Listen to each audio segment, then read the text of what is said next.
Hello,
everybody. Hello. Happy winter solstice. Yes, today is winter solstice and Yule, I suppose. I think Yule is the same as winter solstice. I don't super follow these things. I do follow winter solstice though. Hold on, let me turn my heater down. It's supposed to get really cold in the next few days, but like right now, it's like cold but damp. It's so annoying. It's been raining here for like 2 weeks. Well, it's been raining for like a month, and then we had like a week of sun, and then I'm like, oh, okay, let me let my yard dry up, and I was gonna get some yard work done because it was warming up, and now it's raining again, and I'm angry. But anyways, it's a rainy December here in the South.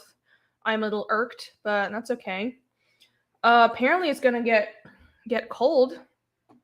I'm not happy about that because my heat is still broken, but I do have my fluffy Wookiee jacket.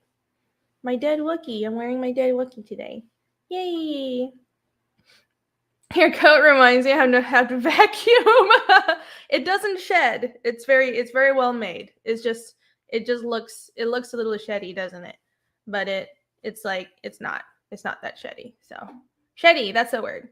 I think I had a super chat. Let me go back. Sorry, I was late again, everybody. I know. Boo me. I just always take longer to get ready than I expect. And then I saw that Michael Bancroft was streaming, so I was like, should I start? I guess I should. So, I am here. I went on a booze raid. I got myself some Fireball. Usually I hate Fireball, but I feel like it's chilly. It's the weather for it. I also got eggnog, and I got some Voodoo Ranger. So I suppose we I like how I just have like a little table of booze next to me. I totally don't have a problem, I swear. I only drink on streams and occasionally with friends. I don't have a problem. I totally don't have a problem. Omar Hernandez for 5. Thank you, Omar. It's not much, but I gotta save for my trip to the States. Ooh, you're coming to the States? That'll be cool. Yeah, where are you gonna go? Or where are you going to come to? What part? I hope you do come to the States and enjoy your trip. Let me see. Did I miss any other chats? We're just gonna do hello, Old Man Hawk, hello, Dunringo, Lieutenant Hughes, Joshua 45, Michael Rushbrook, hello, Bodied. Oh, thank you. I'm glad you like the music. The music in my trailer is by Zivia, Bzivia. They make well, actually it's one guy, it's not they, it's a he. And it's Belarusian composer who hires out orchestras. So it's the music is by one guy. So I don't think like I found his music on YouTube, and I really liked a lot of his albums. And so when I wanted music for the Fiendish 2 trailer, for the first trailer, I just bought stock music off of Adobe stock, and I managed to find something that really fit. But for the chapter 2 trailer, I wanted to hire. I actually wanted to hire Zivia, and I emailed him, and he's like, "Oh, just go ahead and use the music." So thank you very much to Zivia, and go check him out. Go check him out on YouTube.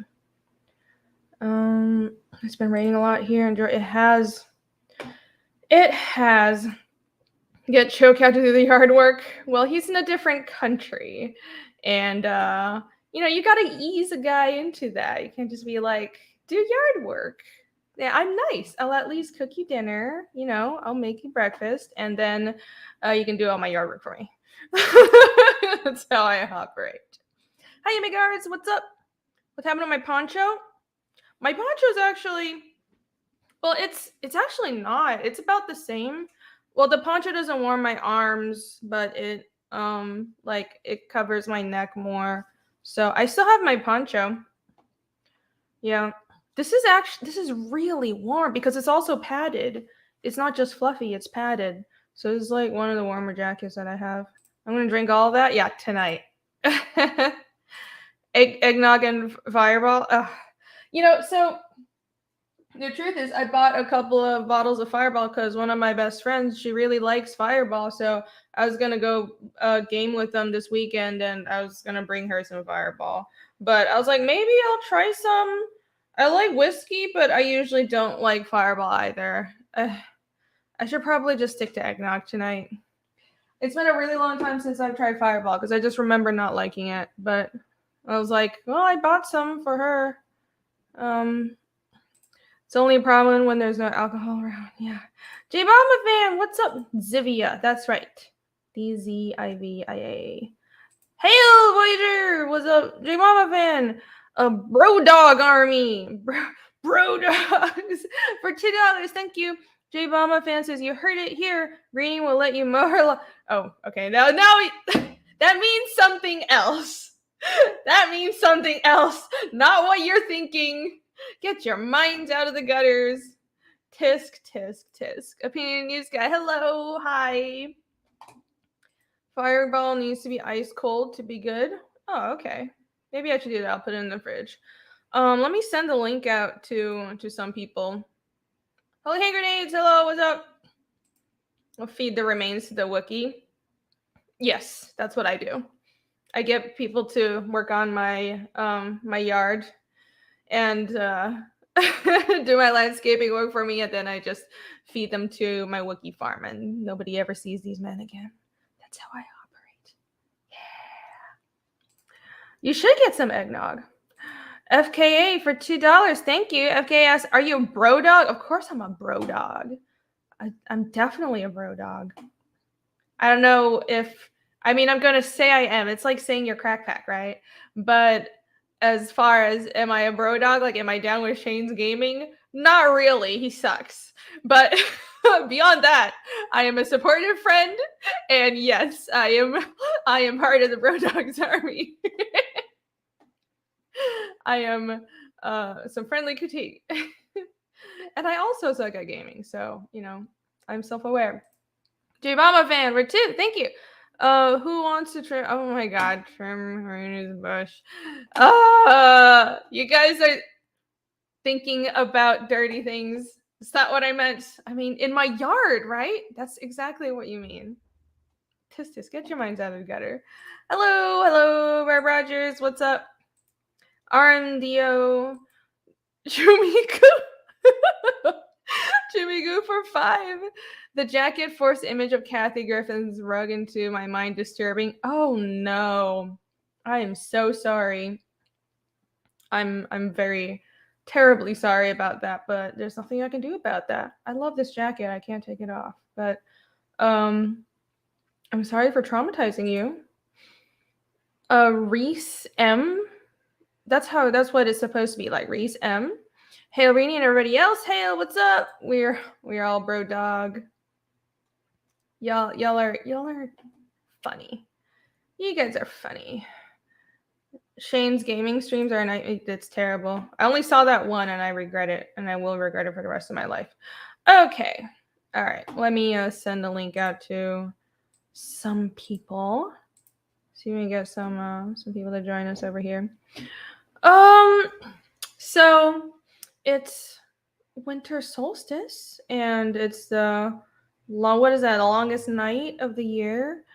It's the height of winter technically, and it's ever since I started drawing Fiendish, I've been paying attention to the equinoxes and solstices, and just for fun. I just feel like, and for like all of last year, I was doing a drawing for like all the equinoxes and solstices, but I totally missed out. I didn't have time today, and I have like too much other work to do. But I did. At least I'm here to celebrate. At least I'm here to celebrate. I should go back to that. Should I go back to that? Drawing, like doing a little drawing for the equinoxes and solstices and other like pagan holidays. It's just a fun thing to do because the comic I'm drawing is well, it's a fantasy world, so it has like its own gods and everything, but they follow a lunar calendar, like a farmer's calendar and stuff, because it's, you know, it's like the world is like there are multiple gods. It's like a pagan-ish world, except I made my own pantheon, and the pantheon is real. The gods actually exist and all that shit. So I don't know. Maybe I should start doing that. Ooh, I got it right. Yay, I got it right. The sun is overrated. There is so little sunshine right now. It makes me sad. Makes me sad. The sun starts going down at like 5, and it's a pity. It's a pity.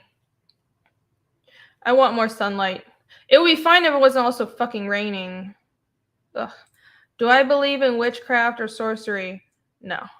No. I'm not one of those like witchcraft or like modern witches, or like I don't like who do like charge their crystals and stuff. I feel like I'm gonna be insulting some of my friends because I actually have a lot of female friends who do the crystal thing. I don't do it. I don't. It's rocks. Doesn't make sense to me. I'm sorry. If it makes you feel better, that's totally fine. But I don't do the crystal shit. It seems like bullshit to me. But yeah, I have weird ideas about how I think like the universe works. It's not really any aligned with any religion. I'm just a weirdo. So if you guys want me to talk about it, I could, but I also don't really feel like I need to talk about that stuff because everyone's free to believe what they want, right? So it's a free world, and I like theorizing more than just saying, well, this is the right way. This is what I believe. I think there's a lot of fun theories out there. I'm really into simulation theory right now. I think that's pretty interesting, isn't it? Or the idea that all of the past and the present and future all exist because space-time is space-time is something that already exists in perpetuity. So the past, the present, and future has already happened, but we're in our current form, and our 3-dimensional form can only move through space-time in one direction. You know what I mean? I'm getting too into it, but I like this kind of stuff, and that can tie into simulation theory and shit. So Pornbot agrees. I like how Pornbot comes out the minute I start talking about space-time and shit. And so let's talk about quantum theory next, right? That's really sexy. What about superstring theory? I don't know that much about superstring theory. I'm not like that smart, guys. I just like watch some YouTube videos and shit. Though I do really like sci-fi. I have a lot of ideas for science fiction, and Fiendish is actually kind of an anomaly because I've started as more as a sci-fi person. Like I've always liked fantasy stuff, but like my favorite works growing up were like FMA, which is dubiously fantasy. It's diesel punk, and so it's kind of between fantasy and sci-fi.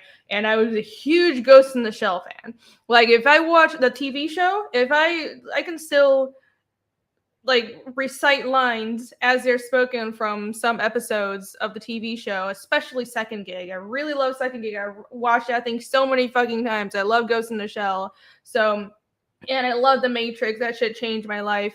So, like, I've always been more of a sci-fi person, and I always like Dune more than Song of Ice and Fire. But like, Fiendish is like a bit of an anomaly. But as you read it, I think people will realize that it's not really standard fantasy either.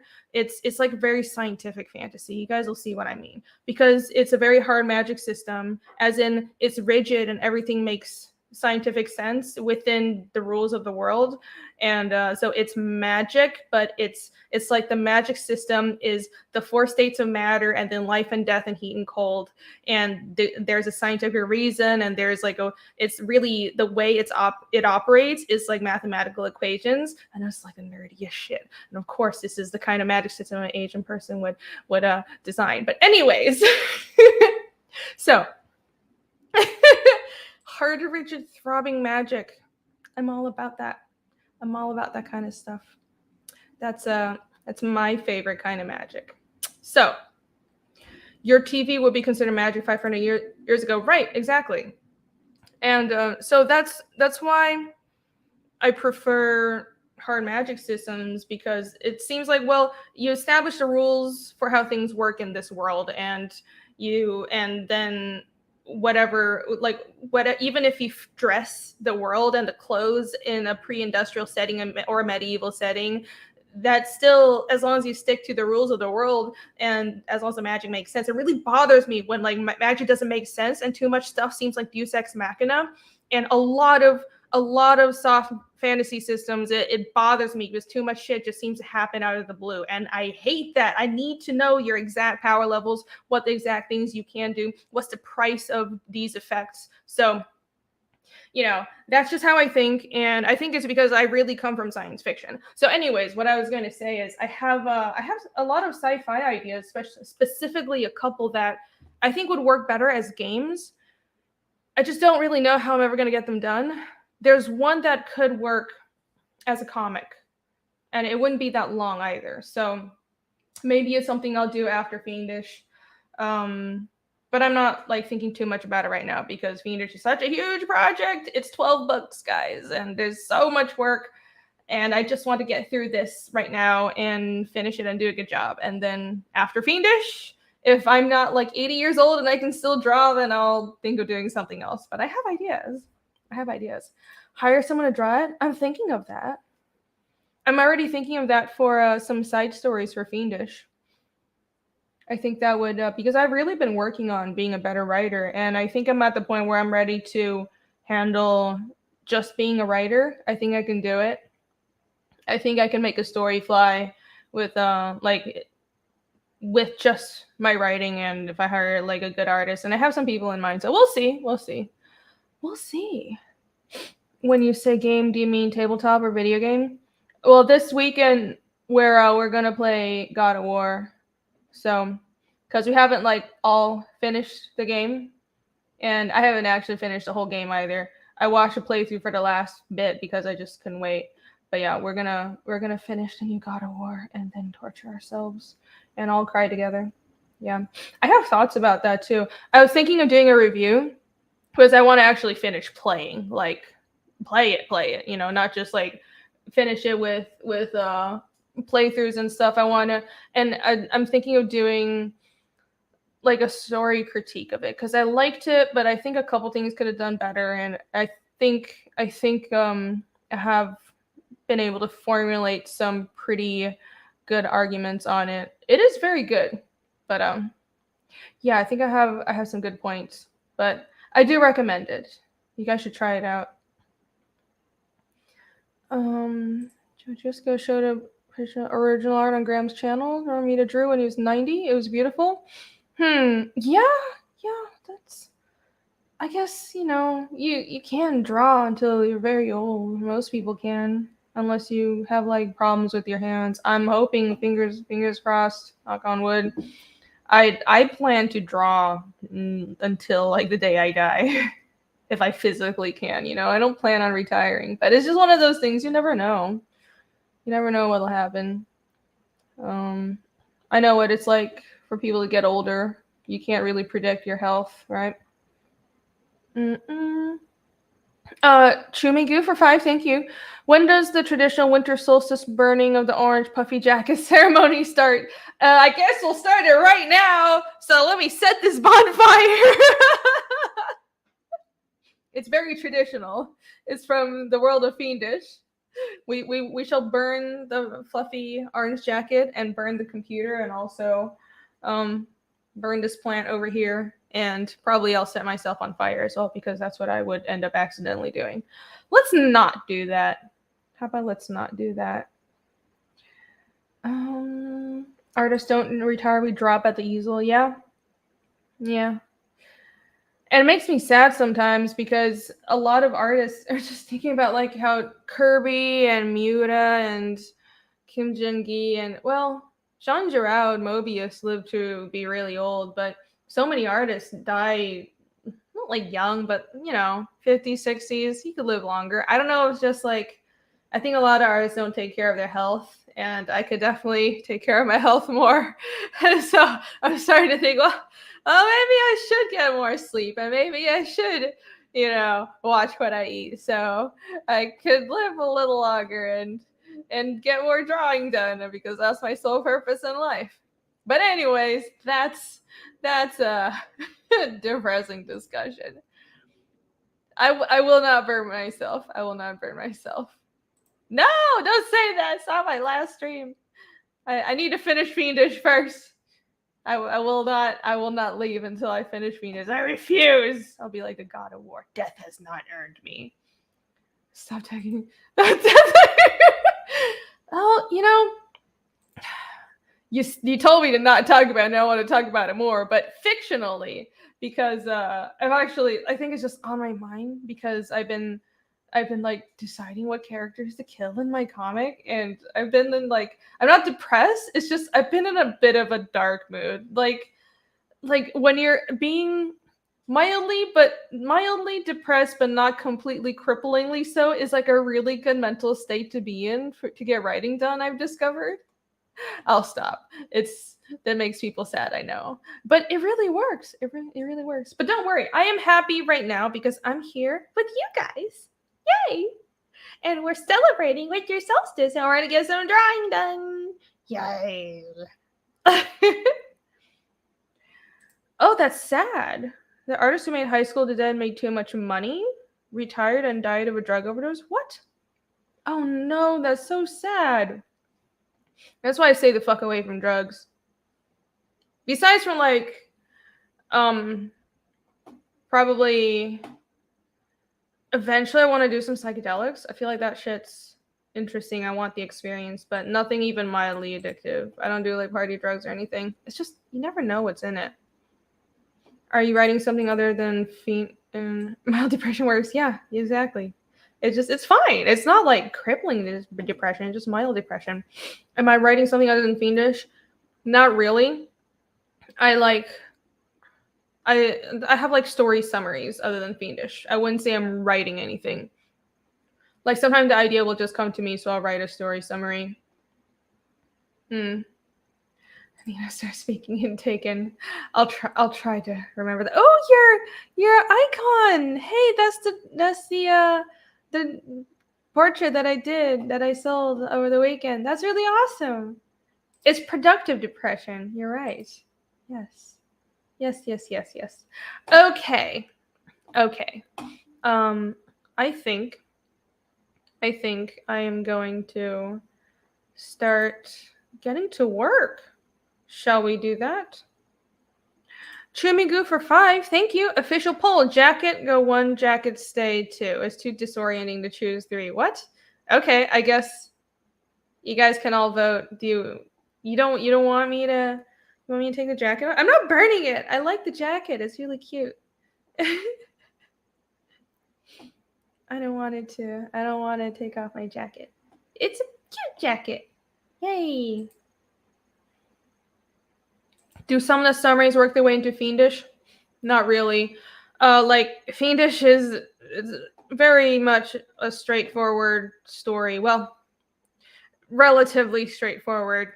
Yeah, I'm really the way I write Fiendish is it's already kind of a little complicated just because I have so many characters to handle. So I really don't try to add other things. I'm like I have this set of characters. I already have, let's see, I have my 4 lead characters all have character arcs that I need to deal with, and then on the side I have about another 4 or 5 characters that whose character arcs are really important.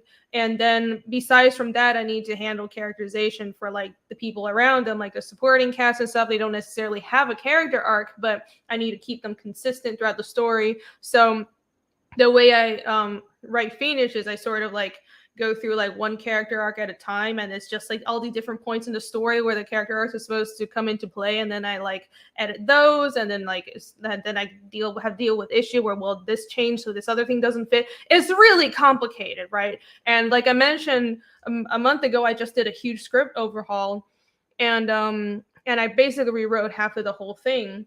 And just now I've been really stuck on Easkel's story, and I'm not going to spoil anything, but it's really hard to write him, I think, because so Easkel is a character who, not that he doesn't have flaws, but because I have all my other characters. I have 2 characters who are just giant assholes and obviously are very flawed. And that's Casimir and Ragna, and they're probably the easiest to write.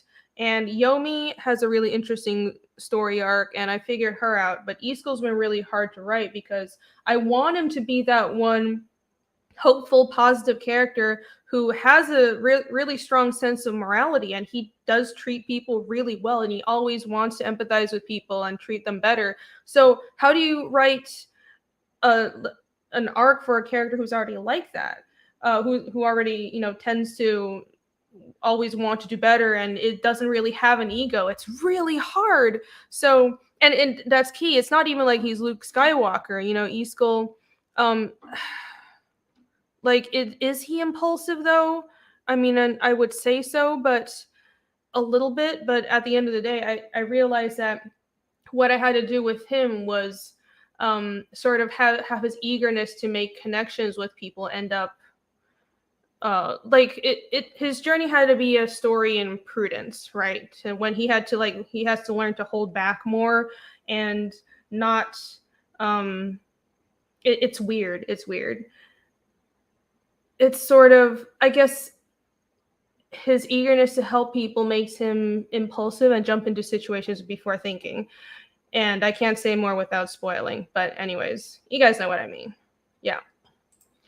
Eric Winberg for 5. Christmas tree, Christmas tree, Christmas tree. Thank you. Archer is in Fiendish. No. No, that's just Casimir. Casimir is an asshole. That's all. I killed Fozzie Bear, yes. Super Mastermind for 5, thank you. Ever consider having a sword in your book made for sale, like a limited edition run made by Museum Replicas Limited? They have a website. I have considered that. I didn't know you could just get your own project. Maybe if I could fund it, if I could crowdfund, because I always assume that shit's like super expensive. But yes, I have thought of getting weapons from my book made. I really wanted to. And I definitely thought of this, but I just don't know if it's possible. Absolutely. I would love for that to happen. Let me write that down. Museum Replicas Limited. Okay, Museum Replicas Limited. Okay. I will look them up. Yeah, I was thinking of maybe getting Casimir's swords. He has those like hook cleavers like you see behind me. Those. He has those for most of the story. And there's some other distinctive weapons that are in the story as well. Talk about Eskel. Yeah. well, Isko. I spelled the name with an I, but yeah, I'm just ranting about character arcs and writing and shit that nobody understands because I'll have only released one chapter, so I'll stop now because I'm not making any sense. You can test why they are so moral. A villain can cause them to question their motivations and try to make them feel selfish for imposing their morals on others. Yeah, that's a good point. That's a good point.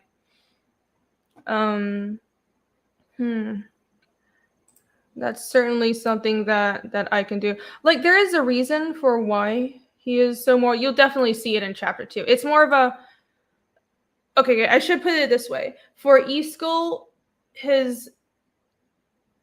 what he yearns for, because you want to know what a character wants, and what he yearns for is human connection. And there's something about him you'll discover in chapter 2 that stops him from being able to connect with people, and that's his greatest goal. So that's his struggle throughout the whole story. I'll say that. Dango Solo for 5. Thank you. Dango Solo says, is it difficult to write Iskul because you're eager to kill him? No, it's not. I actually really don't want to kill characters. I actually did just in the script kill somebody else that I didn't want to kill. I was going to kill these aren't characters that I've introduced, so there's no spoilers, but I wanted to kill this person's brother, and they were in a leadership role, and it's kind of between like these two brothers who was going to be in the leadership role. But then I realized I was like trying to work out, well, in this one scene, how can this one scene affect Iskul the most? And I realized I have to kill the other brother, and then have the brother that survives go way down the deep end, and that causes more conflict between that person and Casimir and Iskul. So now I have conflict all around, and they're all mad at each other and blaming each other for this death. And I was like, this is brilliant! I killed the right person. That's what writing is like. It's like you're playing God and just killing characters, and you feel really sad about it because you really like them. Sad. Single tear. Sad, sad. Okay. Can we learn more about Octo? Yeah. So in chapter 2.5. Chapter 2.5 is sort of in between side story between chapter 2 and 3. And that's a flashback for Casimir's childhood. So I want everyone should learn more about Octo then. I don't know if I'll include it with the chapter 2 book. I really want to. It's a really good chapter. But if I do put it out, I'll have to get somebody else to draw it. I do layouts and get someone else to draw it because I don't have the time. But if I can, I'll think about it. Yeah. If I have the time and it won't push back the production too much, then you guys will be getting more about Casimir and Octo's backstory. I didn't want to kill him, honest. Yeah. Okay. All right. Let's actually start drawing. Ooh, I should share the link here too.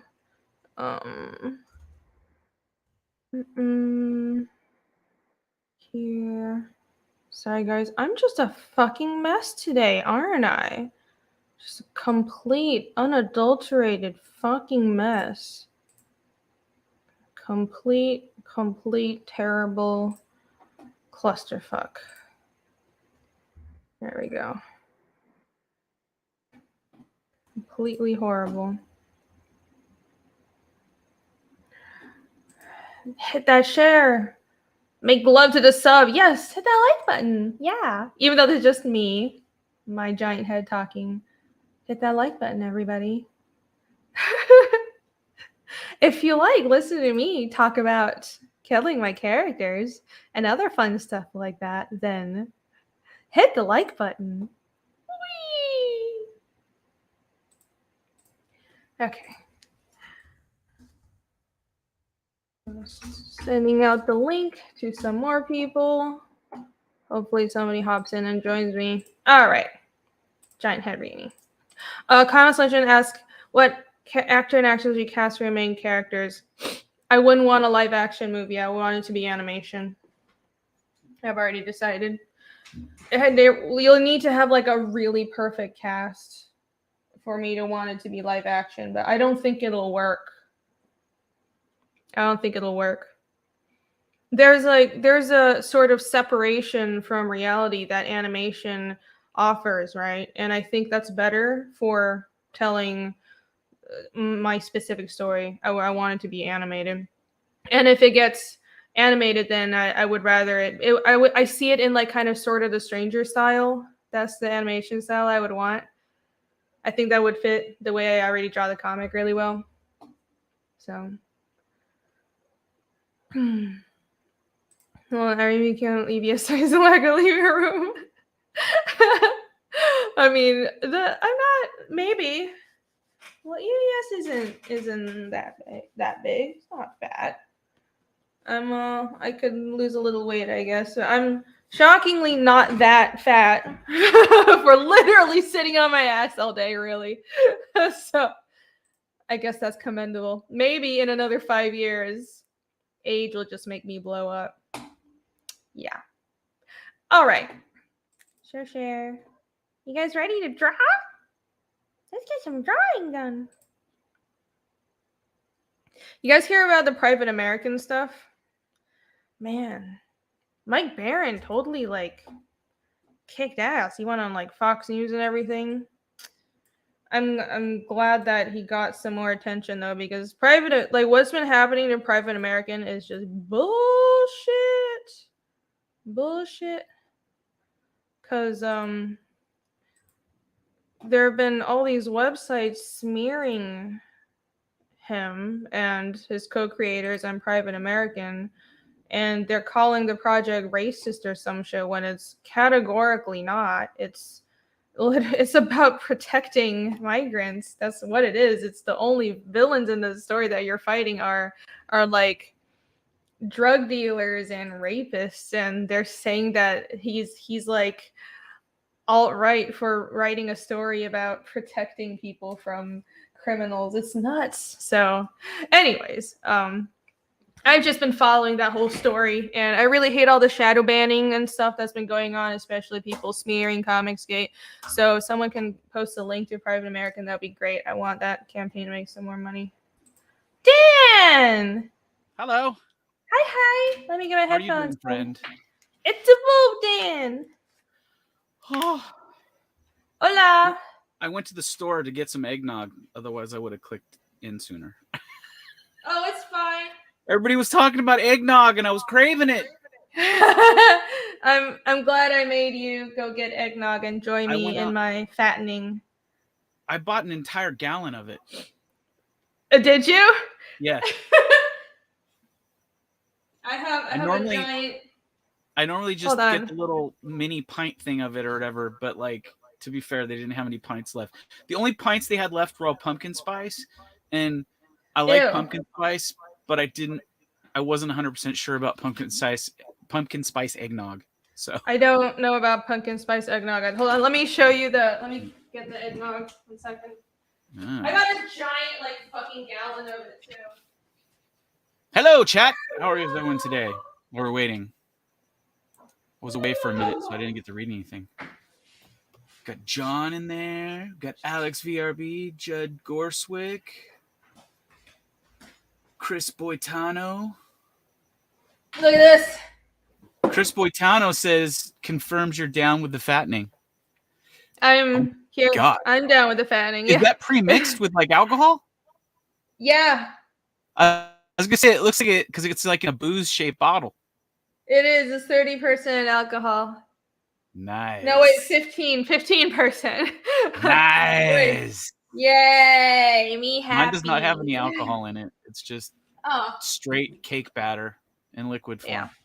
Oh, gosh. That's what it is, isn't it? Bless you. Thank you. Bless y'all. Thank y'all. So, yeah, let's drink eggnog and draw tonight. You guys ready? Give me a second. I'm going to go grab it because it's over here in the other room. Okay. I'll pour my eggnog in the meantime. Eggy noggy. Almost knocked some shit over. Some fucking stupid. That would have been muy mal. Very bad. Very, very bad. What's everyone, chat? What's everyone's plans for Christmas? I actually took time off my day job. I was like gonna work through Christmas, and then I was like, Oh fuck, I have like a shit ton of PTO and I don't know if it rolls over to next year. So I took all of next week off and I'm gonna get like a shit ton of work done. That's my goal. My friends tried to get me to go to Florida with them. I was like, no, I'm gonna draw. So because I really need to get pages done. The sacrifices I make, you guys. The sacrifices. Oh, What's Odin's up, here. guys? What's up? Oh yeah. Now we can. I won't be the only person nerding out about storytelling. I'm so glad. I was hanging out in the chat.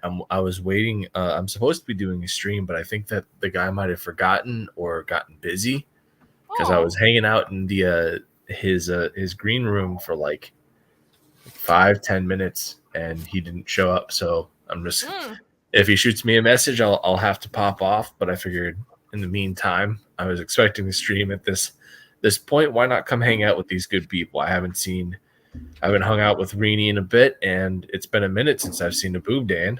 That's right. Yeah. Evidently, I fell off your speed dial list on your phone. No, he misses you. I think that I think I would like call you through Facebook Messenger. I don't think I have your phone number. Oh, I thought I gave it to you. You probably did. I'm just fucking terrible at saving numbers. I'm gonna drink my eggnog out of my Goblin Girl glass, which can be found on my Linktree. Nice. Do it. You want to post that Linktree so people can buy your Goblin Girl booby glass? I suppose I could. Here's the page I'm working on now. Nice. I love that page. It's still, but I still love it. It's very still. I'm kind of done with the action pages, so I feel like a lot of the pages I'm working on now, I have one action scene, but it's still spoilery, so I'm not going to work on it publicly. Did you specifically go through those first, or did you? It worked out that way? Oh, you did. I did. I did all the hard pages first. So the hard pages or the action pages? For some of them, yeah, because it's all like in the forest and a bunch of. So the action pages, and so it's not just the action that makes it hard, because I have one sequence that's an action sequence, but it's kind of like in a snowy path without a lot of environment in the way of environments with the way I laid it out. So it was easy because it's not a lot of environments. But I have another action scene that has so many people and so much backgrounds and so many trees that like it's more the backgrounds that takes a long time. So I did that, and also all the big environment shots first. So like the big shots of like they're traveling through the forest and shit that takes fucking forever, and the town. So this environment shot, I think it's one of the last pages with serious environments. This one as well. It's this page is also, I'm inking it right now. If anyone's curious what brand of eggnog it is, it's this brand. The Altadena. It's the one with the little flecks of brown stuff in it. That's a lot of eggnog. Yeah. Here, I'll post. Very nice. There is Boob Dan's Linktree, everybody. Check it out. So right there. Dan play Go get Goblin Girl. The top link on the tree goes to the glasses if you want them. They're just making fun of you for box alcohol. It's not alcohol. It's not alcoholic. Yeah. It's the season's greetings eggnog, alcoholic free. Why would you drink eggnog that has no alcohol? So you have to mix it with. Yeah, you have to mix it. No, I'm cheap like that. Okay.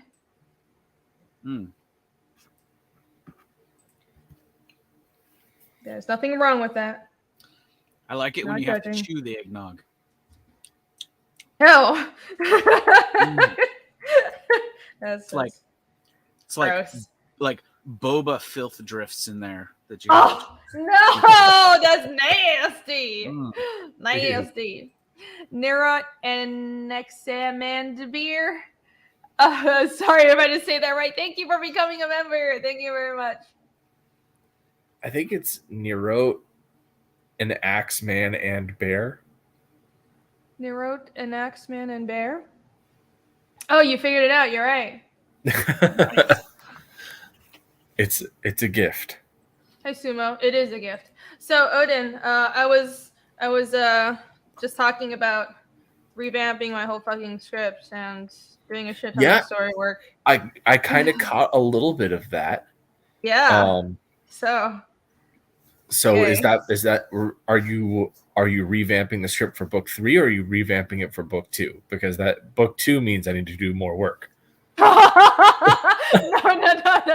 No. Everything after book 4. So you're good. What? Okay. Yeah.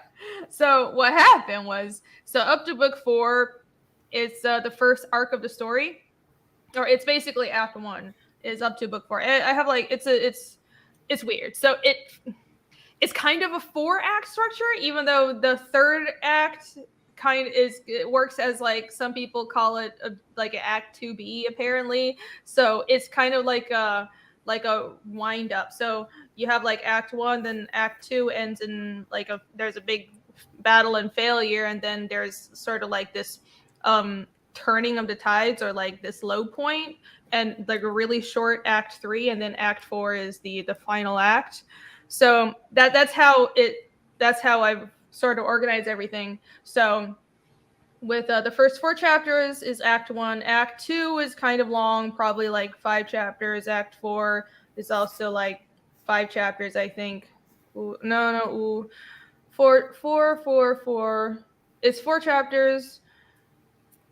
4 chapters, 1 chapter, 3 chapter. Anyways, so my point is, I can't talk spoilers because we're live right now. But well, then we'll palaver about it. We need to do a makeup creative meeting. We were supposed to have one, and then my son was not doing well, and he was at his mom's place, and they needed me to come over and meet them with his insurance information and everything. So like I got to go do that, which was not better. Yeah, he's better now. Right now he's with his mom for the first part of the Christmas holiday, and so he'll be back here with me on the 26th. Mm-hmm. And I'm excited. He's gonna get spoiled for Christmas. It's gonna be fun times. But anyways, I just got yelled at because the host of this other show was like, "Hey, are you coming?" I was like, "I was there for you. I was there waiting for you in the green room. I don't want to hear it." There. But Boob Dan, it has been far too long, man. We need to catch up. Rini, it's great seeing you. Good seeing you. Hit me up here, and we'll get a time set for the new creative meeting, and we can go through the notes that I had for you on those pages, and then we can even talk about your new script stuff. And if you want, you can even send me all of that stuff, and I'll take a look through. Yeah. We'll talk more. I'm excited. All right, guys. Go have a good stream. Yep, we'll talk here in a bit. Okay, bye. See you later. No, Odin's my editor, guys. Oh, really? Yes, he's my editor. Chill. I'm paying him to help me not make mistakes in my story. No, it's been great. I mean, I have like comic artist friends and just regular friends. I talk to about Fiendish all the time, but it's better to have an editor. I think someone who's coming into the story afresh, and Odin's like a professional editor as well, so he knows what he's doing. I've been very happy. He's very good at his job. Oh yeah. Ethical block for the same. You guys, I'm serious. Did you guys not know he's my editor? It's on the campaign page. I didn't know. Nobody reads my fucking campaign page. Well, we don't read who the editor is. How many people read that information? Oh my god, it's like 20 scrolls down in the campaign. You guys don't look all the way at the bottom. I have a creative team section. I put all your names up there because I was like, I'm so proud of all of you, and then nobody reads it. So sad. So, Dan, what are your holiday plans? My holiday plans, I kind of I got Christmas Eve off, even though I wasn't expecting it or wanting it off necessarily. So I guess I'm spending that with the baby and Leah and then Christmas Day, I'll be with my dad and family here at the house, and then I work in that evening on Christmas Day. So, so there's that. Oh boy, that's rough. Hardly get any time off. You know, Christmas Eve is always very special now. Yeah. Because Christmas Eve is when I found out that that Ronan was coming. Oh. Yeah. Oh, that's awesome. We found out on Christmas Eve last year. It was crazy. Oh. It's like, well, that's so cute. I guess we got everything we wanted for Christmas. Oh, it's so adorable. Oh. So then he showed up, and he's just like, you know, he's a pretty good guy, except until he realizes how good he is, and then he'll be like, oh, I can use this to my advantage and get everything I want. Yeah. All kids will get to that point. Well, wait about 2 years. I hear that's when the difficulty starts. He's already pretty hard to say no to. You're just like, what's wrong? Like, you don't even get mad when he's upset. You just go, what did I do? What did I do? I'm sorry. Just tell me what I did wrong, and I will not do it again. Kids have a way of doing that. Stop breathing, and be like, okay, I'll find a way to not breathe. Difficult. That's what I feel like that would be the most difficult thing if I ever become a parent, just saying no. Yeah. Especially when the kids are like super cute, then you're just like, Well, it's your own kid. You're always gonna think they're cute. Yeah, but I mean, but your kid is cuter than all the other ones. Well, exactly. It's your kid. I try not to say anything about it because I feel like it's like weirdness or something, but like no joke, Leah will be like out somewhere and she'll be inside of a store and people will enter the store to see the baby. No, Ronan's fucking adorable. They don't buy anything. They just make a beeline to the baby and then they beeline out. It's like weird. We guys haven't seen. He's like his chubby cheeks, big doe eyes. He's really cute. He is. It's gonna be dangerous, Dan. Dangerous. I know. We're gonna get him a talent agent and get him on some like baby food commercials. Ooh, yes. Oh, that'd be great. So. That's awesome. Make money off your children. What's this say here? Since you're skipping out on work next week, does that mean we're getting extra streams? Super Thank chat. you, Django Solo. Thank you for $5, Django Solo. Maybe. So I could. Oh, well, actually do some. Okay, I might do like a Christmas Eve member stream. I know I haven't been doing member streams like I should have. And yeah, I can do some extra streams next week. Because everyone else is going to be out, right? So I'll take advantage of that. Next week? Everybody's taking next week off? I don't know. A lot of people have family stuff going on. So I feel like there might be less streams in general. Well, be sure to tune into the Boob Dan channel. I'm going to take advantage of all that dead airway. Yeah. So tune into my channel and tune into Boob Dan's because we ain't going nowhere. It will be time for us to entertain everyone. I took time off my day job to work more. So y'all better be here and suffer with me. Fair enough. You got your warm coat. I've got my warm hat. It keeps like one side of my face really warm. Yeah, I like it. I like your Dead Raccoon hat. It's very, very American frontier, very classy. It is. It gets way easier to say no as I get older. By the time they're 16, it's I know. Yeah. Oh my god, this is sort of playing the new God of War games. It's like Parenthood, the annoyance simulator. It's really.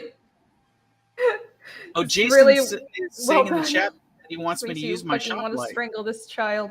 What? Jason's worried that I'm getting cold. He said for me to use my sunlight lamp here. Oh, your lamp, yeah. Yeah, I gotta plug in the sun. Heater lamp. Yeah. Yeah, I have a lot of friends with kids, so I Someone was enjoy being admiring my around coon. kids. Yes, my Yeah. coon is very warm. Yes, your coon. Oh my gosh, Dad. I got this coon from Disneyland. Did you? Yep. You can also just like light your desk on fire or something. That'll keep you warm. No, my desk won't catch on fire. It's to the right. It's in the little hallway area here. All right. No lighting desk on fire. Duly noted. Snarkticon says F Disney. Well, I'll have you know this hat is back from the days when it wasn't F Disney. This was from back in the 70s. Oh wow. So it's back when Disney wasn't shit. Yeah, pre F Disney days. Pre F Disney. I wonder sometimes, were all these companies always this shit, or are we just more aware of it now? I mean, can it be both? I feel like sometimes it's both. It could be. I don't know. I feel like there were still some Disney family members that were on the board there and working at Disney into the 80s. And I feel like once all the Disney family people were out of the picture is when it all, because then it just became a commodity. Mm-hmm. True. I've never even been to any Disney park. You haven't? No. It's a shame. Well, it's a shame that you at this point haven't. Like, it's not necessarily a shame of you not going now, but like before now, it was pretty awesome because they had a lot. Like Disney parks used to be really cool when everything was like practical, in the sense of like when you went on a ride, there was a big physical thing that was in the room with you that was part of the ride. Now, most of the rides that they engineer are like big giant TV screens that they project stuff onto. Oh. So they're not as cool, in my opinion. They used to have like animatronics and stuff, I hear. Yeah. And now it's more about like, oh, well, we've got projection screens. Projection screens don't break down, get dirty, or, stop working unless the projector stops working. Yeah. I hear Universal is pretty cool and more worth going to nowadays. I used to love Universal, but I haven't gone there in a long time either.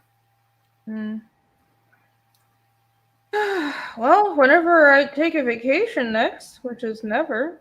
Me neither. Yep. It's never going to happen. I'll probably go see Why Thank You, ABBA. Whatever the rest of that says. YHVH Reigns 7. It's a long, strange name. I was complimented on my coonskin hat. Oh. What were you? Yes. Very nice hat. I love it. It's comfy. Very comfy. It looks comfy. It would go with my jacket. My dad has like a big furry hat too. It's like a one of those like Polish Russian fur hats. Oh, nice. He wore it to his and my mom's wedding. They didn't wear traditional wedding clothes. They wore like Polish outfits. So my mom was in like this. It's like a drindle, but it's not. It's like a Polish version. I think I know exactly what type of outfit you're talking about. Yeah. Like she's like this tiny with the Chinese weird like woman sloping and, like sort of shoes and stuff and everything. She didn't wear the shoes. Oh, and like the puffy collars. The kind of puffy sleeves, like the embroidered collar, and then like this big red skirt, like Ukrainian and Polish outfit. And then my dad was in like these boots, like tucked, like big poofy pants, but tucked into these boots, and with like a giant Russian fur hat. And that was their wedding outfit. It was kind of cool. So one cool thing my parents ever did. I have like a Elmer Fudd like hunting cap somewhere that belonged to my grandfather. It's like green leather or something like that it's made of. The replicator. Hi, Rob, for $2. Awesome. $2 says Rainey is laying those blacks down. Yes, I am. I'm spotting a lot of blacks today. Don't let them get away. No. So so many things like the things you can say in comics that just sound wrong to people who don't know the terminology. Right.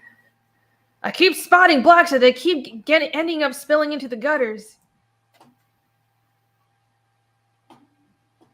All these spotted blocks keep ending up in the gutters. I don't know who Elmer Fudd. I know who Elmer Fudd is. That cartoon character hunts rabbits, right? Yeah. Yeah. I know things. It's like a leather hat with like a tie strap thing in the front, and then the ear flap things that flap down over your neck and your ears, but they're flipped up so it's like furry on the sides of the hat.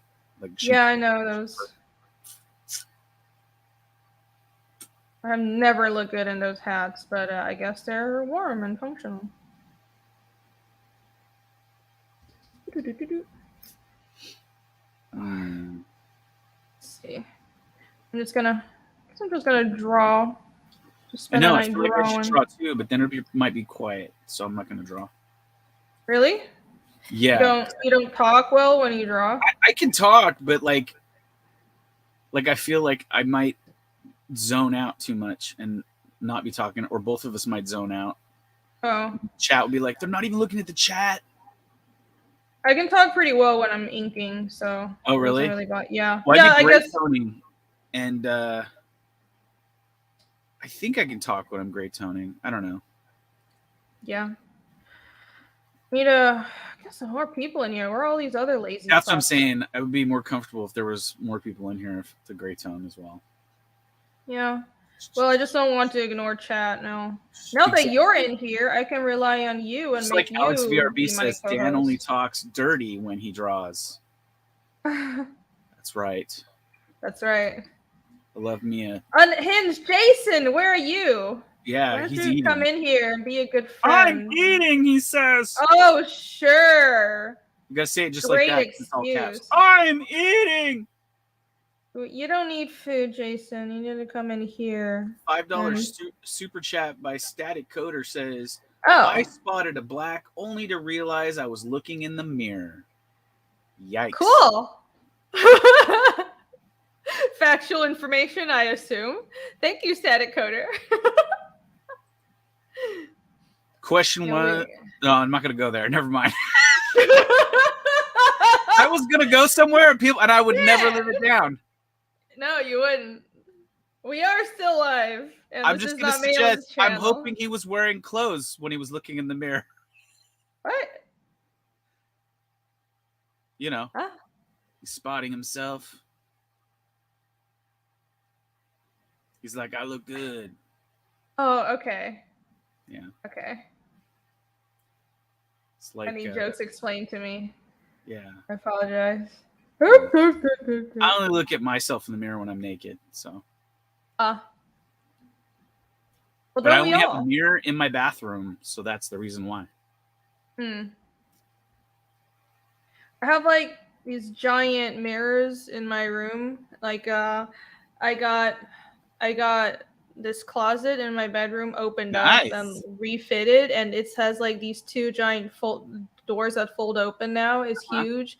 It's not quite a walk-in closet. It's really wide, but it's shallow. So I just put like a huge shelf system. It's like this whole wall, and it just opens up, and the doors have mirrors on it. So it's great. It's so beautiful. What about the ceiling? No, the ceiling's just white.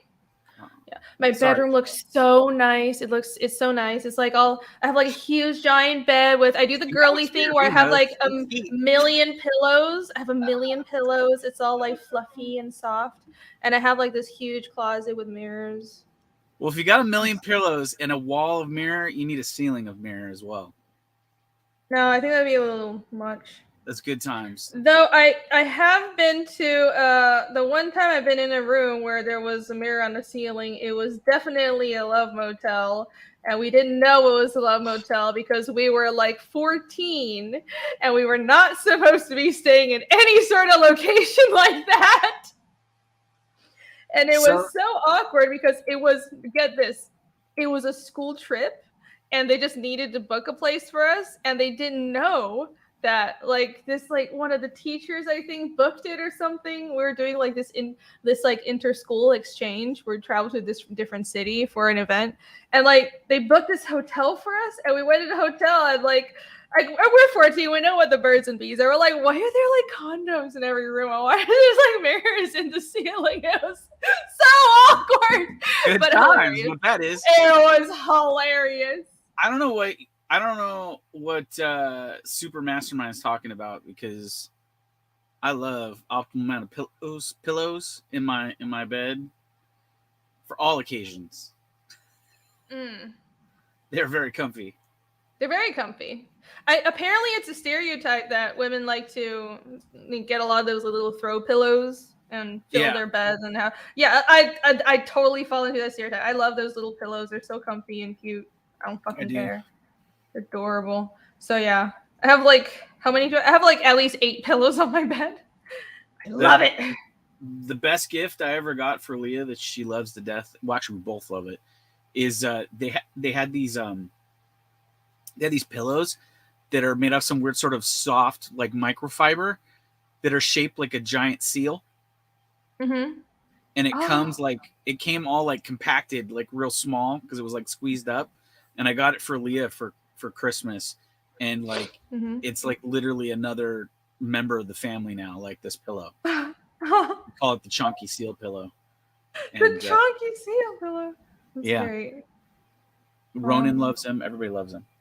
Aw, that's great. Yeah, I don't really have any.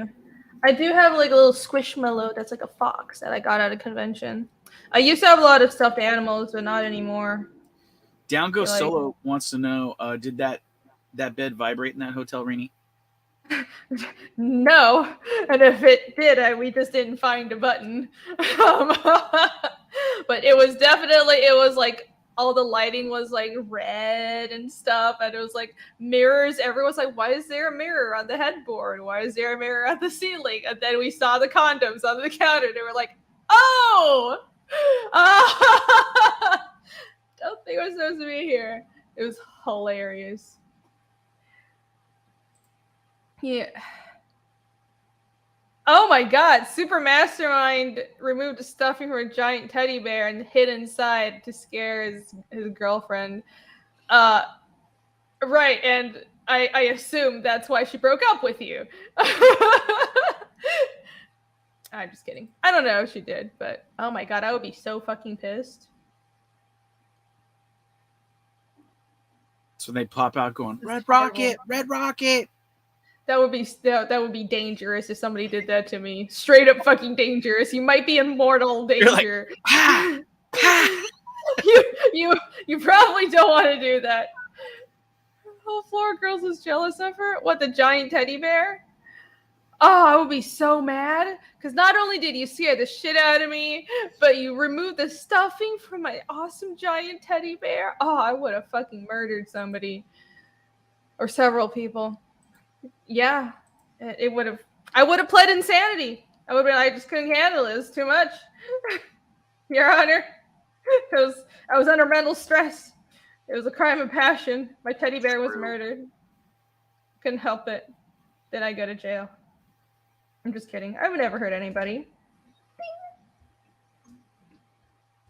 Yeah, my God. Not saying that guy was a furry. Super Mastermind was a furry. Yeah, they're confirming furry in the chat. Yeah, I do. I would like the teddy bear much more than the person. That's how I operate. So I've realized something. I think I can only consume 1 glass of eggnog in a sitting. Why? Because it's a lot. Oh. It's like Is it really filling? Yeah. I had so much just now. Oh. But I just put water in the fridge and it's not cold yet, so I don't want it. I always water down my eggnog. I don't just drink it straight. You water it down? Yeah. It's too thick. Just like a little bit of water. No. Jeez. Just drink it straight.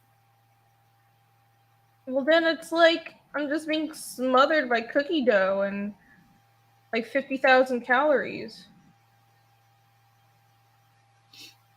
Oh, you enjoy that? Never mind. Alex VRB, I have no shame. It doesn't matter where it is. That's true. Dan We has could no. throw down wherever it is. Imega, that wasn't Dunringo. Imega asked how many layers I use when I color something. Water down with vodka. Good idea. Yeah, I should do that. Yeah, that's what I really meant. When I ink, I keep very few layers, relatively. Let's see. This one, so when I draw trees, there are more layers because I need to layer the trees and shit. Like environments always That was a take more great layers. panel. Oh, thank you. Not quite done yet. I have some more foreground to add, but I've gotten to the point where the figures are just 1 or 2 layers and that's it. So like under inks, I'll have the backgrounds grouped in one group like this, and then the figures will be above it, and I just take 1 or 2 layers for the figures. Are you trying to incite Gabe El Taib with that last panel with the baby? What? Are you killing a baby in that panel? No. Well, not in this panel. Oh! Can't tell you what happens next. Hashtag confirmed you're on Team Dave. I am staying 100% out of that entire situation. Sorry, couldn't help myself. I was hearing that whole context about we can't kill fictional babies. No, people are gonna think I'm like fucked up. No. It's not like, definitely not killing a baby. This is Dev baby. Dev are the purple skin race in my world. Yeah, and they're not humans. Go ahead, eat them. No. Listen, Dev are dehorned as babies, so it's a dehorning. So it's sort of this. So that baby's no longer horny? Is that what you're saying? Oh my God, it's a baby, Dan. Shame on you. So, anyways, this is a scene where Yomi, one of my characters, is on her way somewhere, and she comes across as dehorning, and it's sort of this moral issue, like should she intervene because this is a normal thing, but it's sort of like it's also the baby's too young for this, and it's dangerous. So there's babies with knives in the chat. So you get to see how she deals with it and what her decision is. Dev lives matter. Hashtag Dev lives matter. Yeah, so sometimes that's the thing with storytelling. You have Dan has no shame. I know that's the thing with storytelling. You can't like you have to draw some fucked up shit, and you can't always like it. But the story comes first. So although I had a plot in Goblin Girl that was so freaking dark, and Matt Yackey was like, "Oh, you gotta do it, and I told some other people about it, and they're like, "No, don't do it." You should do it. No. 100%. It would turn my entire audience against my character, and it would be totally like. Oh, okay. Yeah. There are some things where initially I was like, I realized it would just really make Cosmere look like an asshole. Because I'm like, you have to know your limits when writing an asshole character. Yeah. Hey, Jason. What's up? I would have been in sooner, but I had to wipe the tears away after being fat shamed by Irene. Why is that Frog G beanie say Pantera? Because this is say Frog G.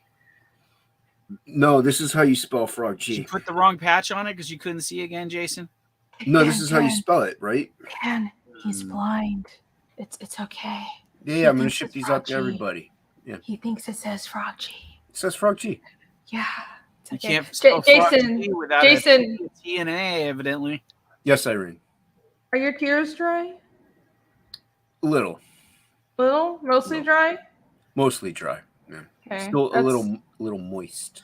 Okay. Well, that's good to hear. They're mostly dry. Judge Gorski, you need room for more. Is not off the table. It's only off the table when it becomes a genocidal situation involving, as well as involving children. I don't cry in the rain. I cry in real life. At least with your lead characters, because it makes them kind of irredeemable. You want me to read the chat? You want me to read the chat so Plagal can? I was reading Judd Gorswick's comment. He asked, "I'm thinking cannibalism is off the menu, Dan," and I was like, "Kinda. There's cannibalism in the book, but more like not on a mass level, or eating of children is not really At least with the hero characters. Thanks, Alex. With characters that are evil, I have no problem with that. But characters we're trying to present as likable as leads that people would want to care about and follow their adventure, probably less cannibalism involved.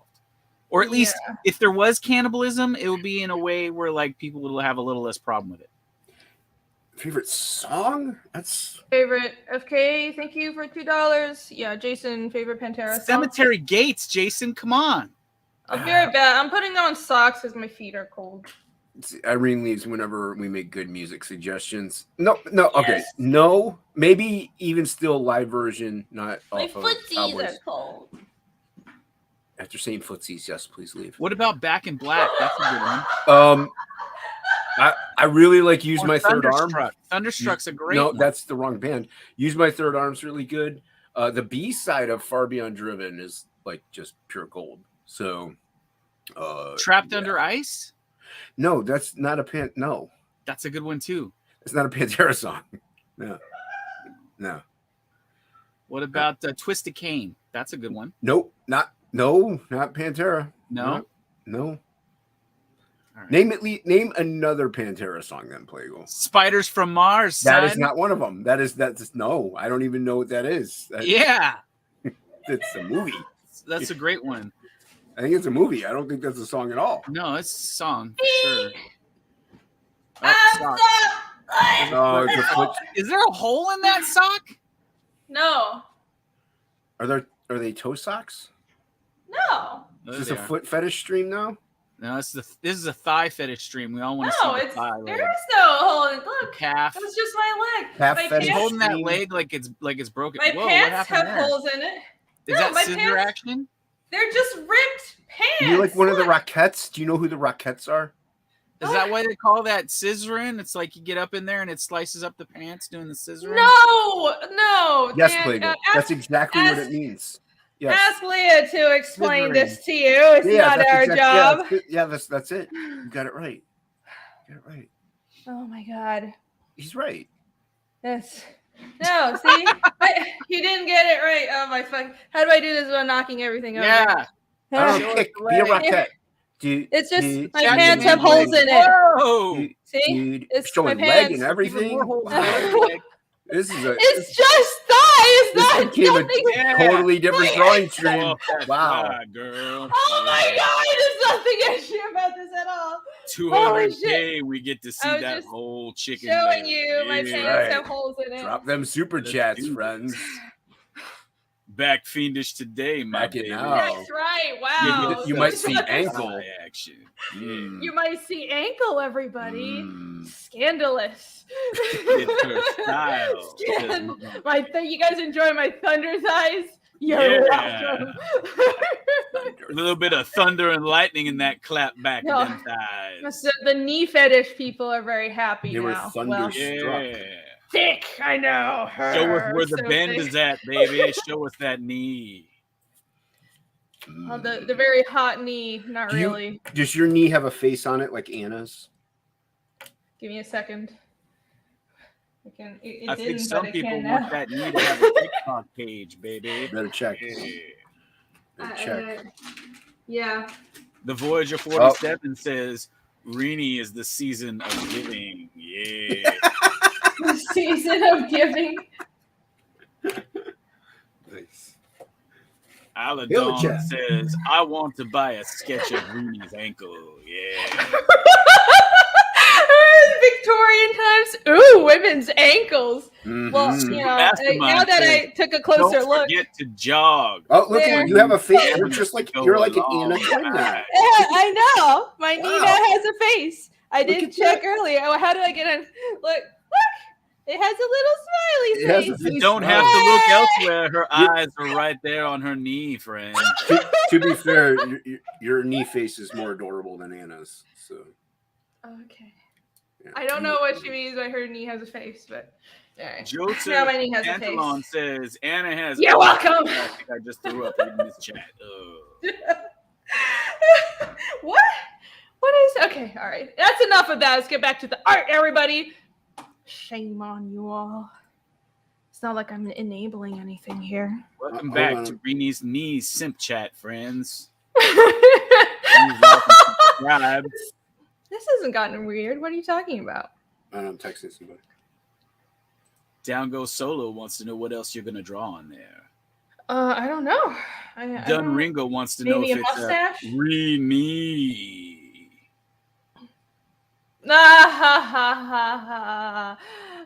You're canceled, Dun Ringo. Boo. Barb Rogers, Miss Solar Terror for Canadian 5. Thank you. Pants Fund chat. Thank you. Yay, Pants Fund.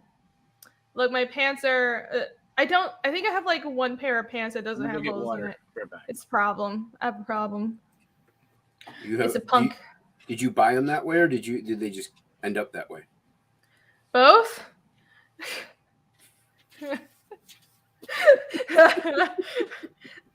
So I don't like buy a lot of pants because, well, not like pants. I like wearing tights with shorts unless it's really cold. So all my like pants have holes in them because, like, I don't know. I just like how it looks. Yeah, it's very 90s. Yeah, well, it's aughts, so kind of early 2000s. It's 90s. It's okay. All right. Whatever you say. I grew up in the 90s, Irene. Oh, okay. Well, fine. And I hung out in metal and punk crowds, so. Oh. But to be fair, so were Danko jeans, but it was still around in the 2000s. I don't know. I was like, no, it was. You're in not the wrong. 90s. You are not wrong, Irene. I bow to your knowledge of the aughts. Thank you. You're welcome. I have some knowledge. I spent most of the aughts in a drunken stupor, so I wouldn't know. Okay. Heavily medicated on cough medicine and Jack Daniels. Oh. Sounds like a fun time. Maybe, okay. It was more Johnny Walker, but it wasn't that bad, actually. I didn't take recreational cough medicine. And I was a social drinker anyway. I never drank at home. I see. Yeah. But when I did go out and socially drink, I made up for it. So yeah. The good half of your guest left. I'm sorry. I'm sorry. Yeah, it's because of you. No, I mean Plago's just got that energy, that entertainment value to him. That what are we talking about? We're talking about how good you are at being a co-host. How good I am at doing what? At being a co-host. A co-host? I'm not very good at it. You're good at it. You're entertaining. It's a compliment. Take it. Yep. I don't give them out every day. Oh, I'll take it. True. Oh, Just yeah. the season, Plago. I will take that compliment so hard. Cat saying girls wearing Hot Topic in the aughts. Yeah. I think I was one of those kids guilty of Hot Topic totally changed. Aren't you still that girl? I thought you do that goth girl stream. Yeah. Friday. Yeah, the world building stream. Yeah. This Friday. Check it out, everybody. On live chat. World building is that code for I listen to the Smiths in my basement and do a kooky little dance like this? No, we actually do talk about world building, but it's just we're both like kind of we embrace the goth. Did you see our dark world? Me and Allie. It's the goth girl world building stream. But we actually do talk world building. Card? Frog G bookmark, dude. Is that a bookmark or a ruler? It's a bookmark. It's 2x8. That's what she said. Yeah. I mean, it's really long. I mean, it's like stickers. It's girthy. That is? Yeah. Spare no expense. Spare no expense. No. There's stickers, dude. Stickers. Stickers. I hope you put extras of those in 80s Maid's package because he loves stickers. 80s Maid is getting triple of trading cards and stickers. Trading cards and stickers. Good job. Yep. Yeah. No bookmarks. Yes. You understand the pain that we must inflict on him. Oh, without a doubt. What the fuck are you guys talking about? 80s Maid is a big fan of stickers and trading cards. I'm going to actually send him stickers and trading cards of things that aren't my Fiendish because I have trading cards. And he did back your book. You should send him extra ones. He will send him extras. I will. Yep. Dupes. I'll make him so happy. Yeah. You should put on there in a special envelope in there that's just full of trading cards and stickers that says for Harley, because that'll make them real happy. I don't know if I should follow your advice because I don't know what for No, Harley. no, he's right. Yeah. Listen to Plagle. I don't know. How often has Plagle ever steered you wrong, Irene? Never. A lot. Never. A lot. The answer's never. Every stream he gives me dubious advice. What are you talking about? I hear nothing but talking about. All honesty. Yeah. Plagle only deals in truth. I want to show you sabotage. Listen, all y'all. And I come here sabotage my streams with weird shit. You yelled at me to come pure and we're normal. not sabotaging. We're trying to make super fans. You yelled at me to come on and called me fat in the process. I didn't call you fat. You said I don't need to eat. Fat waste of life. That's what you said. I didn't say that. I didn't say that. Yeah. I was talking about Dan. I was saying that everything was normal. That's what you said, Jason, you fat, horrible, disgusting. I didn't say that. I vomit in my mouth when I think of you. 100%. See, Plagle's right. I didn't say that, but See, I can't find my Max comic. I wanted to show you, Irene. Dan, did you say super faps? Says Alex VRB. No, but I did just now. You did just then. What the fuck is a super fap? D Barry says drink more nog. And then Jonathan Copeland says your crystal ball ain't so crystal clear, man. Only drinking more nog with super chats. Does the nog have the alcohols in it, or is it like Plagle's? Hers does, mine doesn't. Oh. Mine's real nog. It has alcohol. I got copious bottles of wine that I've stored up in this. Don't mix eggnog with that. Why not? It tastes like shit. They don't. Maybe it tastes great. No. You know what eggnog is amazing with? Cereal. Matt G, for one, thank you very much, Matt G. Bully Badger asked, who is Dan? Dan, introduce yourself. Dan does have a YouTube. His YouTube is Boob Dan. Spelled exactly how it sounds. There you go. Follow him on Twitter and YouTube. Yeah. He's another comic artist. He is one of the best. His comic is Goblin Girl. On Indiegogo today, friend. One of the most underrated comic artists in indie comics today. We're in the middle of getting it all lettered up. I'll give you a sample of one of the most recent pages. We're finishing off all the gray tones. Oh, show the beautiful. This is a sample of one of the pages everybody's been enjoying lately. This is gray tones. 650 bid. It's going to be a no. This isn't for sale. Oh, where are the tits? Show a page with tits. Page with tits. Yeah. We're not going to get crushed by the stream gods if we show tits. No, it's artwork. No nipples.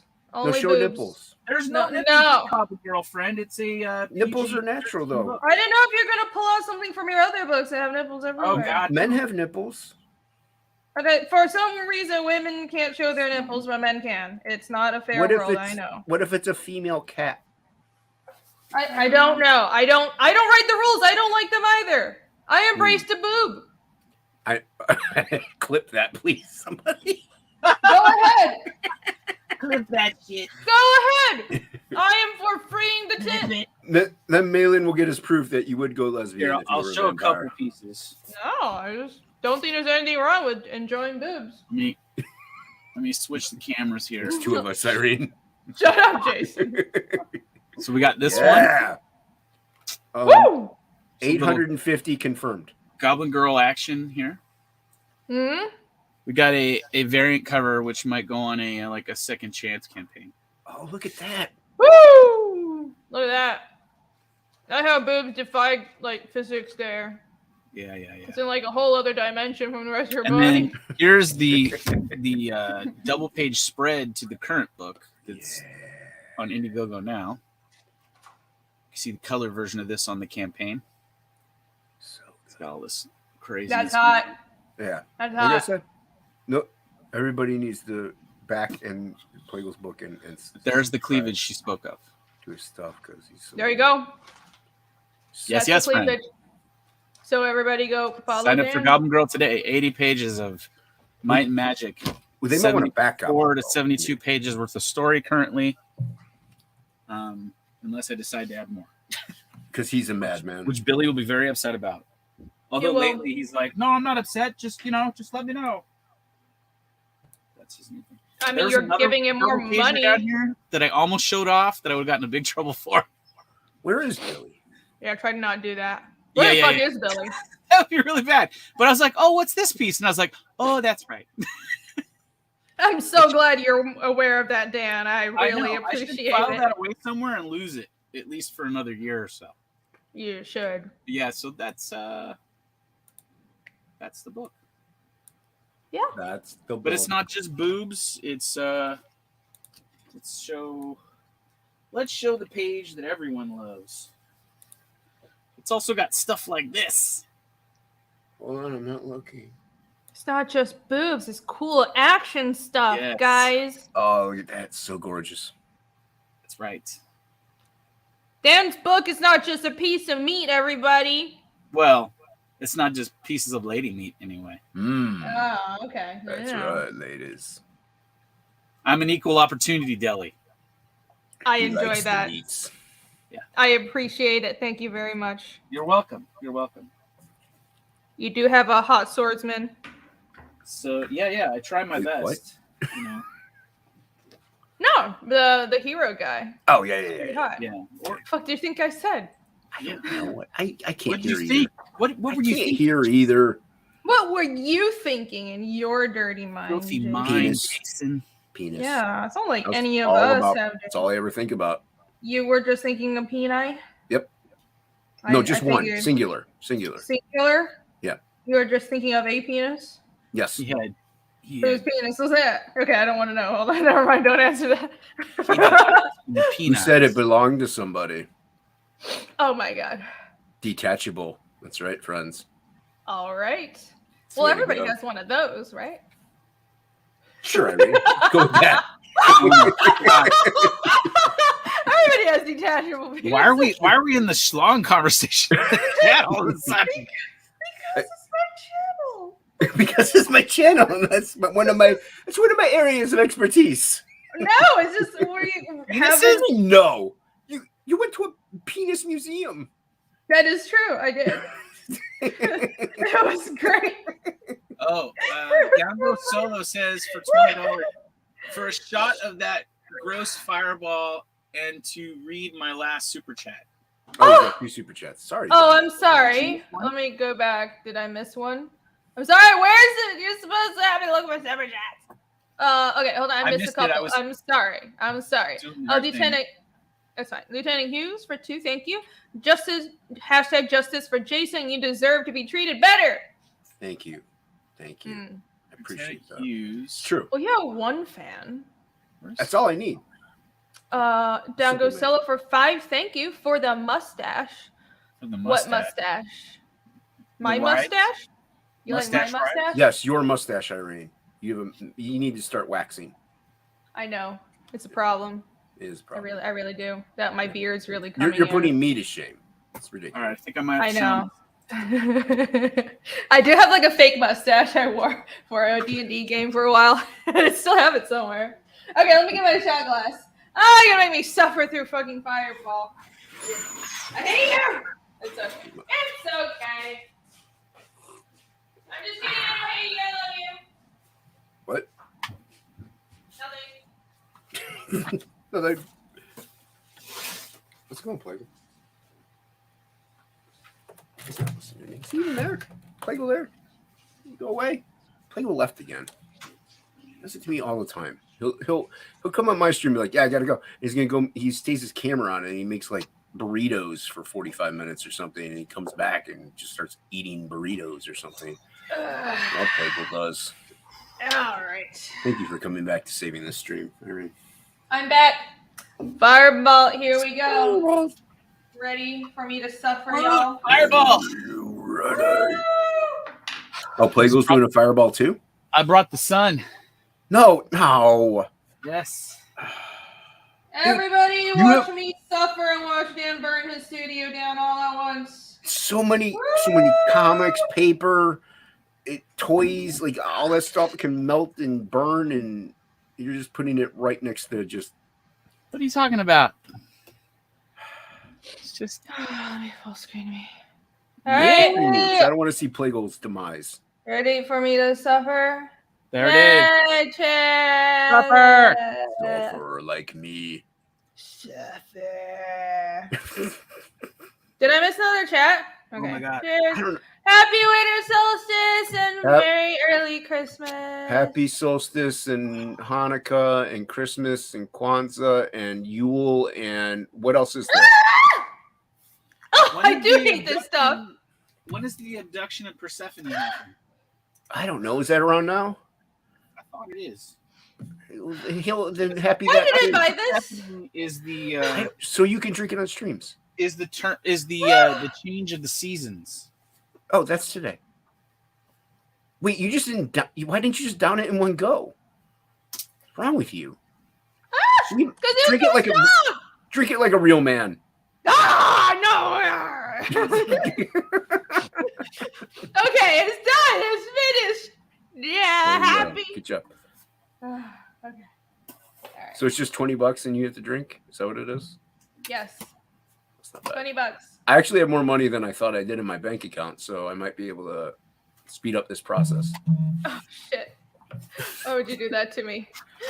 Christmas gift? I don't know. All right. That's fine. I don't need to get work done tonight. Oh, it does burn. I'll use it as a paint thinner. Yeah, that's what I'll do. Why did I buy Fireball? Because I have a friend who likes Fireball, so I bought a couple bottles to get together with her this weekend. But then I was like, well, I guess maybe I'll open one on stream, and then I realized I forgot I really don't like Fireball. My Father Christmas action figure in the mail. Just buy 151. Why don't you just buy 151? I'll suffer. Whew. Well, I am nice and warm now, so that's an upside. There you go. They want you to take the coat off anyway, so. Why do you guys like my fluffy coat? I think it looks great on you. I'm just saying the chat wants it. I'm not saying what I want. I don't care what you wear. Snarky wants me to throw it at my neighbor's house. Should do that. Set the whole thing on fire. Just kidding. It's a joke. Barb Rogers was so sheriff for Canadian too. Dump the rest of that down the toilet. No, just give it to my crazy friend for some fucking reason, like Fireball. What else do you have? Alcohol-wise. I just have eggnog and some beer. Oh, okay. Why are your supplies so low? I drank everything else. So why do you think? There's good no reason. Yeah, I had a whole bottle of rum and it's all gone. Strange. It just disappears. I have no idea how it goes. It just tends to go. I don't know. It just disappears. I don't understand. It must be all your dinner guests. My dinner guests? Yeah, you had them over one time. Oh yeah. All those many guests that I have over at my house. My many real life friends. I blame them for drinking my booze. Do you think maybe we did discover time travel, but you don't know it because you didn't discover it, so people are sneaking in and stealing your alcohol through time travel? That makes sense. That makes a lot more sense to me than I drank it all and just had have a problem. No, you don't have a problem. You just like to stay hydrated. I do. I do like to stay hydrated. It's very important. It is very important. I am very hydrated. You're very hydrated. See, you're in good health. Livers grow back, right? Yeah. It's fine. Yeah, like starfish. I don't need a fucking liver. No. Just put a starfish limb in there. You'll be fine. Yeah. Plagle, what are you doing, Plagle? I've got my therapist. What therapist? I got my figure obscura Santa Claus figure in the mail. Oh, nice. It's like a Santa Claus He-Man figure, basically. I got my friend's Christmas gift in the mail. It comes in a really nice box. This is what I got her. It's that's cool. Yeah, it's a tin, and you can put stuff in it. It's cheap because she's my friend. So Oh, that's kind of cute. Yeah, and then you can put stuff in it. What I want to do, I won't have time, but I want to like glue it to get a panda bear and glue it so the panda bear is holding it. 'Cause she likes panda bears, but I don't have time. So plus, fuck it. She's I a real friend. She wouldn't care. I wanted to get the panda bear and with it, and then get like pins and stick them in the panda bear's head all around, so it could be like a pinhead panda bear. That would be funny. Yeah, you've seen Hellraiser, right, Irene? Yeah. Good job. I actually did, but I was really drunk, so I don't know what happened. I just remember the imagery. Okay, kind of close enough. It was a good time. As long as you didn't see it while you were on acid. No, I don't think I would be here. I would be in an insane asylum if I saw that while I was on acid. This checks out. Yeah. I mean, I might already be in an insane asylum. You guys just don't know. We are actually just a figment of your imagination. I always figured. You're not really drawing on a computer right now. You're in a cell with a little stick and some feces, and you're just smearing it all over the wall. What? Oh my god, that's disgusting. I'm really warm now, guys. I'm way too warm. I already did it. Business about No, Jason's being fucking gross. He is fucking gross. What is that? It is fucking gross. That's what crazy people do. Okay. Yeah, we don't have loony bins anymore, but we should. We totally should. We should bring back the loony bins. I mean, we kind of do, but they're just called prisons now. So. No, they're just called San Francisco. Yes. Prison or a whole city? We just ship all our crazy people to one city in the United States and call it a day. Sorry, not sorry, San Francisco. Sorry, I guess I got to go to San Francisco. Yeah. I know a few people that need to go to San Francisco. Jeez, man. Yeah? Psychos. A lot of crazy people, huh? A couple. 2. Oh, these crazy 3, fucking 2. nut jobs. I don't know. 2 or 3. A few. And then sink that city. It's called TikTok. Oh my god. All the shit I see. So I'm not on TikTok, but all the shit I see from TikTok, it's just so fucking nuts. But the thing is with TikTok, you can make it so you see things that you like, and therefore you see good things. Like I see a lot of stand-up comedies, facts about animals, artwork. Like that's pretty much all I ever see when I'm on TikTok. Positivity about the CCP. Yes. Well, of course you would get that on TikTok. Yes. Lots of. No, I don't TikTok. I don't really get the point. It's like Vine. I never got Vine because I'm like, what the fuck? It just seems like stupid shit. I had Vine too, but I only use those as another medium to show artwork for me. You know what I mean? So that's the only reason why I have it. And then you eventually do get lost in these things, but I don't really upload much, and I got to me, it's an okay amount of followers for never really uploading much. So, but it's just another. It's like Instagram. Like people could see your artwork. That's it. They don't really back or anything. We get it. Exactly. Frog G supports China. You see. Yeah. Frog G. I guess I'll have to withdraw that cover from Frog G now, Jason. You kind of already drew it. So. You withdraw whatever you want. It's still there. I fell for it. I fell for your wily ways. The fuck is Vine? Dude. Vine was like TikTok before TikTok, basically. Yeah. Vine was, I think, better because it was only 6 seconds and you had to be clever. Like, if you're really going to upload stuff to it. So, TikTok is like whatever. And now YouTube's doing their shorts. So, it's just whatever. Yeah, I'm never really given a shit about, like, YouTube streaming is one thing. I really just prefer doing long form content. I don't have the time to edit shit, and because like I'm an artist. I'm just fucking drawing comics. Fuck else am I gonna do? I'm not really interested in doing anything else. So I don't have Snapchat, Vine, TikTok. Never had any of those things. I'm going to get back into them, but I do videos of like the statues that I've been doing those, but I don't really edit them. I just like talk, switch the camera, put intro, outro, and upload because I'm not going to sit there and not edit a 10-minute video, spend 2 hours on something. I'm like, whatever. And it's just content for content's sake. But I don't know. To me, you try to be as many platforms as you can if you're a small creator like, me, and hopefully you'll get a backer or two or a follower or a subscriber once in a while. Yeah, I was thinking of that. I was thinking of like, well, maybe I should expand to webtoons or something, but then their platform's all weird, and I'm like, well, how to look in like the rights about it and everything. I don't know about I was thinking of it though. I was thinking of putting Fiendish on webtoons because it won't be really what you normally find on webtoons. I don't really have this like just scroll down kind of format, but you could. It would still be legible. I just put the pages in a vertical row, Mm-hmm. Right. And I don't do double spreads specifically because I want shit to be able to be read digitally, so it would be kind of perfect. I'm all about the spreads.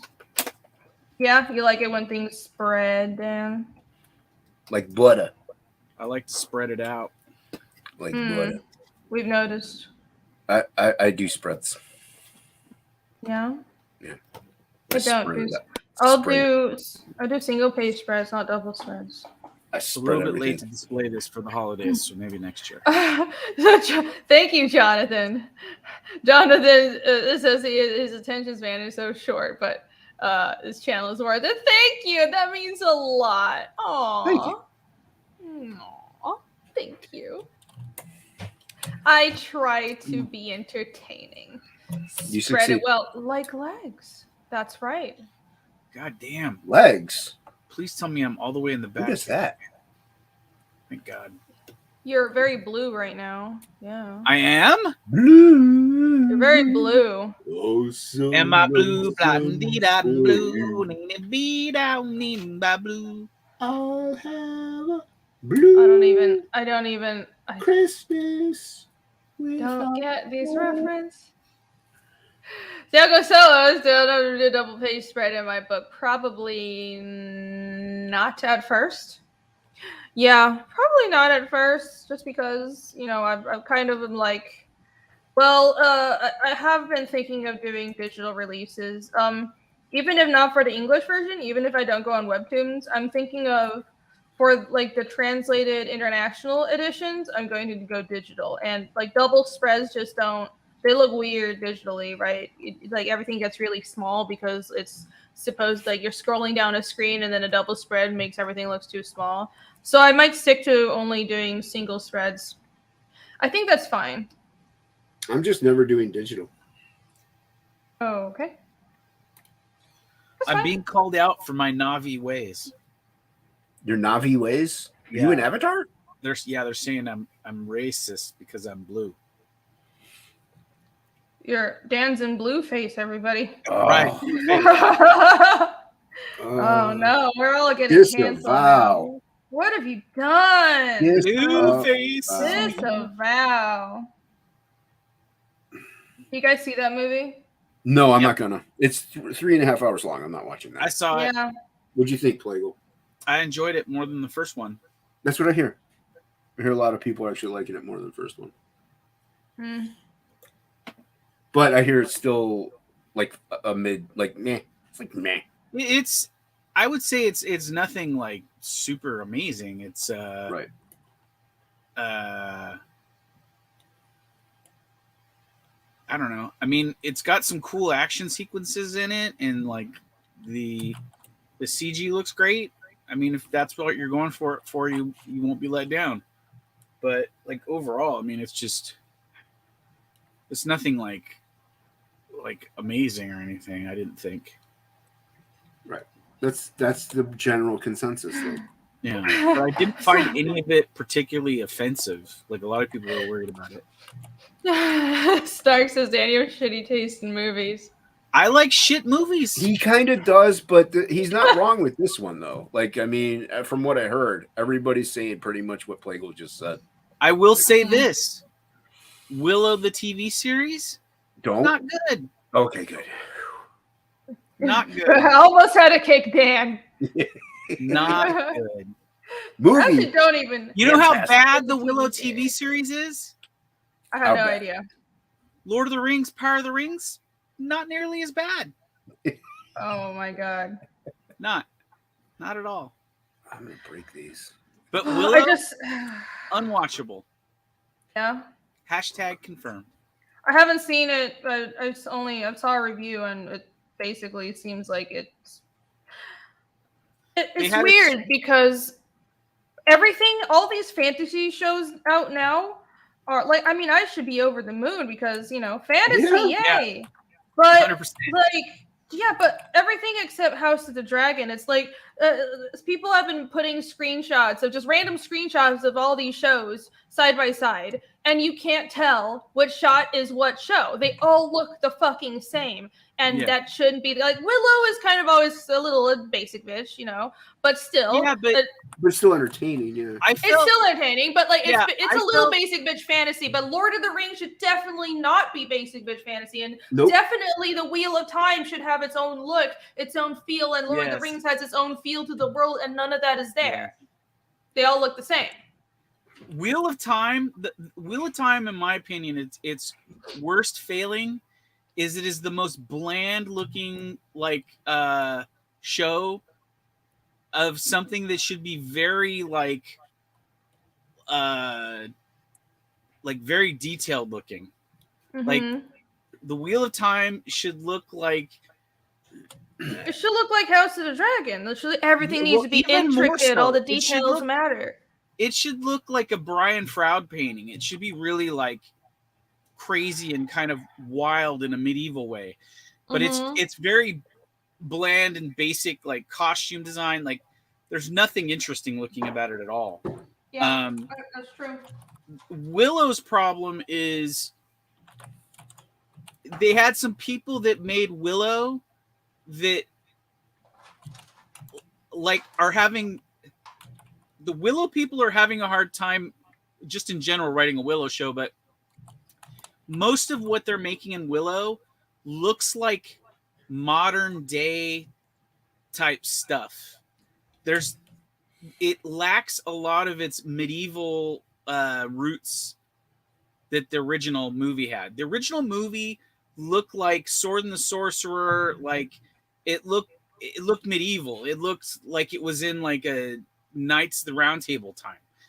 The modern Willow has characters that are dressed in modern clothes.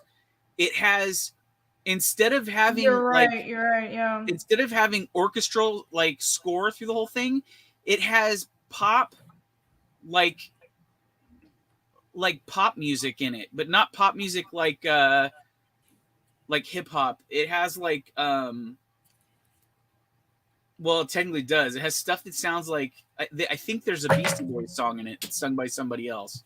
I think they had like Sabotage in there at one point. Mm-hmm. It's just got a bunch of modern music in scenes.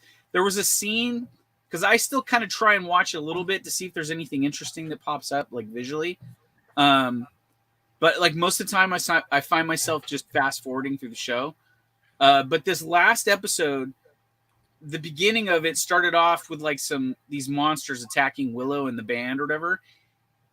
And a scene that should have had a orchestra score building tension, like these people are being attacked or running after, had some like Black Keys sounding like pop rock song over them running around. And it was so like out of tone with what was going on. It further ruined whatever could have possibly been good there. It was like really bad. That sucks. And Willow pulled out a flamethrower and what? No, he didn't. He did. He didn't. He had a thing that was like a flamethrower, and the one dude in the show's like, "What the hell is that?" And he's like, "Oh, don't worry about it. It's nothing." Oh, okay. I'm glad I don't watch it. FK322, thank you for $2. What's the last movie you saw in a theater? I think exactly. Titanic. Actually, Titanic was the first movie I saw in a theater. Oh, jeez.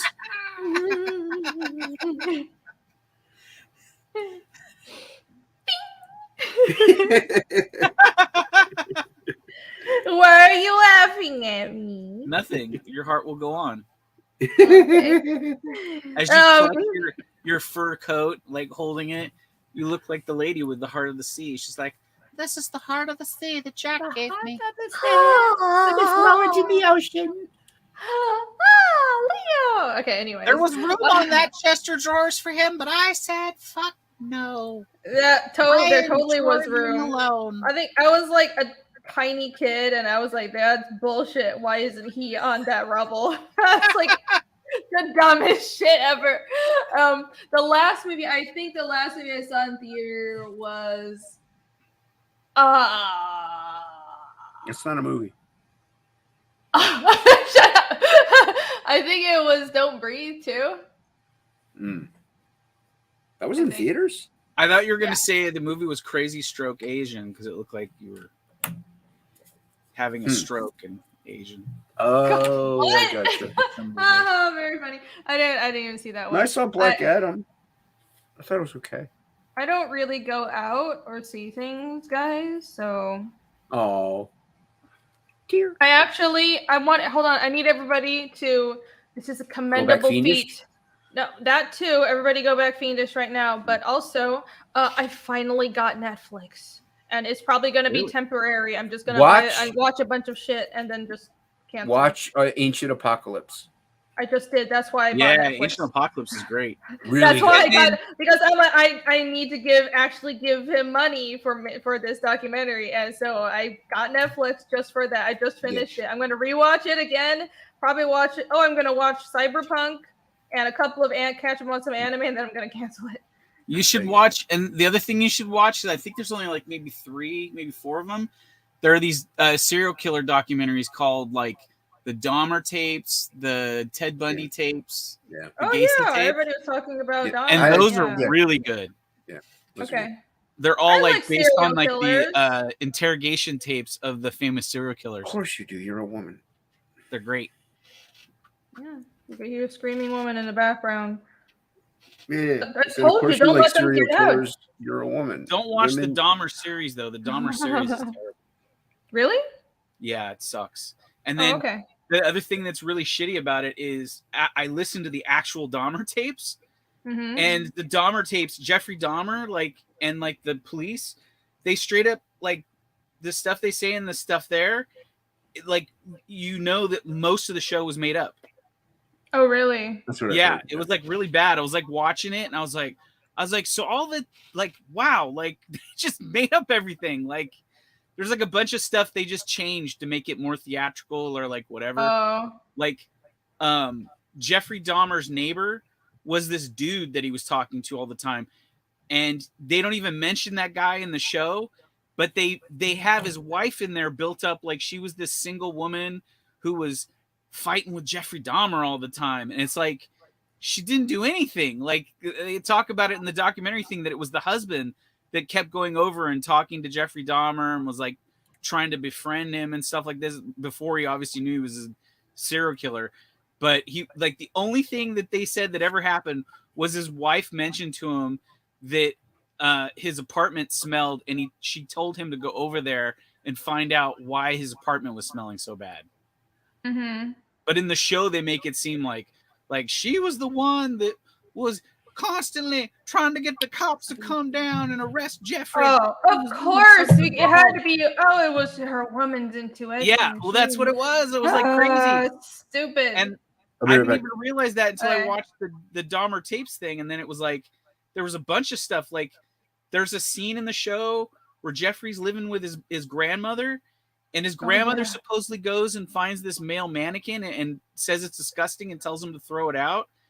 She just found the mannequin that was like broken or something. And she said, she's like, Jeffrey said that he never said anything to her about the mannequin, that she found the mannequin. So he got rid of it because he just didn't he was like, I think she was starting to catch on because I had the mannequin around. He's like, so I just got rid of it. Man, it was so fucked up that he was living with his grandma and killing people in her basement and shit. Yeah, well, that part was real. He was living with the grandmother and he was doing stuff there. No, I've seen other documentaries on him, so yeah. I don't know that many details, but I follow a lot weird. of true crime. But the tapes are really good. The Ted Bundy tapes are amazing.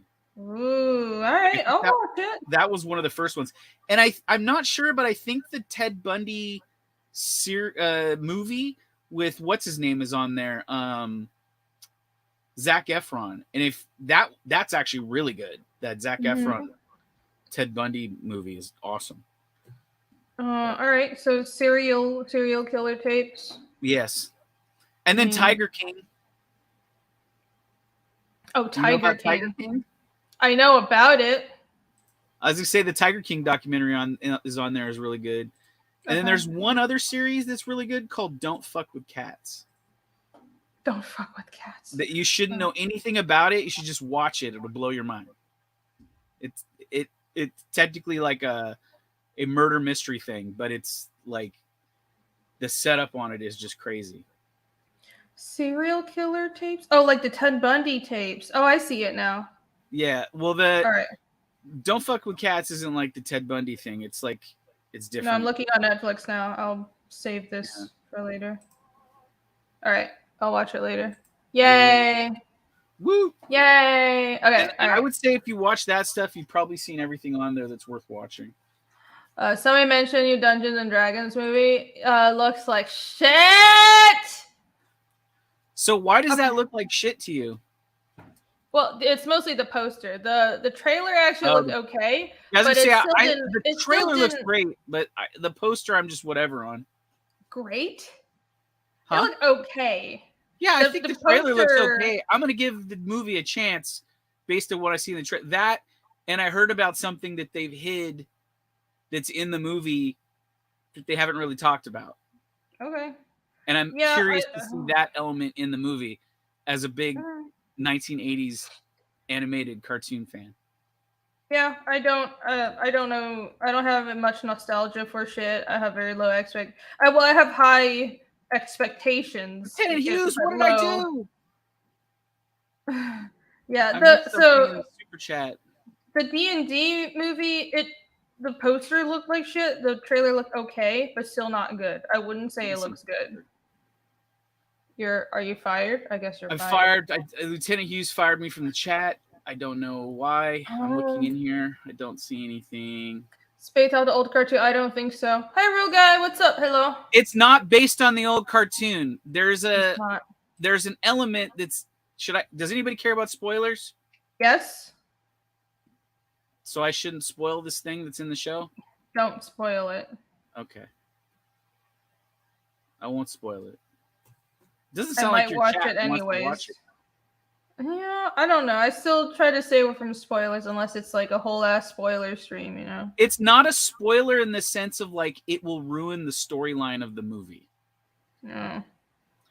What do you guys say? No. Spoil it. Oh, there was one no. Holy Hand Grenade says no. Lieutenant Hughes, I missed your last super chat, did I? Let me go back. Yeah, I didn't even see it either. Sorry. Tisk. Well, this isn't a spoiler. Thank you, Lieutenant Hughes, for 2. I love to spread it all, fish fuck. Oh my god. Thanks, Lieutenant Hughes. They are the animated cartoon from the 80s that I just read something online that they're I don't know if they're doing a reboot or if it's just a continuation, but they are bringing the characters back from the 80s cartoon show for a new mini cartoon series. I don't know if they're going to finish off the series or if it's just continuing or what they're doing, but I heard about that. Oh. And they finally made action figures of all the characters, which I can't wait for those to come out. They look pretty good. So late for that, though. I know. But as a fan, I already pre-ordered them. The only thing they don't have, they have all the heroes, they have the dungeon master, and then the evil overlord guy or whatever, Darkness, I think his name is in the cartoon, but I'm not sure. But they don't have Tiamat. If they had a Tiamat figure, I would have been like stoked. Which is the big Hydra dragon. You're the kind of fan that they bet on to. Count on you to make money. 100%. But if you make all my characters gay or irrelevant, then you won't be getting my money. I will not watch. Yeah. Like, well, I Willow hope like they don't officially make lost things shit anymore. That would Yeah. be great. I'm kind of glad sometimes I don't find nostalgia value in many things, because then I'm like not heartbroken over any of it. Yeah. Hyrule Guy is right. Okay. They did do an ending that was a voice radio episode. It's only available on the deluxe special edition, I think, of the DVD set, though. Which I don't have. Which, I don't know, I should have bought it, but I never did. I don't know. I just have no faith in any adaptations in general. I saw something where they were going to like, it was a My Hero Academia live action adaptation. Anime adaptations never work out. I'm just saying. Live action adaptations from anime are already hard. Yeah. But especially when it's from anime to American live action. Yeah. Especially something like My Hero Academia, and especially because it's Netflix. I'm trying to think if there's anything that I've ever liked that was anime that was... apparently there have been some good ones, but they're always adapted like by Japanese people. I think like the Kenshin live action was good. Oh yeah, my buddy likes that one. I never watched it. I heard the Mushishi live action was okay. I Kenshin the manga. I didn't watch the live action. I kind of liked the Fist of the North Star that they did, the American version they did back in the 80s. Yeah. It was kind of fun. But it was like over the top, sort of like violent. So it wasn't I don't know. Yeah, I don't trust them with Americanizing anything. It's like the early Americanizations were bad, and then they kind of got the hang of it. It's just like, just don't fuck with it. It's Japanese. It's fine. And then like now it's all this woke crap that they're going to instill in it and fuck it up, because, well, we need to instill our American cultural imperialism into your Japanese media. Fucking weirdos. And on top of that, it's just they get people who don't understand the source material. I think it's like a multifaceted problem, you could say. Fancy words. Mike McMahon liked the Full Metal Alchemist live action. Yeah, I was a little weirded out just because of the way it looked, because they had Japanese people playing it. Yeah, but I heard it's not bad. But he says he's a fiend for anything that's Full Metal Alchemist. Oh, I love Full Metal Alchemist. And Alex BRB says, "Kick Mike." Kick Mike. Alex is mad about the Full Metal Alchemist. I didn't see the live action Full Metal Alchemist. Yeah, Tentacle agrees that the Fist of the North Star wasn't too bad. It wasn't like 100%, but like it really did try to be somewhat faithful.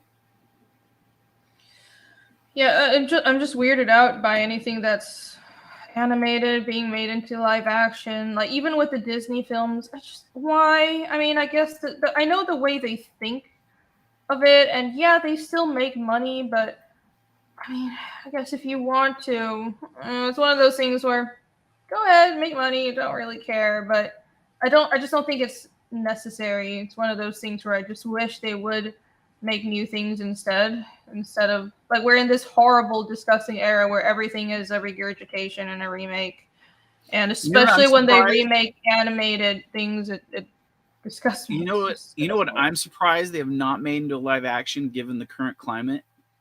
Yeah. Is Ranma 1/2. Oh no. Don't say that. They're gonna actually do it. I know, but you know why? That would totally make sense, right? I think it's basically a trans superhero.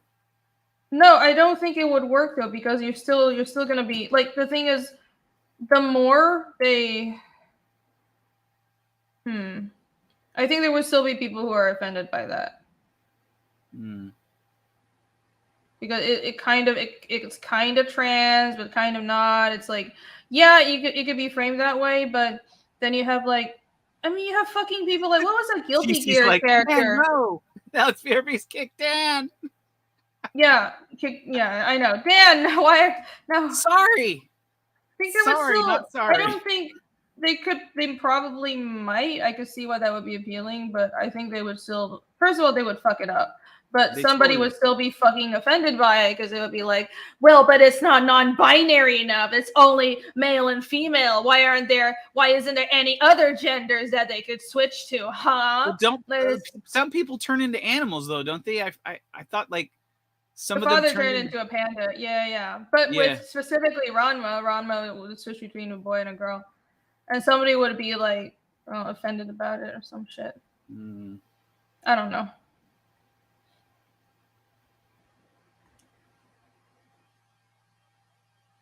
Now that, if they made a Japanese live action, I actually think that would work really well. There's like a certain tone to Japanese live action that they're better at. I'm surprised nobody in Japan has ever made a live action Bubblegum Crisis movie. Yeah. Because that would be pretty dope with those chicks and those cyber armor things, like hunting down like bomas and stuff. That would be cool. Dan, you're just like giving them a kill list. A kill list? This shit's out there. Like this is anything new. No, you're just like, oh, they're gonna see the stream and they're gonna be like, oh, now we know what anime. Yeah, they're totally gonna watch your stream. They're gonna watch. Yeah, they're gonna watch my stream and they're gonna just, we know what to target the anime fandom for and break all their hearts. Well, if that's the case, let me call out some other garbage. Then they should do a live action Fruit Baskets. Damn, chat, you gonna just take Fuck that show? Damn, wreck it. Damn. Might have to really kick Dan now. I just don't. I don't really give a fuck about Fruit Baskets. I know people like it though. Apparently wasn't that bad. What are you talking about? They had live action Iria and it was bad. Fruit Baskets is gay. Vinland Saga was Alex BRB, I don't think you understand this. Iria was live action before it was manga or anime. Hold on, if they Iria was created as a live action, and they made the anime off the live action, and the live action Iria is awesome. If they made Vinland Saga into live action in the West, yes, everybody would be black. They would be. I'm so annoyed with just absolutely insisting all Nordic stuff needs to not be played by Nordic people. Fucking why? Yeah, it's weird. I don't understand. You wouldn't do that to any other culture. So annoying. Yes, and the anime was better. Alice BRB is very mad. Gunsmith Cast will make a good live action. Dan is making half of these up. No, these are all real anime. All the ones I mentioned are real animes. These are all real all the awesome ones from the 80s. Yeah, I think Gunsmith Cast actually would. I mean, it's also set in America. Cool.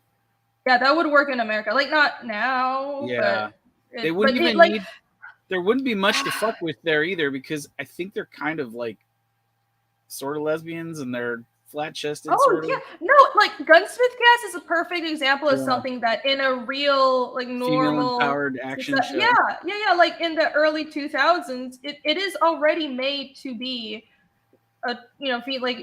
tough females with guns, and, like, it's really sexual, really hot and raunchy, but they're really tough as well. And it's like...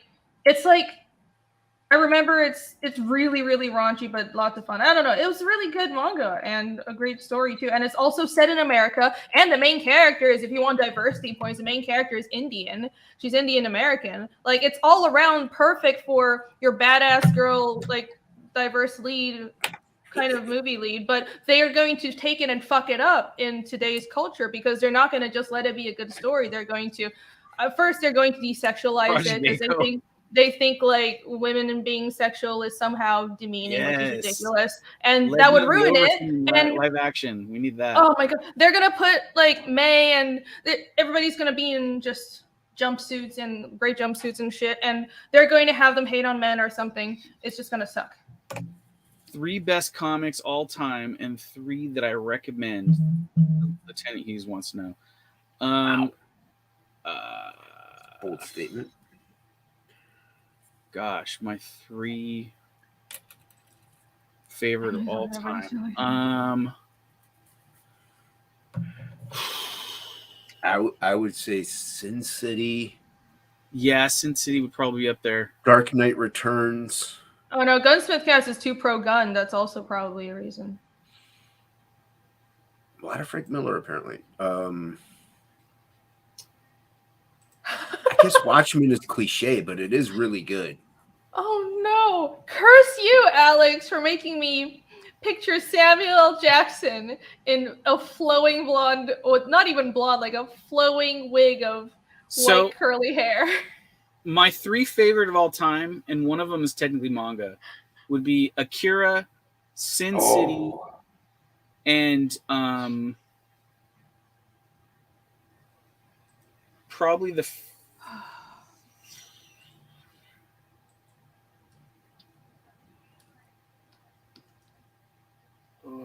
third one's difficult.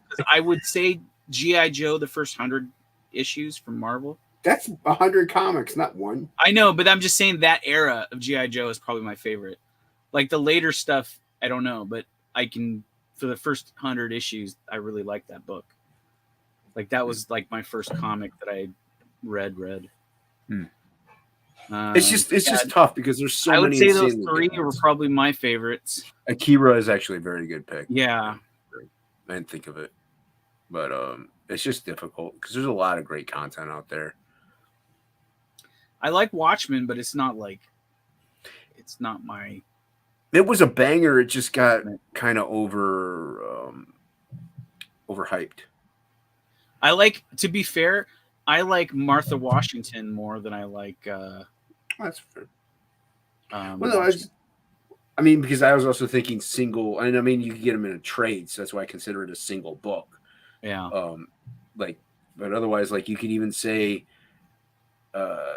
like the Frank Miller's Daredevil run was fantastic. The Dark Phoenix Saga. I never read any of that stuff. Dark Phoenix Saga is really good. You know, it's going to be funny to hear. I never even read the entirety of Dark Knight until I'd read Sin City first. That's nothing wrong with that. Like, I think my first experience with Frank Miller was Sin City when it was serialized in Dark Horse Presents. Yep. So good. And I was only reading it as a backup story in there to something else I was collecting that was in a run in there before that went in. What was the other thing?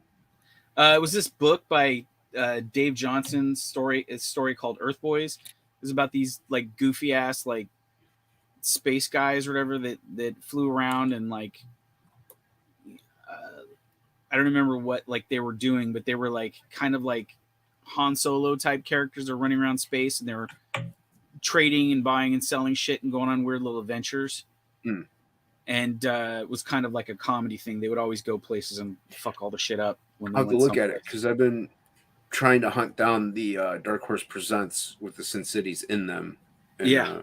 I have a few of them. I got a few of them. So I think I have all of them with the first run of Sin City. Yeah. That's why I've been trying to hunt it down, just because I want the first actual run. You know, just Those Who Hunt Elves live action. I don't know that one, Alex Farabee. I know the name, and I remotely know the manga or anime or whatever it is, but I never watched the show. I'm on the worst channel for that stuff because I didn't collect manga. Dominion Tank piece I'm seeing in the chat. I know, Eileen, I'm sorry. How dare you? Wicked City. I like Joe Madureira. Does that help? It's fine. I didn't collect American comics, so the hate goes but both this is ways. your channel. Oh, well, guess we're kicking Jason. AD, please. That's out of the pages or out of the anime Bubblegum Crisis. It was the spinoff. At least it's not One Piece. Jester Plan 9 wants to ask you if you're selling those legal. Selling what? I'm not sure. Everything you just mentioned, I think. Yeah. Oh, am I selling those comics that I just mentioned? No, that I have those. Those are my ones I'd never sell. Yeah, you should hold on to that shit. They'll be. That's like that shit's like time travel for me. Like I can go back to like a better time when I look through that stuff. Well, yeah, save it, and also, you know, Save it for Ronin. Yeah. That's also what why I've been having to rebuy things. Oh, he's talking about my Dark Horse Presents with Sin City in them. No, don't sell that. No. They're not overly expensive. But to be fair, most of those I can't guarantee they're in like really good condition anyway. Because when I used to have those, I used to pour over those because that was like, that shit was not just reading material, entertainment.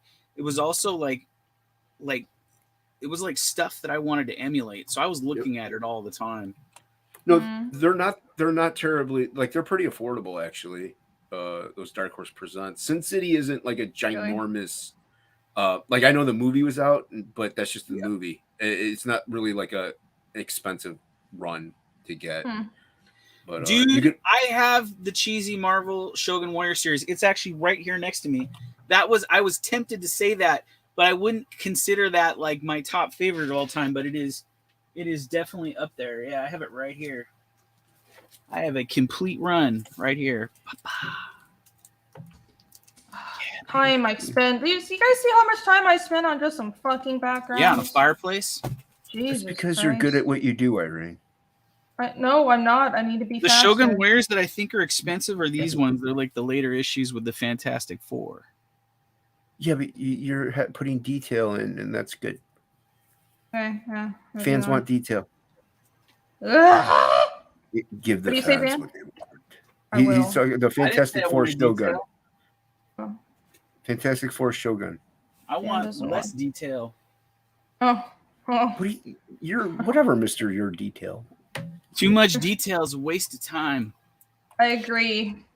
I can't help myself. You're gonna cover up that detail with text eventually. Well, I know where the text is going already. You gotta choose your battlefields.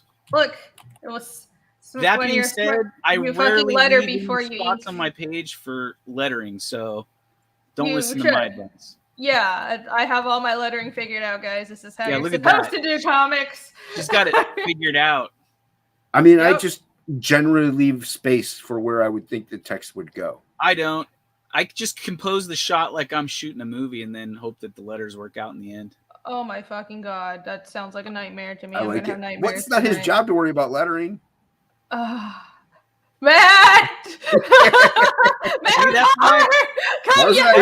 Bar's not here. That's why I got Matt Barr. Matt Barr's gonna do the savagery for me. He'll make the hard choices. All right. Well, I have to letter my own shit, so I have to suffer my own mistakes. Bar's probably asleep right now. I actually do need something from him. Oh. That's fine. Who has his number? Call him. No, don't. I could DM. Piss him off. No, don't upset Bar. It'll be funny. He's got your 6. Oh yeah, Big Damn Sin City should be on every bookshelf. Says Jasper Plan 9. I agree. That book is amazing. I haven't gotten mine yet, but I need to get one. What book? Down Goes Solo. Is that loaf made from the baby that they were burning earlier, Rini? So what? The loaf. Is that a baby loaf there? No, it's actually just bread. Why are you guys burning babies? Don't do that. The baby scene comes after this page. Disavow. Hyrule Guy says there was an Attack on Titans movie, and that movie was garbage. That's what I heard. What do you mean? That never happened. No, this is page 13. This is 14. The baby comes. Moromi says that it sounds like your cattle call to Matt worked because this is Matt just left PTP stream. Okay, yell at him on Twitter to come over. DM I guess I should. He might have left to go to sleep though. To be fair. No, well, he shouldn't go to sleep. Well, he just left, so I'm gonna do this real quick. Okay. He should be at his computer. What page you guys want me to work on? Is this boring? 422. Oh my god. So I said I'm gonna report this stream for bombing. What? I don't know. What does that mean? What do we do? Meaning that we're bombing, we're not being entertaining, I guess. I don't know. Oh, well, damn. Did we go back talk about dicks? I'm sorry, we stopped talking about dicks. Dicks up in the head. It's not my channel, so entertainment is not my responsibility. Maromi wants to know if I'm selling any Teenage Mutant Ninja Turtles number ones. No, I'm not. You sure about that, Dan? It's quick buck, Dan. Positive. You should totally just sell. I would only sell one if somebody was going to sell me a house in trade. Yo. Other than that, if you hold on to all this shit, you have like you would just have all this. Just your collector's stuff would pay for several houses in the future. I guess we're boring the chat. Jasper Playgul yawn. Snarkticon DM says Dan is why the numbers are dropping. Oh, I'm glad it's not me. He started his naked live channel. The numbers are not dropping. Playgul, I need to show knee again. What breed would I recommend? Happy knee. Happy knee. Happy knee. Yeah, knee faces. That's what people want to see. That is what people want. That is what people. You're not wrong. Okay. That and you drinking Fireball. That's what they want. Oh yeah. Well, I haven't got any super chats to drink more. So how am I supposed to entertain y'all? Yeah, it's not my responsibility to get her drunk. I'm on panel. You should know how this works. Playgul, if you send me one of those TMNTs, I might be able to get it signed for you in the near future. Oh, really? He just wants to take your TMNT. Don't do it. No, not right now. I'll let you know. Everyone ran to Shane's, it says Snarkticon. Oh, yeah, Shane started up. Yeah, forgot about that. Fuck you, Shane. We're going to go DM him that? I'll let him know you said that. He probably will already. Chat will already tell him. Never drink and draw, says Guts Berserk. I drink and draw all the time. Maromi says Rekini is greater than Anakini. Rini is greater than Anani. Oh. Yeah. Funny. Thanks, Shane. Oh, well. Should I do it? I need to draw a mustache on my knee. That's what's happening. Yeah. Samurai Champloo will be really cool Japanese live action. Yeah, I think some series with more humor would do well. I'm surprised that Kenshin was good. I wouldn't think.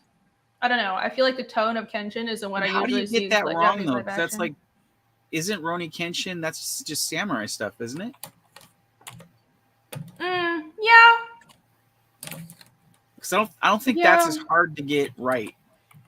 I think generally if they do like Japanese stuff that is like supposed to be set in Japan, then they do really well, obviously. Yeah. If they go too far out of that wheelhouse, their live action gets weird. It's strange because in animation they do really well, but the live action, it's almost like they have a specific way of acting. It's like they act like Japanese people in live action, but they can animate non-Japanese people. They don't know how to act like non-Japanese people. I think that's what it is, if that makes sense. Down Go Solo, $20 super chat. Woo! All right, here we go. Here we go. Fireball and draw a mustache on your knee.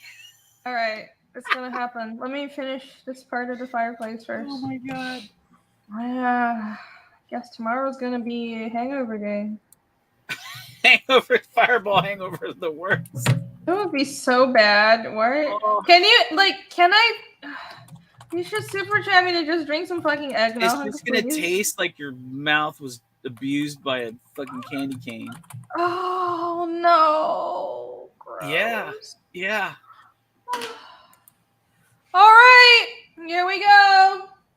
You're gonna be farting around the house, and it's gonna smell like a confectionery store at Christmas time. Ew, gross. Just peppermint. Okay, no more Fireball after this.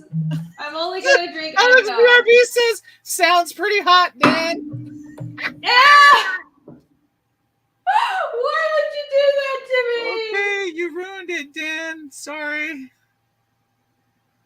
No eggnog is gross.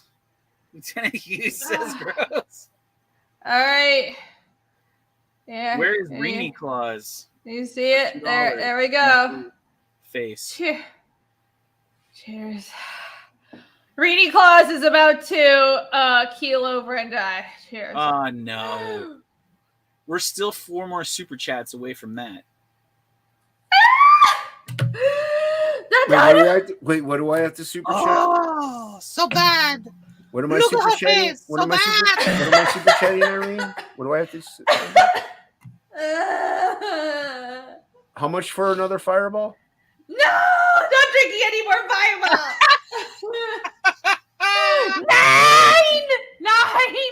$9? Okay. No!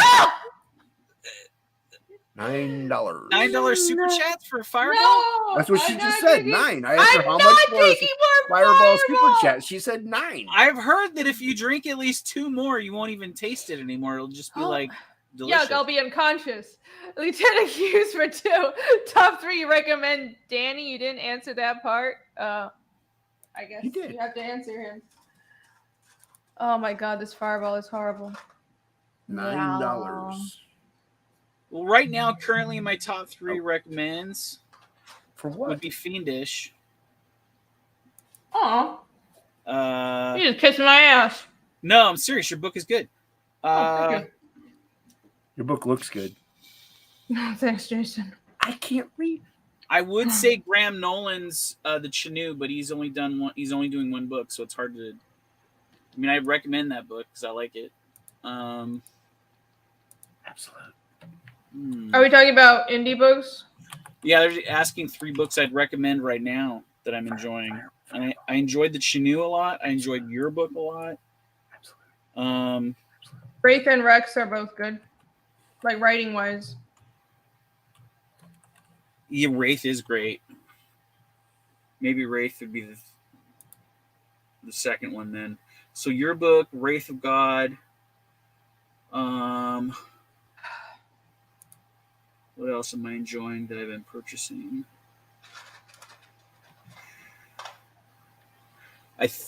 Oh man. I guess Inglorious Rex. I only read that once though. I didn't really pour over that. I feel like the second book is where the sweet spot is on that for me, probably. Mm-hmm. So I have a hard time judging that until I've gotten the second book. Because I feel like the first book of Rex was kind of like the setup. Yeah, that's pretty common though. Yeah, I know. I agree. Well, I like, feel like that's what I feel about my book as well. Is there's a lot of setup in the first book. I mean, there's some good action in there, but same. Yeah, I just tried to like throw some smoke and mirrors and mask the setup under a lot of action, so people wouldn't realize it's just a setup book.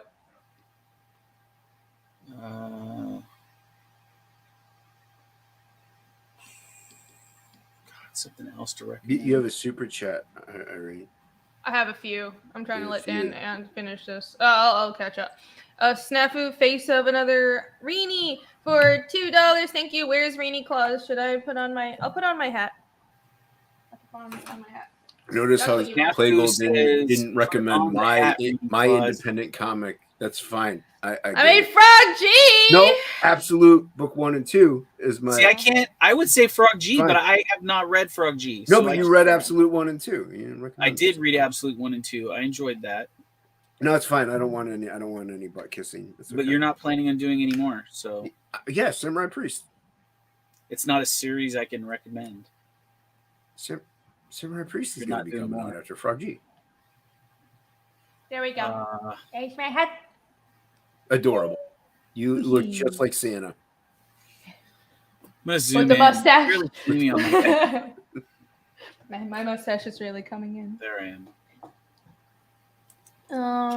Snafu again. Third series that I'd recommend. This is pretty hard. I usually don't recommend. What about no, I don't want to say that one. They're in the book that I recommend, but it has ended, and there's 2 volumes of it. That is called Pestilence, which is really awesome. It's like Evil Dead meets medieval times, but more serious. It's for $9. I don't want to drink more fire. I'll drink beer. No, you said 9. You said 9. That was no in German. That was me screaming no. I don't sprechen Sie Deutsch, Fräulein. Okay? Well, you clearly do sprechen Sie Deutsch. Because you just sprechen the Deutsch. That was fucking I hate German grammar. I took like one German class. I'm like, fuck this shit all the way. I took like, It's so complicated. I took like half of a German class. Chat. Fucking hate it. What's that, Lieutenant Hughes super chatted for $2. How about 3 old school mainstream comics before shit? 3 old school mainstream comics before shit. Walter Simonson's Thor. Okay. Oh no, go ahead, Plagle. Sorry. Oh look, it's my dong bottle opener. This is the top part. I'm not gonna show the whole. It looks like a butt right there. Yeah. It's something else. I know. I love it. It's so funny. I really enjoyed the Marvel Comics Jungle Action Adventure Tales, which was the original first Black Panther run. That was pretty good. The Max. That's not mainstream though. Half my calories are from booze today. I want you guys to know that. Look at it. There you go. Look at that. There you go. Yeah. Okay, we have some German speaker. Please tell me how to. I can't. I'm gonna butcher that. I know Joe Seiler speaks German, right? Yeah, I can't. Sprechen Sie Deutsche Bag? Well, Jason does sprechen Sie Deutsche Bag. No bags. Show it just I love the you, tip. Jason. I'm just kidding. Just a tip. So what was it, Plagle? What were your mainstream? I don't know. It's so funny. It amuses me so much. It's hilarious. It fits really well. It's very comfortable. My guy friends are so uncomfortable with it. It's just every time we have a get together, I just bring it out. I'm just like, look, penis open there. Why? All they have to do is pretend it's theirs. No, it makes them so uncomfortable. I'm like, I feel like you're in the closet, my dude. Yeah. Why are you uncomfortable, huh? I mean, you yourself have one. You touch that one. Mm-hmm. Why can't I find my next one? It's only a penis. Calm down, my friend. Calm down. Enhance your calm, John Spartan. We're Polish. We hide from these crowds. Yeah, I refuse. Well, I am part German, but I didn't get that. I don't know. Language gene isn't a thing, but I don't like. I'm quite a lot of German. Yeah, I'm part German. I think the German language sounds cool, but it's just too fucking complicated. And I have no real interest or need to learn it. I would learn. Oh, go ahead. No, go ahead. I was gonna say I would learn like a Scandinavian language before German. It's not the most alluring language, like, you know what I mean. Like, it's not like yeah, very sexy. It's not like Spanish. Yeah, I think Spanish sounds really sexy. Yeah. I don't even think French sounds that sexy. Spanish sounds hot. Spanish. Yeah, that's my first. Spanish is very. I don't like the whole fucking. French is the language of love. No, the fuck it's not. No, It sounds like you guys have a potato in your mouth and you can't fucking close it and make any. It sounds like you're uptight. How do you wake up? You're baguette. Like, I fucking hate. I can't do it. It sounds like you're uptight and pretentious. There you go. There's some Max booty. There you go. Oh, booty. Some Max booty. What Max booty? Hold on, full screen. The Max.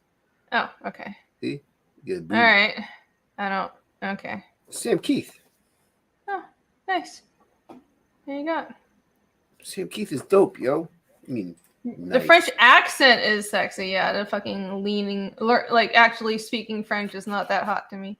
I do like Rammstein. I think a lot of the German words I do know are from German music, and that's it. I don't know really any German. like half a phrase. That's about it. Pretty much what I just said. I can think I can count to 10 or 6 or something. I took like one German lesson on Duolingo, and then I started getting it mixed up with like Swedish, and I'm like, okay, I can't do this. It's too similar. It's actually really similar. Like the words are similar to English. Like both of them are Germanic languages, and English is also Germanic language. And it's like, okay, so it's too similar. You can't learn so many Germanic languages at once. I've realized. I literally just get them mixed up. So I need to pick one, and I'm gonna pick the ones with like easiest grammar, and it's not German. Don't blame me.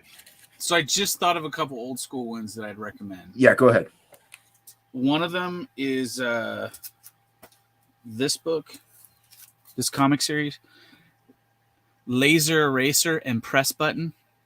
What? It's really I thought good. they said mainstream though. It's by Eclipse Comics. I know, but I'm just thinking of good ones that I used to love. The other one would be Warlock 5. Was really good, which I don't have any of those on hand here, right here. And then what else would I recommend? The Adventures of Captain Stern. Wow, you're really naming some weird or obscure titles. It's Bernie Wrightson. I had never heard of it though. You haven't? No. There's an animated short in the heavy metal movie of Captain Stern. Really? Yeah. I'll have to find some of that. I was trying to show Irene the Max. I don't think she was overly impressed with Sam Keith's work. That was an okay purple ass. What have I got down here? It's great. Sorry. Great. Got something in a plastic. It was bag. great. I'm sorry, I'm not educated on your American culture. No, it's fine. You're allowed to have opinions that are wrong. Mm-hmm. What opinions? I'm not saying it sucks. I just don't really know. Just Jason's really I'm mean is what it is. You're so mean. I'm mean. And I'm not. I'm never mean. You're never. You're so nice. I'm so sweet. You've never called me morbidly obese? Ash, I never done that. Never done that. I haven't. I called you other names, but not morbidly obese. You're morbidly blind, but you're not morbidly obese as far as I'm aware. Walter Simonson, Thor Run, so there dope. you go. So dope. Always, you can't go wrong. It's always good. It's a good old school mainstream title. Like Neil Adams Batman is pretty. Like I'm thinking older, like 80s stuff like that. I'm not really thinking 90s because I would go with Kelly Jones if anything. But I'm also talking artists. But mainstream. Yeah. Can I recommend Puff the Magic Dragon? No. No, you can't. No, you're not allowed to recommend that one. Why not? I said no. It's dope. No, it's not. It's not. I actually have I think 2 or 3 of these. I buy any Max book I can get every time I see it. I would have to say McFarlane's run on Spider-Man just because the artwork's so cool. Story is Dan loves I Am Starfire. Yep. What? You love Starfire? I Am Starfire. No. Yeah, you do. They just said you did. Why would the chat lie? Why would I? I don't know. Snarky has something out for you. It's all right. Snarky has never lied to me. Hmm? He's never. Snarky never lies. He's never steered me wrong. He hasn't. No, so this has to be true. It has to be true. You're right. Mm-hmm. Dan apparently has everything. He has a lot of shit. Dan is. This is what I love. Like him and Barr, their knowledge on comics is just. I am in awe of it. It's fantastic because like Dan covers the manga side and the anime. Keyboard piece of shit. Like obscure stuff, and Barr's kind of in the obscure stuff wheelhouse too, but also mainstream. Down here too. There's the good shit. So I like hanging out with them. They know their stuff. Yeah, I'll know shit. I'll know some obscure manga, but then I'll you know the manga. Chinese. I don't know anything about manga, and if I were like, "Hey, Irene, I need a good manga," you would be like, "Here you go, Jason." Irene does not know about manga. She knows about manga. Oh, Monger. well, either one. You I can know suggest about- a good monger. You know. I know about the mongers. I can wholly suggest this book. It's a very good book. What is it? It's called Iron Jaw. You should look this book up on the internet. It's got some choice dialogue. Oh. Iron Jaw. Hmm. Is it dialogue we cannot repeat on this stream? It's a book that was basically written by a man who came out of a bad divorce. Oh no! Nice. Yeah. There's some great dialogue in this book, as well as some great art. Mm-hmm. It is a barbarian book that takes place in the future after a nuclear holocaust.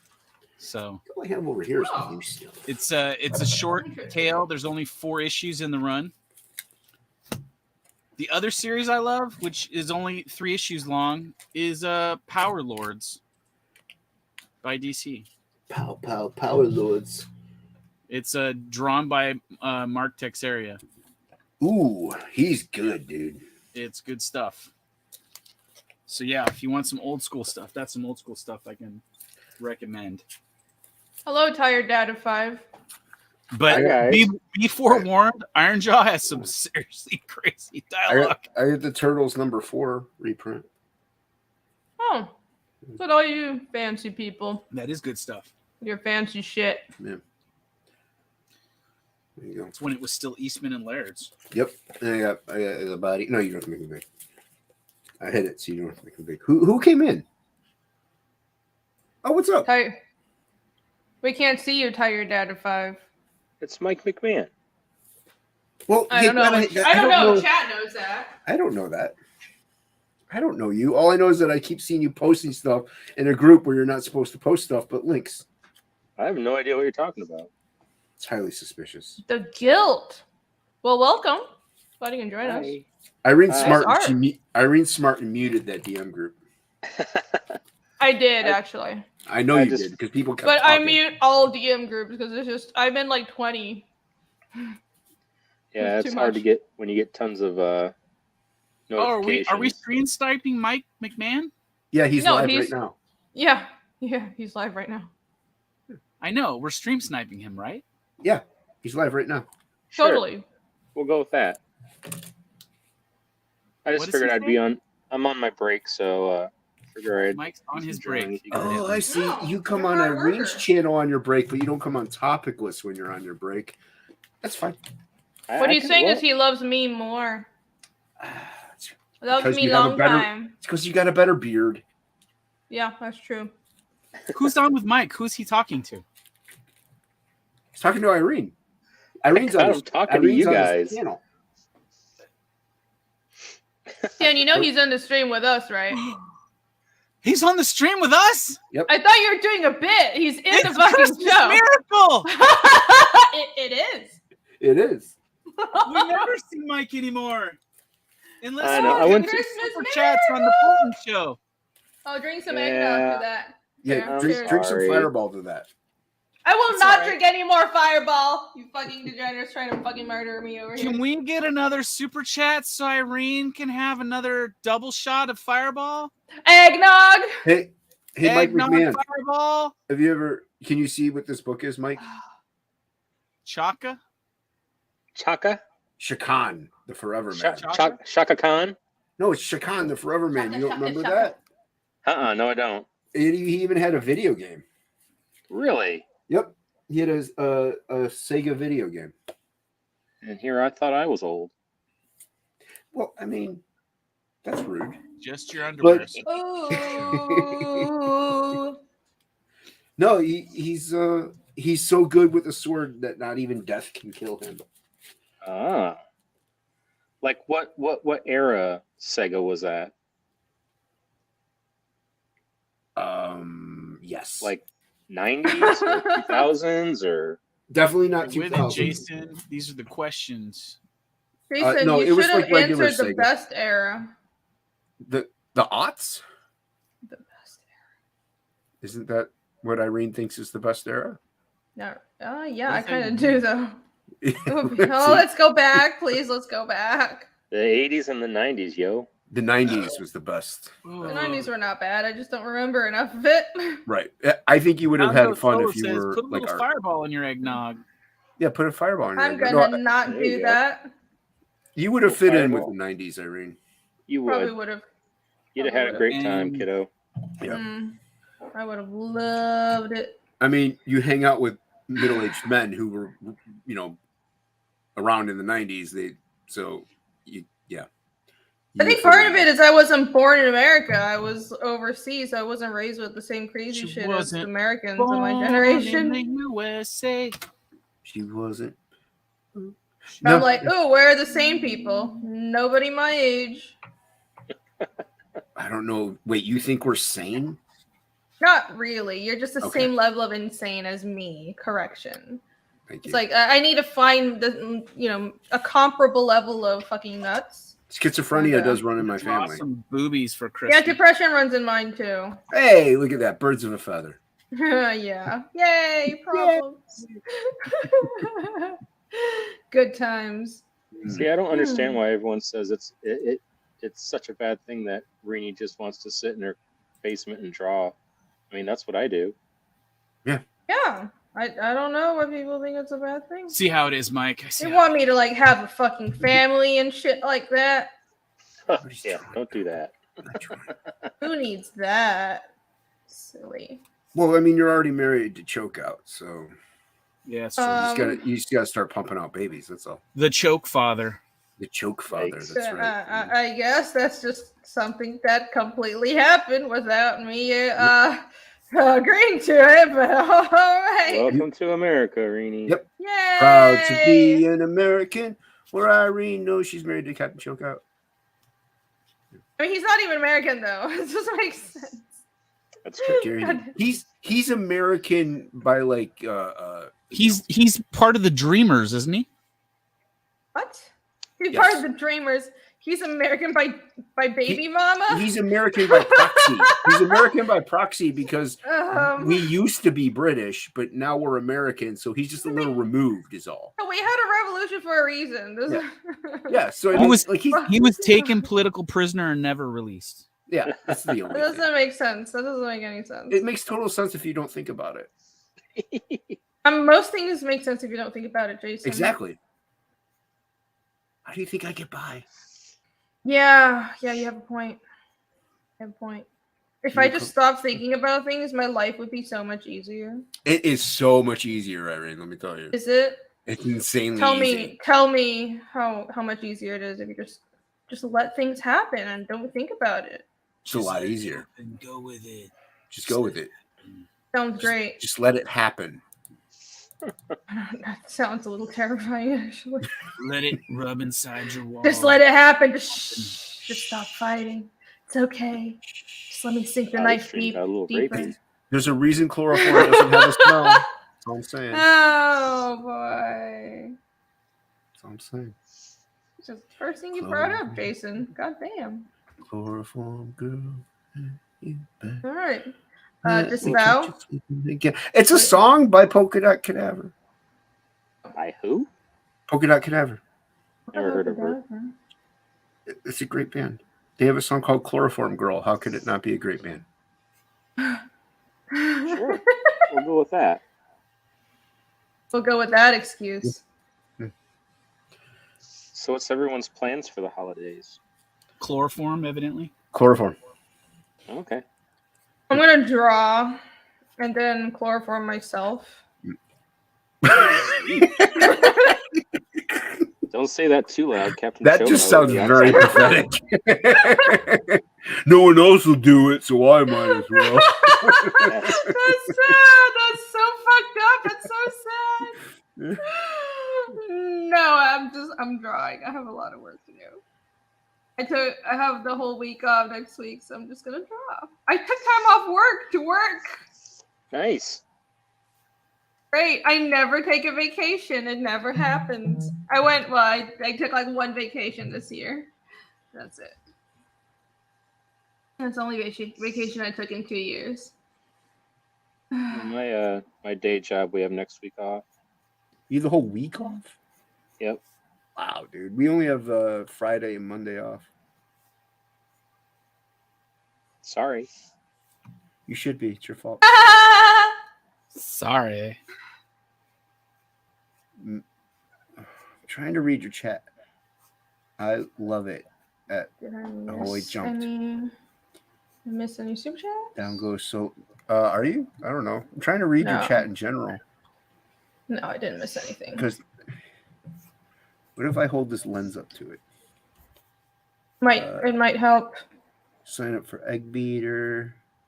Thank you. We for should that. get Jason a monocle. I kind of have one. The lens fell out of one side, but it's my blind side, so I really don't need it. But so I can monocle it. Jason, do you need new glasses? You should get. I got another pair over there. I go Jason's through glasses. The Dr. Mindbender of CG. Yes. Why do you go through glasses so quickly? I have a wide skull. Oh, okay. And so the generic reading glasses from Dollar General just break on me all the time. Don't get generic reading glasses. Get something fit for you. Can I take out a loan? It's like $100. Can you give me a grant? It's like $100 to get some glasses. I reiterate, can you give me a grant? Oh my god. Everybody back. Prodigy. Please help Get this this blind man. man some glasses. Help this poor man out. He's blind. He needs some fucking that checks out. glasses. I am blind. We'll just wait. Where to go? We'll just weld it. Weld the glasses to your head. Ow. I think that's called LASIK, but I don't know if Because that would said really it, so work. It's got to be. It checks out. He doesn't lie to me. He doesn't lie. You're He right. doesn't lie to me, man. I'll do it for you. You can You're gonna trust weld me. it to. I mean, that'd be pretty cool, I guess. Yeah, it's not like she's crazy or anything. Oh, Irene would never cause me harm. I would never cause anybody harm. No physical harm, anyway. Mental, yes. Yeah, never cause anybody any harm. So innocent. She said Yeah. she punched him in the face. Never. If it wasn't for what date? What? I don't know what that means. What are you talking about? I don't know. Oh, if it wasn't for something, I'd never get laid. It wasn't for. I don't know. You're making me read your chat. That's a grape emoji. Oh. Okay, thank you. Job styler, disavow. Bad. Oh, grapes. Bad, I love bad. grapes. Grapes Grapes is my delicious. favorite. Grapes are good. She has a I just consumed a whole thing full of grape. pyrography set. Yeah. That's true. She does have. Irene does have the pyrography set. Pyrography. So she could weld them to my head. I Sure. could, yeah. I'll just solder them to your skull. Yeah, it'll work. And I'll use chloroform as an anesthetic. You won't feel a thing. Oh, thank you for at least making me have some kind of anesthetic. I appreciate that. I thought you were just gonna do it. I'm a thoughtful person. You will find that Irene is kind. I'm such a kind person. Just sounds like a good time to me. So thoughtful. Grape and Yeah. Grape Ape. Dude, Grape Ape was so dope. Grape Ape. Grape Ape. You So don't was remember Grape Ape, Jabberjaw. Irene? Of course you don't. You're a fetus. No! I'm a literal fetus, yes. Look up Grape Ape and relax and have fun. That's sublime, right? Sublime. Shane is the best. Anesthetic. We should stream snipe them or something. You decide to stream over me. I did super chat him what you said, but Oh. I just bounced. I didn't stick around and read it. Okay, well, that's fine. So- I'll do that sometimes. I'll super chat somebody and I'll just leave. Thanks for instigating, Jason. You're welcome. Oh, he doesn't care. He's Shane. I know he doesn't. I know He's a doesn't bro care. dog. He don't care. He's a bro He's a dog. pro dog. Bro dog. That was so horrible. How dare you? That was glorious. It was hard. I mean, horrible is not mutually exclusive with glorious. Is it? You talking about bro dogs? Big brain. Big brain stuff. Ah, there you go. There's Private American. I hope you guys are enjoying me, watching me draw some fucking rocks for an hour. I am reading your chat. They're enjoying that for sure. I'm drawing female Mrs. Clauses. Oh, look, you should probably look at Dan's screen because it's much more interesting than my stupid comic. The Private American, yes, by Mike Barron. Everybody back this now. It's Private American friends. Yeah, they were twice. not just shadow banned on Indiegogo, but apparently kicked off Kickstarter. Yep. And they were given a reason, and it was like fucking bullshit reasons. It was essentially, well, you violated TOS, and the specific clause of TOS is this is discrimination against this, like a race or gender or nationality, blah blah blah. It's like it literally isn't. It's about vigilante protecting migrants at the border from drug lords and rapists. It's the and the main character is Hispanic. It's the most. Like, this shouldn't be banned. It's just a super classic American vigilante story, and they want to ban it. So everybody go fucking back this book now. I'm really pissed that they're fucking with Mike. He's good people. And among all the other books that are banned, right? Inglorious Rex is also shadow banned. Go back that. Frog G. Go back Frog G. Yep. Fuck these people. Yep. I agree. You have a super chat. I do. Thank you. Ooh. Is that a solid no for more Fireball? After a couple, right now it is, but depending on how much longer we stream, if I have some more beers, I might revert on that. Fireball! We'll see. Fireball! Don't do it, Rainy. This is like way too many calories in the forms of alcohol today. Fireball! I had 2 plates of spaghetti, if that helps you any. Oh, well, it does make me feel like less of a fat ass, so thank you. You're welcome. Also, I did go to the gym, though. I wonder if you should put big nipples on this. I did not go to the gym. The answer is yes, Dan. I did a lot of abs today. I did a few arm stuff too. I really should go to the gym or just like get up and move some more. I have no idea why I'm not fat. Because you're a fetus. I told you. Okay, I'm not that young. You're pretty young. I didn't have to worry about it too much in my 30s either. Once 40 hits, you expand nicely. Really? Yeah. If you don't stay active. All right. Yeah, I need to get more active. It's easier to maintain than to, try to get in shape. So it's easier to maintain it. So if you get in shape and you just stay that way, you'll be. If you keep working out, you'll be fine. What Jason said. Yeah. I'm always right, Plagle. Nobody just seems to listen. Oh, I'm finally fucking done with these stones. Always right, Jason. Always. Yep. See, thank Always. you. See, at least 2 people here recognize it. Rini is young. She is young. I'm not that young. My doctor told me I have to lose 70 pounds. See, that's a lot. That's not easy to do when you're a middle-aged man. Well, is it an or else situation, or is it just you should lose some weight?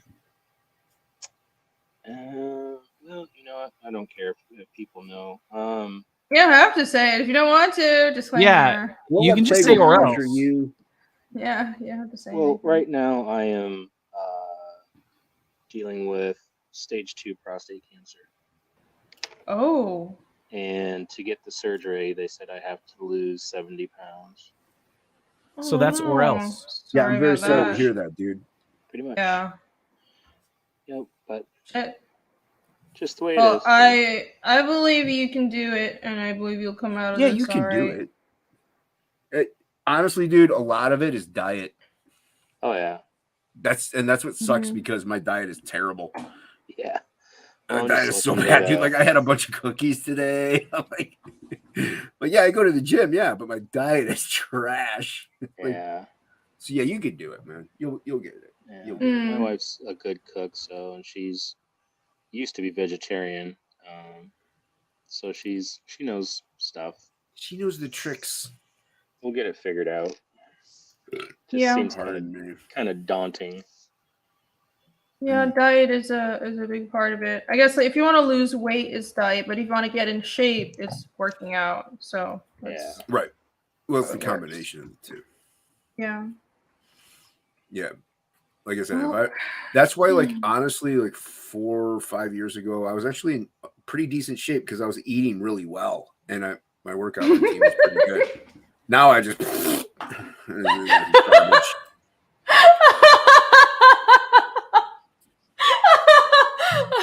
I'm sorry. Oh, there he is. Talking and crying with Shane's famous super chat for $5. Jesus. Fuck you, Irene. Shane learned to spell. Holy shit. Well, you can't Thank spell. you You have to spell $5. it that way, or it won't send it. Can't you just like put the Q with the F though? I don't think so. I think it Like knows. fuck. Thanks, Shane. There you go. There's your response. Stealing my audience. There's my response. See, that's who I should ask. Well, he paid me, Yeah. so now we're even. Well, actually, how are we even? I paid him. No, well, that's why we're even. He owed me Wait, he owed you the money because he that I stole paid my him? yeah, because well, it was your choice to pay him, but he stole my audience, so now we're I'll even give you because that. he paid me. I'll give you that. Yeah, but no. I mean, you just have to amp your game up. That's all. It's too late to refund the cat book. I'll refund the God monster damn. book. No, don't refunding the monster book. Don't refund. Won't have any of this. I'm just kidding. Don't. Shane has a child. It's the only reason I'm not refunding now because I love Terry. Wow, that's the only reason you're not It's the refunding. only reason. I hate everything else about this. Everything else is terrible. No. I need my it's really, sequel really to the good. cat book. Yeah, I know. He said it's gonna happen. He's just not gonna be the one drawing it. Hmm. He'll find someone good. Hopefully. I don't know if that pleases me. He'll find someone good. I'm hoping. Yeah, Mike McMahon. John says I'm boring. Well, all right. At least I have eyebrows. Damn. I think you can only play that card so much. Oh, at least I'm not I don't know. At least you're not, I don't know. Fucking Snap stuck up fatso. Wow. Oh my god. Jeez. You wanted me to play another card. I was trying to hold back. Shots fired. Wow. Shots fired out of a donut cannon. I'll say. Wow. Oh my god. Not boring. This is a highbrow stream. We talk about intellectual things like Those penises. brows are mighty hot. So intellectual that I only have one lens. It's so intellectual. We talk about dicks, and that's my entire channel. Yes. So We many draw peni. and talk about dicks, and that's it. I heard people. I don't know. Some people like draw streams, some people don't. But I don't. I'm too lazy to do other content. I don't want to just like. There's not much that I'm interested in. Just I don't have enough industry knowledge to really give a lot of feedback on like, well, this shit's going down. Like I know it's like DC is burning down and Valiant is down to one book and the comic And industry is Smiller fucking burning smells down. like shit. We get it. And Smiller is full of fuckery. But it's like I don't know enough about the industry. Like I know some stuff, but I was very young and I worked there for like 4 years. So compared to these guys who worked there for 20 years, I just don't feel like I can contribute that much. So I'm like, and I don't really feel like talking about drama. It's not because I'm afraid of it. I just don't really think I'm good at it. Like everyone else does it really well. So I'm just going to talk craft and I'm going to talk world building. I'm going to do draw streams and promo, you know. You can do short like manga recommends. Like maybe if you have a manga. Give me ideas for my channel. I'm retarded. I don't know what the fuck to do with my channel. Like tell me. Just say, sorry. No, I was serious. That's a good idea, Jason. Oh. Thank you. See, Jason, you're better than me already. I come across as a little aggressive sometimes. That was a tad aggressive. That I thought that I had to leave. I felt like I had to go. No, don't leave. I have aggression problems. Okay. So I'm having flashbacks to my father. It's fine. Oh, okay. Well, if it helps you feel, okay. I'm sorry. I'm sorry that I turned into Jason's father for a minute. Because you're gonna put holes in walls and throwing cabinets my brother made. God damn. Damn. Alex VRB for 20. Thank you, Alex. Alex says that Arena, your draw streams are always fun. Don't worry. Speaking of Fireball, DM, the room is only 30 feet wide. I didn't ask how big the room is. I said I cast Fireball. Oh. Merry early Christmas, Arena, and everyone here. Thank you, Alex. Good, Alex. We've been. That's a good one. That's good. I like how my brother would do that all the time. He would just cast Fireball. I like how Jason of everybody got that. Well, yeah, because my brother would do it. He would cast Fireball and not even up. ask like the dimensions of the room or where people were standing.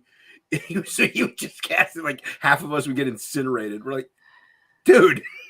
There's so much stupid shit we've done in our campaigns. Like it's casting a spell, but not just being in the wrong place. Magic we haven't. missile. Yeah, Matt. I mean, it's not just magic missile. Fireball is one of them. I can't think of that. What was the goofiest shit we've ever done? Bolt lightning. It's like you cast mist, and then you forget that mist means nobody can see, including your team.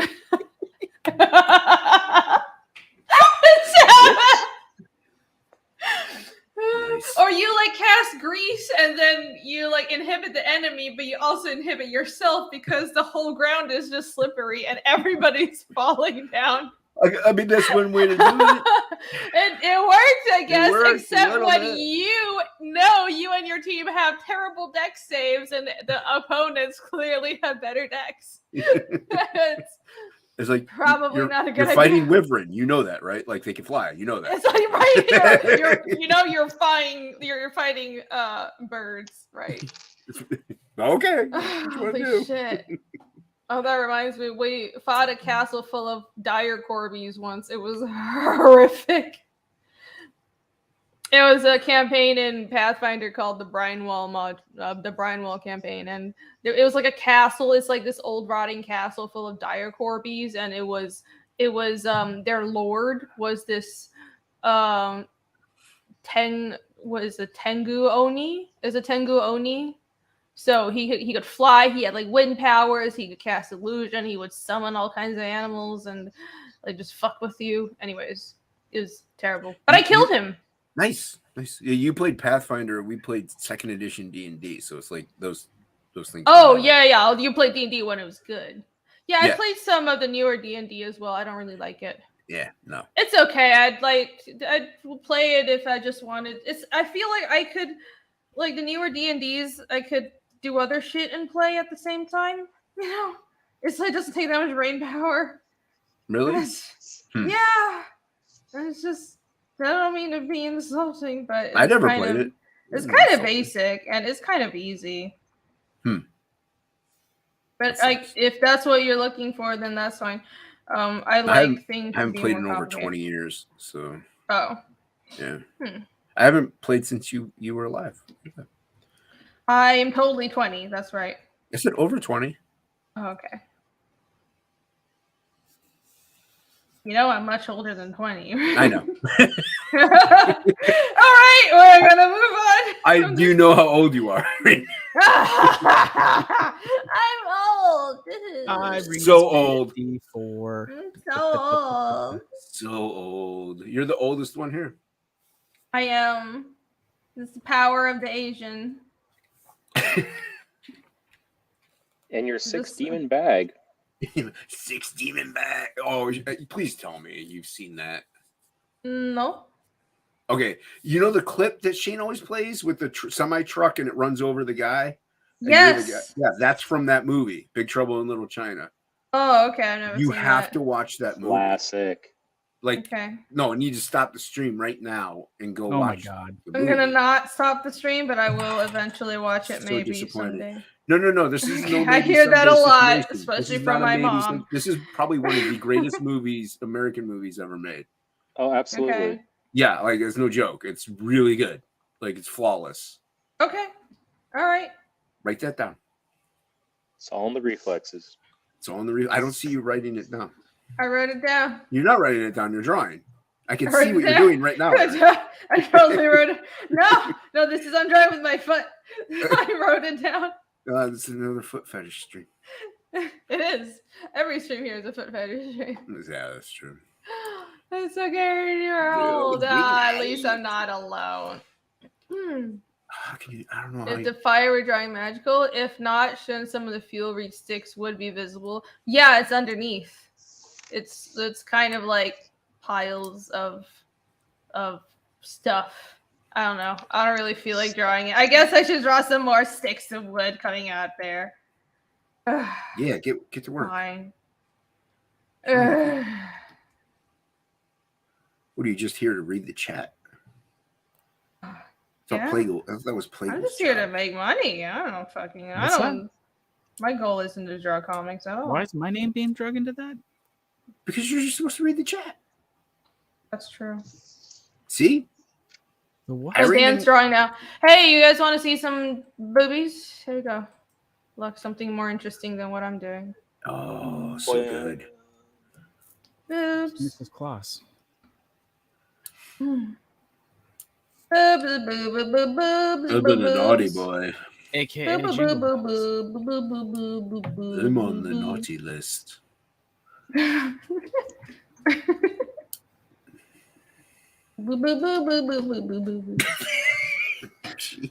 Drunk Greenie is the best Greenie. She ain't What? drunk yet. I'm not drunk yet.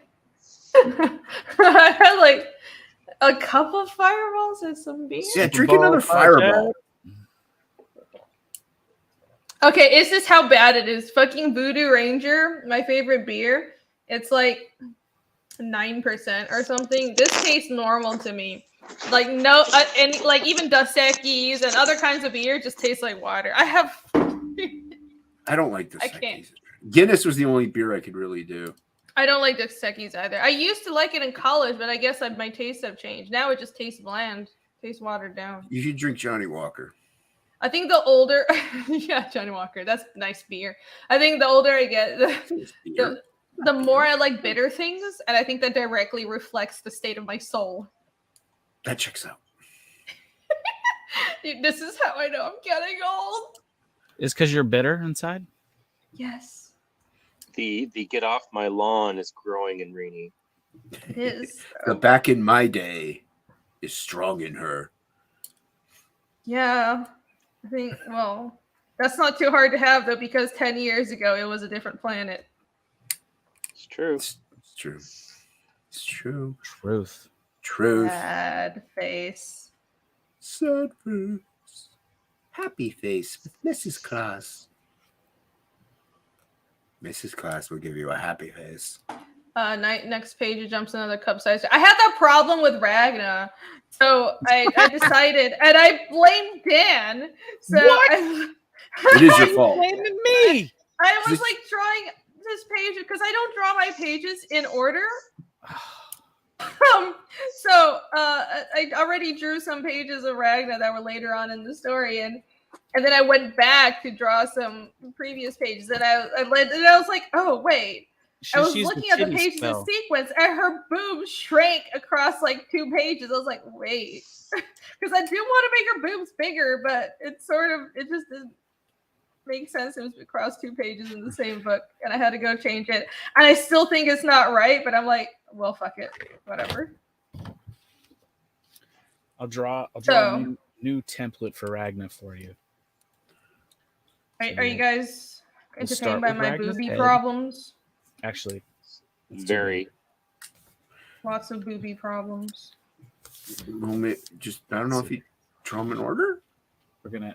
I don't draw my pages in order, no. I mean, that's besides the point, though. Here's how you draw Ragna, y'all. You draw her head. Like right now, I'm working on page 13, but I already finished like most of the 50 to 60 pages. We There's got Ragna's we got nose, Bob Ross Plago going on here. and there's Ragna's lips right there.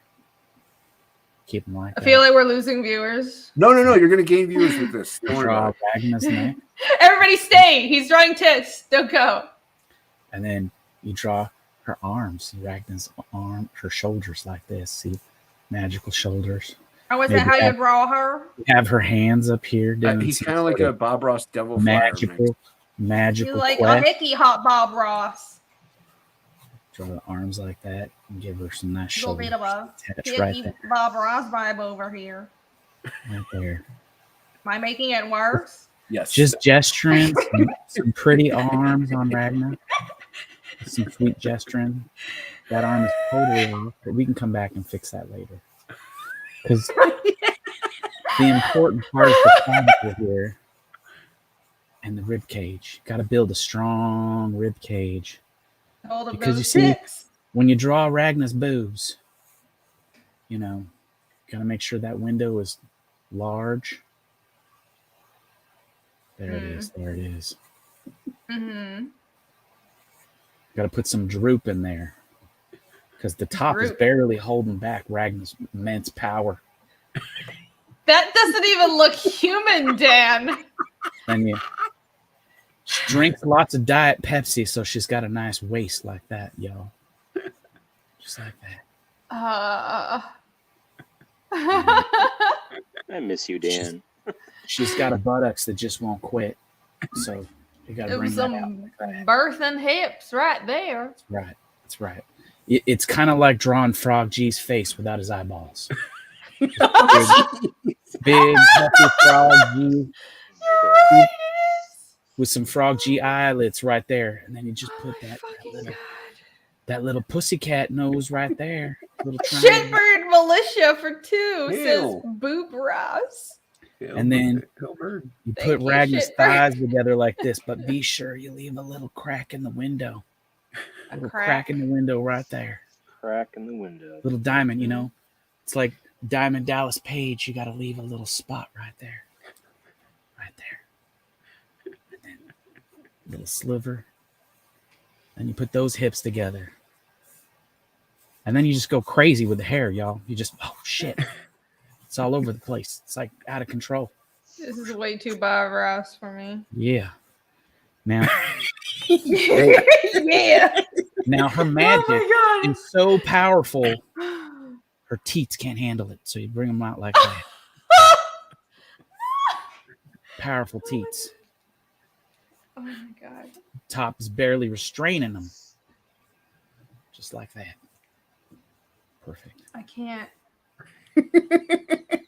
Oh my fucking god. You put the little cloth thing right there. It's sucked in by the thighs. So make sure you put a little crease right there. A couple little beautiful little hamster skulls right up here. I don't know if I should bang my head against the wall or fall asleep. You could always have another shot of Fireball. I suppose Ragnar's all about the jewelry, y'all. So be sure you give her some big crystals hanging there. By the time you down the shot, he'll finish this picture. You're right. And it's very fast, and it's very annoying. Put some eyeballs on there. Give her those sexy, sleepy eyes. You can hang Christmas ornaments off of the lashes with. God, I can feel eggnog in my nethers right now.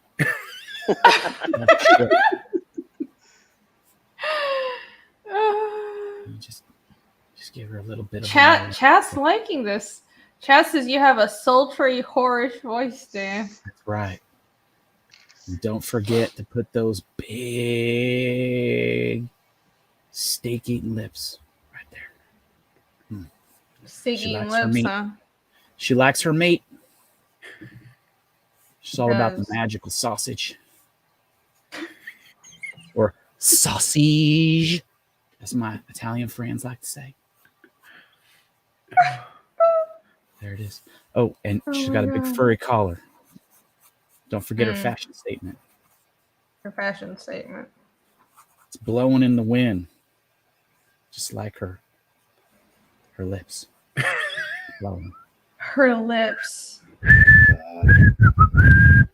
Oh no, ow, my ears. The answer we sent is blowing in the wind. That's right. With some magic geometric shapes that I fuck up every time I draw them. Put them right there. It's fine, Dad. I've given up on you as well. Something like as if below is above, Isabella Rossellini, something. What? come back here and you fix these arms a little bit. Yeah. We're not really here for the arms, are we? No. No, she doesn't even need them. She doesn't need legs or a face. She just draws some boobs and down to like her hips and just have boobs and floating giant boobs. crystals hanging off of that cleavage. That's all that matters. That's all we're here That's where the for. magic's at. That's how the magic happens. Yeah. That's how Easkell gets down. It actually isn't, but okay. Wait for chapter 4, y'all. Big surprise is coming. That is not what happens in chapter 4. Just you wait. I think, do I have a sex scene in chapter 4? If we could get Frodo and Sam to bang, we can get them to bang. Oh my god! I think I have a sex scene in chapter 4. It's not Easkell and Ragnar. Yeah. to be clear, I don't know. There it is. Should I do it? Should I chicken out? I'm not gonna chicken out. I'll just do it. Oh my god. Chapter 4. Was it chapter 3? I don't remember. I'm a mess.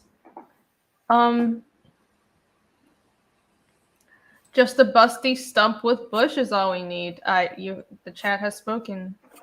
The chat has spoken. There it is. There you go. The sarcasm, yes, a concussion. I'm wondering the same thing.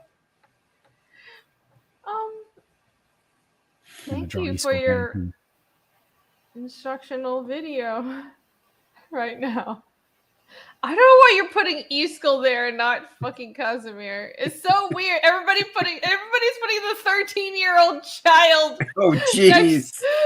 Every single time somebody draws you're the second person who's done this. Drawn like busty Ragnar and had Easkell in the corner googling at her. There he is, y'all. He's just waiting for his turn. Mm.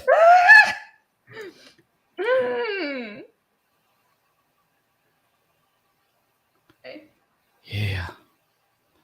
Nosebleed. Y'all feeling this, chat? Yeah. Because everybody knows you get a nosebleed. We lost a few viewers, by the way. No, we didn't. I get a few. 13-year-olds would love this. I guess so. Yeah. I don't remember. I don't know what it's like to be a 13-year-old boy. There he is, right there. Oh my god! There's your Holy shit. Look at that face. This is terrible. Mighty Wolf says, I gained him. All right, welcome. Welcome. While you're here, back Fiendish. This is the character that's from my book, Fiendish. Links in the description. And also back Boob Dan's book, Goblin Girl. You're not going to want to miss out on this art. You want a whole book of this, then you should get his books. Yeah. And Frog G, friend. Oh, yeah, and Frog G. That's right. I guess. I have no fucking idea what that is, but it's kind of creepy. I don't know what that is. That's weird. It's just a little face that's screaming down here. I thought it was like a stretchy paw. It's something. Okay, I think this fever dream needs to end. This is a little much. Thank you, Dan. I was learning how to draw. I hope it was a great instructional video. I hope you all enjoyed that. Anatomy was spot on. Mm-hmm. Oh wow, everybody inks so much faster than me. This is great. Oh, Mike McMahon is a beast. I don't know if you knew that. I do know that. Thank you. I'll just send that over to you, Irene, so you'll know how to draw her properly in the future. Okay, you can do that. I've been wondering until now what I was missing. Now I can finally get learnt. Get your learnt. Learnt! Yeah, I'll get learnt. That's what I'm here for. I'm here to learn y'all. And it's here to learn us. Learn us all. John asked, did I win anything from the chat? Yeah. I think I won Best Creator of the Year or something like that. That was nice. Thank you very much. Best Nobody gives Squeer it- of the Year. Oh yeah. I mean, that's wouldn't have a lot of other people who stream annoyingly on streams, though, would you? So it's too many. Yeah, be thank you surprised. very much. Nobody gives a damn awards. That's not me saying it. That's what she calls the awards, literally. Thank you guys for voting for me. I really appreciate it. It's very sweet. I didn't vote for anybody, so you're welcome. Okay. All right. Well, thank you I mean, for. I don't mean to brag, but for the Pizza Tree Awards, I won Best Artist too. There you go. Nice. Congratulations. You can brag. You I can don't win brag. anything. Just our hearts, Jason. Just our hearts. Just our hearts. We are men of action. Lies do not become us. Why would you turn down his proposal of deep and true love like that? I didn't say no. Oh. You said he was lying. He That's finally not a no. bared open his soul. I was married once before. It's fine. Oh. I know how it works. Oh, okay. So what you're saying is your heart, your little cold heart is so frozen, there's no more room for anyone, even a wonderful person like Mike. It's sweet of you to assume I had a heart. Oh. Well, no, I thought you didn't have a soul. I thought you still had a heart. No. All right. That's gone too. It's gone. I'm glad we cleared that up. Mm. Oh, thank you, Snarky. That's fair. Oh, she. Well,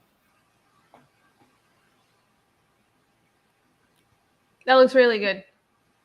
Thank you. Very nice. it is really good. Yeah. Meanwhile, I'm never gonna finish this page. Meanwhile, Hey, at least you guys are drawing. I'm not doing nothing. back at the What? Weenie Cave. Why aren't you doing nothing? Yeah, Jason, you could be drawing fiendish hentai just like me. I feel like sometimes I could turn my pencils, just darken them, and be fucking done. Like, I'm going into way too much detail, aren't I? You know, I've probably said that about 1,000,000 times, but nobody ever hears me. I'm like over here just yelling into the wind. What? Oh, did Dan say Well, something again? I don't know. I saw his What? mouth moving. What did you say? I think he was on mute. Evidently. I usually mute him. Smart. Smart. Very smart. He's just here for eye candy. It's true. What I need to do is not zoom in so much. I'm just going to stay right here, about 50%. You are the worst. You are never going to just stay there. I'm going to just stay here. You are not. You're going to zoom in eventually. I'm not going to chat. Everybody scream at me if I zoom in more. I need to work faster. I think part of the problem is I get too much into details. Well, maybe if you just did like blue line, then print it out and then ink it traditionally. I don't know if I'm much faster traditionally. It really doesn't make that much of a difference. I just didn't But know maybe you would have can't less zoom detail. in on traditional. Right, you can't zoom in on traditional, so you wouldn't have as much detail to put in. But then with traditional, I spend more time like perfecting the lines and stuff, and it takes more time to do whiteout. When it's digital, I can just fucking erase it. So it evens out, really. Nothing. Sounds like a whole lot of ho ho ho to me. Thank you, Plagal. What does that mean? You know what it means. I have no fucking idea. Oh, all right then. All right. Why is Devil Flyer here all of a sudden? Why is Devil Flyer here?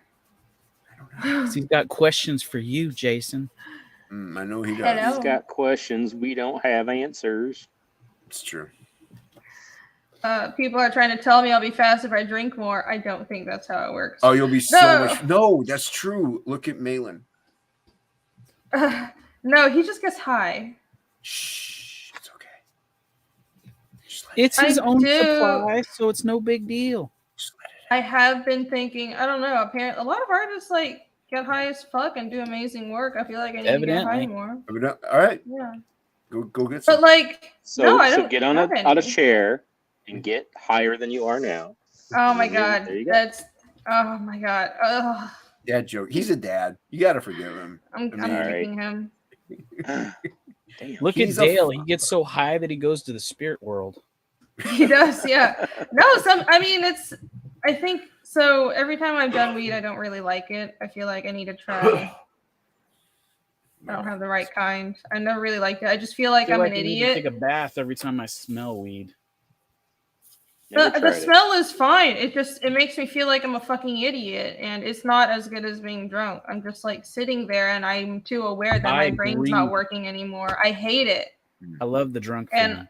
all these, I like alcohol more, even though I know it's worse for me. But I hate the feeling of weed every time I've tried it. I don't. Everybody's different. I just don't like it. Maybe it's the wrong strand.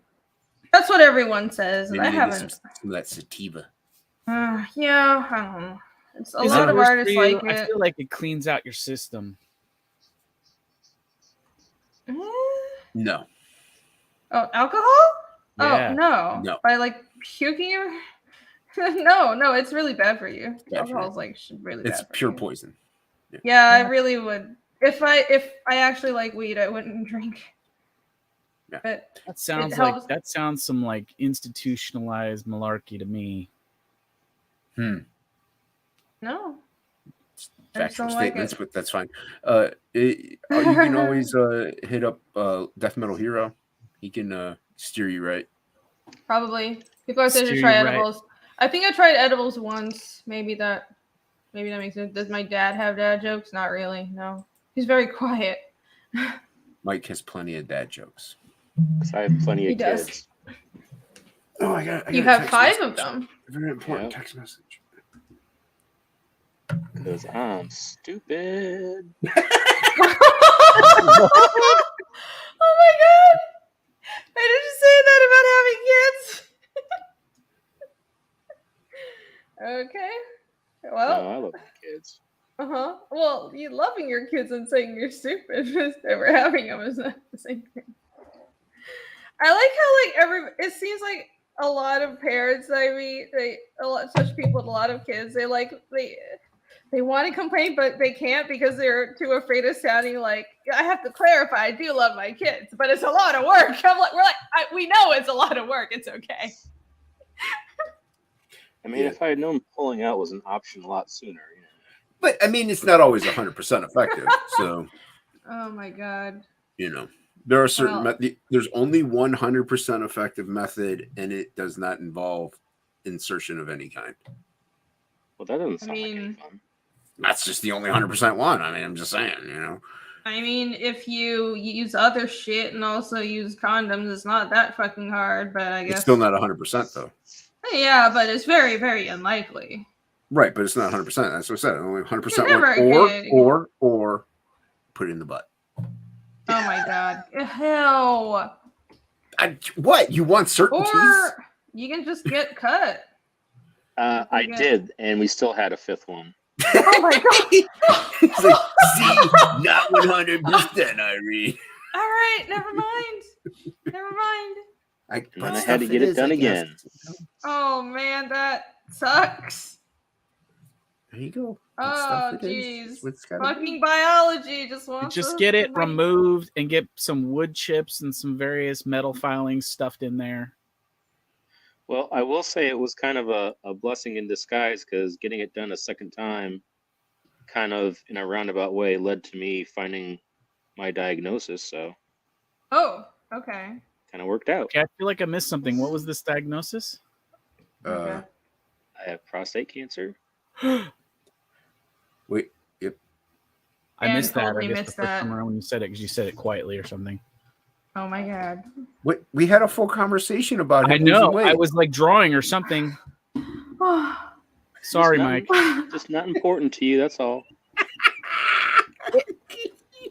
It's important. So all you boys out there that are 40 and older, go get your PSAs checked. And all you girls get checked too. I need to go get checked. I probably have it too. Girls have to get other things checked. I'm almost 50. I haven't been checked since I was 22. Jesus, you should get checked. And I've got all kinds of problems. Go everywhere. So they won't do a surgery until you lose weight? 70 pounds. Yeah. Really? Because the surgery, they basically tilt you where you're almost on your head. And so they have to have a machine that runs your lungs.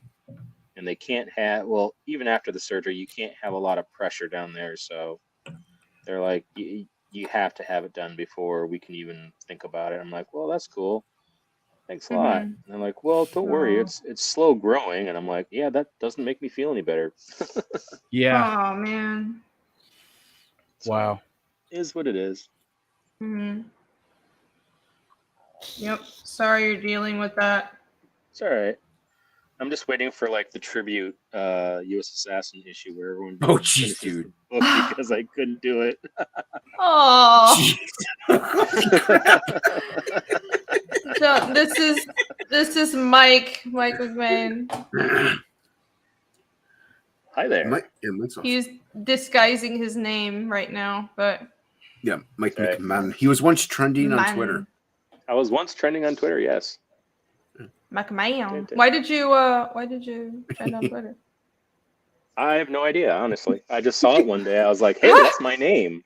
And then I looked, and I was the first person that was under people trending, and I was like, sweet. I'll take it. Yeah. So he was once trending on Twitter. You have no idea why. Yeah. Don't know why. Okay. Sometimes some of us fall backwards into our fame, you know? Yeah. Sometimes you kind of write it.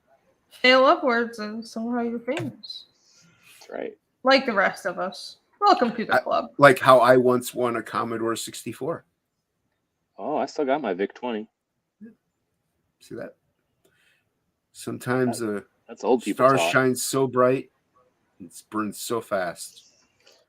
It fizzles out into nothingness, just left to decay and wither, and the cold black reaches a space. Well, I'm depressed. Kind of dark. Yeah. I mean, all the other talk was fine until just now. Now I'm just like, oh my god. So you're welcome. God, even my talk was heavy, but it wasn't that depressing. Yeah.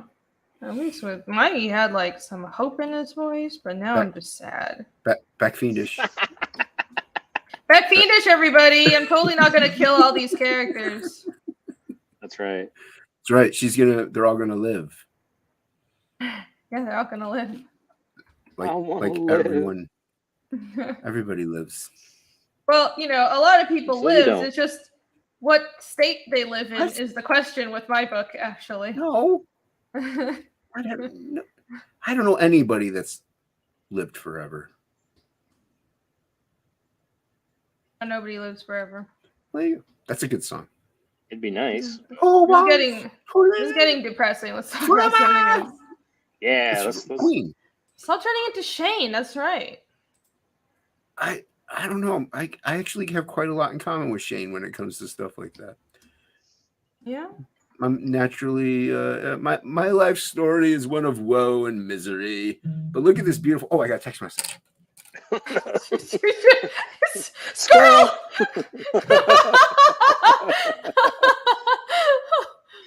Oh my goodness. Oh my god. We all want to live forever. Oh my god, it's so bad. I want to talk about my story shit, but I can't because I don't want to spoil things.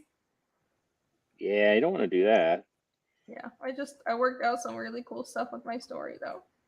Well, when you guys finish the stream, you should talk about it backstage. I should. Then you can all rip me off. I'm just kidding. You wouldn't do that. Yeah. I just draw pictures, lady. I don't have a original thought in my head. No. Once you hear this, nobody, even if someone wanted to rip me off, they'd be like, "Bitch, this is too fucking complicated. Fuck you." I'm just gonna record it and then post it on YouTube. Okay. Well, I hope you have every single person who back fiendish. Probably wanting to skin you alive if you do that. Nah, it'll be fine. In Minecraft. In Minecraft. In Minecraft. No. And in real life, too. I would tell them not to because you're a friend. And then I would be motivated to write the whole thing again. No, I'm worried sometimes just because I have a bit of a longer story. And I don't know if it's like a stupid thing that I went all in with such a high investment kind of story, you know? Only way to keep a secret between two people is if one of them's dead. This is true. Well, you said it. In Minecraft. In Minecraft. That is correct. Well, then at least my kids will know what we're talking about. Wilfer for 199, thank you. Hail Rainy Dross, hail chat, hail Casimir. Hail, what's up? Hail. Well, this isn't Casimir on screen right now, but Kaz will be on screen in a minute. That's Sensei Steel, kids. Sensei Steel. What book is this from? U.S. Assassin. U.S. Assassin. Can people still get it? This is for volume 4. We don't put our books out until I'm done drawing them. Nice. That's always been Mark's kind of thing. Yeah.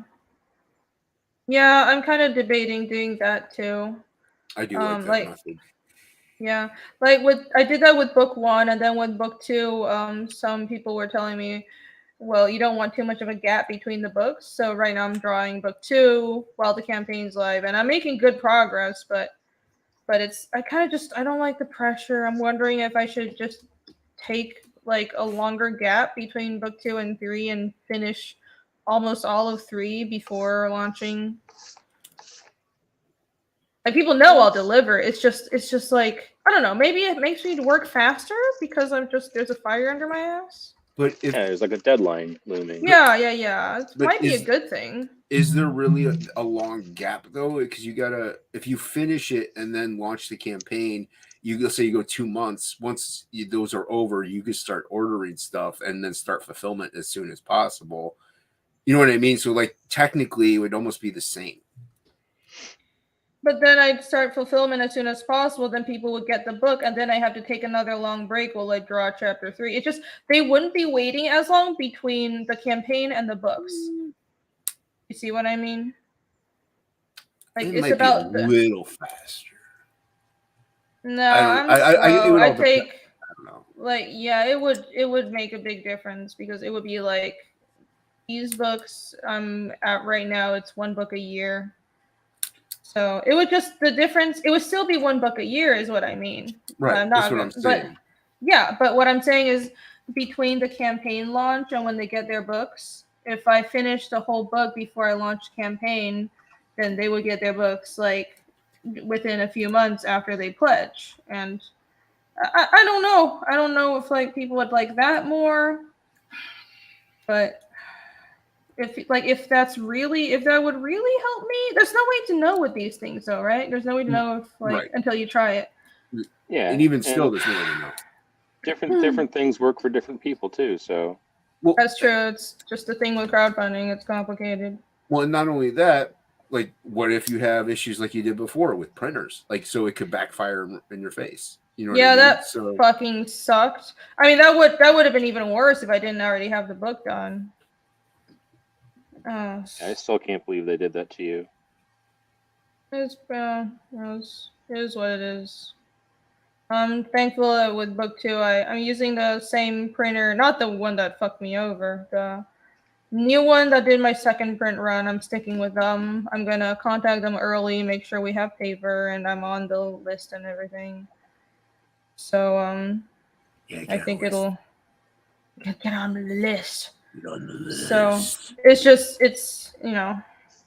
good that I have a. He's still here. He's just sitting there, staring at the screen, looking all. Okay. Didn't know. Yeah, I was just full screening Mike for a minute. No, that's fine. No, I was just wondering if he was still here.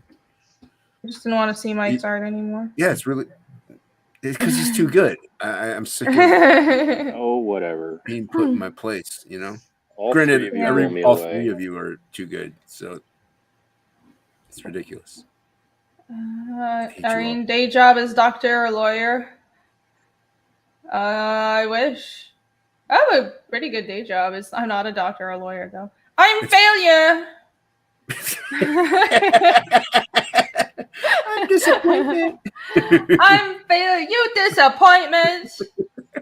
What do you know, doctor yet? I bring shame on my family. Very sad. Emotional damage. Emotional damage. Yep. Damage. She didn't even try to be a pedicurist. Didn't even open laundromat. It's like you're not even Asian. Shame on you. Love it. So good. Oh boy. Welcome to my channel. So racist now. Emotional damage. That's lazy. It's not racist if she does it. It's not racist, it's racist. See? It's like I can make fun of crackers all day long. Jesus. What do you have against saltines, man? Cream of wheat, man. Malnutrition. I'm saying. Wonder bread. Well, I'm part cracker. I'm rice cracker. See, so you can do that too. Yeah, You didn't even get that. I did. Okay. I got you. Don't worry. Thank you. I got you, girl. I got you. Oh, we have another rice cracker. Hello, Billy. I heard about Asians Whoa. failing their parents, and I came running. Yeah. You're welcome. So glad you joined us. You're right on time, Billy. Are you just leaving, I asked- Jason? I asked about where you were I like am 2 hours actually. ago. I gotta get back to work. Oh, All right, that Mike. sucks, man. Oh, Later, man. See okay. you guys. Thanks for for letting me joining. come on, Hold Rainy. Oh, Good of seeing you, course. man. Yeah, good seeing you. Look at that Bye. beautiful work. Everybody go follow You better be around more. I do miss hanging out with you. Indeed. I'm definitely gonna try. Yeah. He promises he'll listen more. Yeah. What was that?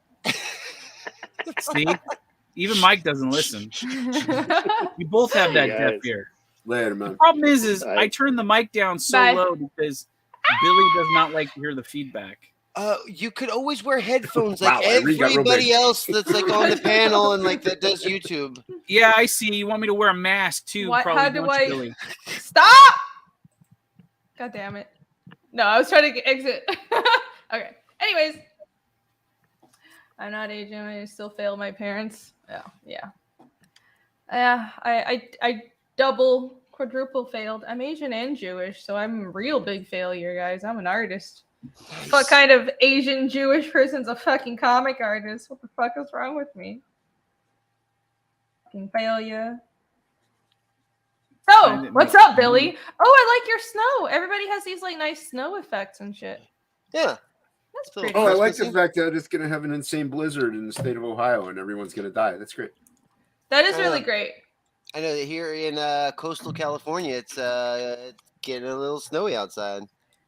It's actually I hate it's you, Billy. weird. It hasn't been warm. I mean, it hasn't been cold at all, but I guess it's gonna get a little cold. It's supposed to be some of the coldest temperatures we've had in decades. Like the Sounds whole good. country. The whole country. Oh, Sounds good. Well, fuck.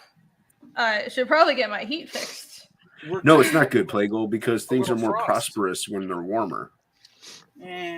Fuck prosperous. Okay. Yeah, Why- the rain was keeping everything warm. I need to get my heat fixed because I'm gonna fucking die. Or just drink more Fireball. Yeah. I just when the blizzard, when this like countrywide blizzard is over, just look for me curled up in the corner of my house with like with a stash of fireballs all around me, frozen solid. But you would have gone happy, so it's fine. I would have. It would have been a happy death. So Billy, what's up? It was What's a up with good you? Not much. Just chilling. I had planned on to come earlier, but I actually I fell asleep on the couch after eating some dinner, and then See how important Irene is to you. I ate dinner and then came on. Oh, because I was It's like, fine, Billy. it's just I had been working for like 7 hours, and I was just I only feeling like had my you blood color her. my page- blood her- sugar was her low, cover. and I That's needed fine. to eat something. I was like, there's no way I can like go onto a stream if I don't at least like eat something, and then I didn't mean to fall asleep, and I I did. like Oh, sugars, it's Bill. You and your okay. excuses. It's okay. It's not You okay. of all people, I'm okay with that. Billy's cool. She's lying to you. Nobody else is, but I like Billy. She really hates you. Dan's being weird. I'm moving him. Dan's being quiet. He's not there. Yeah, he's not there. Why is he, what do you mean he's being weird? Maybe it was the ass cancer thing that made him start feeling weird. Are we back to talking about terrible, horrible? It was a little depressing. Well, I mean, I got loads in the bag that I just don't talk about. I can get. Do you want me to open the bag? I can open the bag. I'm fine. Let's open that colostomy bag. Well, thankfully it's not a colostomy bag, but you know. Oh my god. Almost the equivalent. Okay. All right. Rini has nice spoon placement. Thanks. Nice I'm glad spoon placement. Yeah. I think about spoon placement. See, no, I don't. Oh, you're drawing. Oh, okay. Yeah, I think about the details, you guys. Details. I thought they meant matter. like when you sleep, you like spoon a pillow or something. No, who the fuck? Well, that's a bath that he's about to get. That's a bath right there, right? No, it's just fresh potable water. Draw him. Oh, okay, I wasn't sure. A bath. Well, I wasn't sure if it was one of those. Like, I wouldn't have. If that was like one of those like little kind of old school bathtubs, I wouldn't have necessarily called that a spoon. I'm like, isn't that more ladle placement? It's a ladle. It is a ladle. It's they don't bathe in it. It's just they use it. For most people don't bathe in ladles. No, like I did actually think about this. I was like, well, they need to have water and like they live in this. This isn't the only place they live in, so they usually stay in another shack in the mountains. But Easkel's mother left him this tiny like poor shack because they were really poor, just closer to town. But anyways, this is literally a 1-room tiny little shack. Oh, let me show you the concept art for it. It's I was gonna say that's the one that you have the cutaway for, right? Yeah, I did a whole cutaway for it. So like Easkel's mom was really poor, and she just left one day. So so right now, okay, but she left for other reasons. But whore. Yeah. Jesus Christ. Damn. Yeah, Casimir's. She prefers hussy. Hussy. Classic. She prefers. Yeah, exactly. She prefers hussy. So look. This is the and look. So I did this whole cutout, and this says Easkel's house. No, Iskelun Yacht. Iskelun Yacht. That's what Easkel's house means. Iskelun Yacht. What? That's how you read that. It's jibba jabba, Jason. It's jibba jabba. This is the first letter ISKEL. Oh, I guess I didn't really notice that you also did the fire pit outside too. That's neat.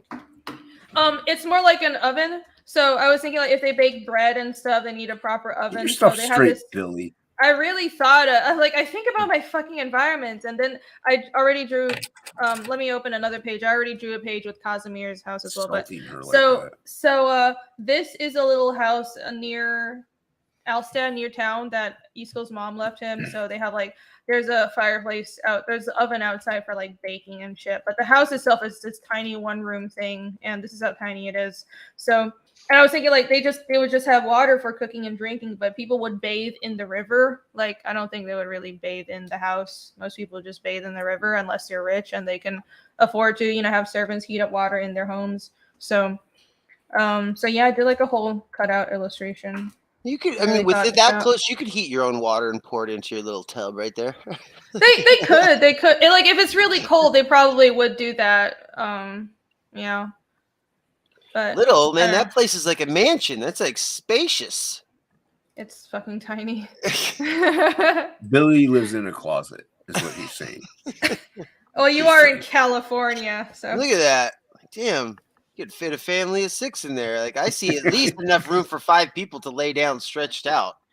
Wolfler for 199 says, I bet you could design cool tiny houses and cabins. I actually wanted a tiny house for a while, and I have done a lot of sketches for tiny houses, and not just like tiny houses, but just like straight up homes. I was like, if I want to build my own home, like how would I want it? And I have like this really cool design where I did a few designs. Like one of them is like a movable tiny house, but I did like a a home that's like it's an actual house, and it's like I was thinking I don't want two sections. They're kind of like two long houses. I want something Nordic style, but on the like one's it's like an H shape, but it's a little staggered, so it's not like just an H. It's like a little like one side is more forward than the other, and one side is just like all art stuff, and then you have a little connecting a hall, and the other side is like the living quarters, and then inside is like a little Japanese, and then in like the little H area in the back you have a little porch. Anyways, I do like designing houses. It doesn't show. Okay. I want a little tiny white house, and then attached to the front door there's a maze, and at the end of the maze there's cheese. Is that what you're building in your backyard, Winnie? Yes. So this is the other cabin. This is a hunting cabin in the woods that Casimir's hunting master. So he was, after his hometown was destroyed, he was taken in by like sort of a feral hunter in the woods, and the hunter has since died. But so this is where Casimir and Iskall mostly live, and this is like a whole day's travel outside of town. It's like deep in the woods, but so it's a little bigger than Iskall's place, and it's actually partially underground. So like I have the cutout drawing I have for it is just a sketch, but like the part you see above ground, it's just only the top part. So the door you go in and there are stairways going down a bit. But a lot of like Scandinavian houses are like that because it's warmer. Like if you have more earth around it, and then there's some earth piled on top of it as well. Right. Like, so they poo in the wood. Yeah, they're poor. They're not rich. They just Mr. pee and Underhill. poo in the wood. Yeah. I poo in my backyard here. And on homeless people. And Yeah. in buckets. This And is it's a very pre-industrial society, and they're very When you gotta poor. go, you gotta go. Hey, any Yeah. port in a storm, right? That's right. So here's the inside of that house of Casimir and The look on Iskall. Jason's face. See Too many poop jokes. where they take their victims. Yeah. So yeah, this house, the interior is here like that. So you see there's like some stairs coming down, and it's a little bigger than Iskall's house. There's some more room. Potato. There's a nice little skull on the wall. Nice Isn't that decor. cute? Mhm. Nice decor. Yeah. So there you It's, go. Yeah. It's the spirit of the Skull Man to grant you great bounty on your hunt. No, this is actually the first man that Casimir killed. Nice, see? To give you luck on your hunt. Not really. The hunting master kind of like boiled the skull and hung it there to teach him like kind of just as a reminder, like because he hesitated, and the hunting master was like, never hesitate. If someone's trying to kill you, like you need to not shy away from killing. So that's why the skull is there. It was just a bandit in the woods. Casimir's hunting master would make his name is Octo. He would make Casimir like fight bandits to train him. It's kind of harsh. It wasn't a very nice guy, but that's why Casimir is such a good fighter, because he's been forced to fight bandits since he was like 13. Is that hard? Just survival? Yeah, it's just survival, man. I have a whole like story in chapter 2.5, the side story, the side chapter about this. It's really cool, but I want to show it so bad. So, anyways, I've thought through all this stuff. I thought through a lot of it. It's very detailed. What's everybody showing off right now? Okay, back to inking. Oh, what is that, Jason? And Dan's drawing hot Mrs. Claus. What's that? No. Show it again. Show it. That was something new. Come on, show it. That was Take yourself off. I already showed. I'm on mute because I have my heater going. I already showed it off. I want to see. I haven't seen it yet, though. You already showed it off, Billy. See? Oh my god. I mean, Did you get some test print? Oh, what is that? A bookmark?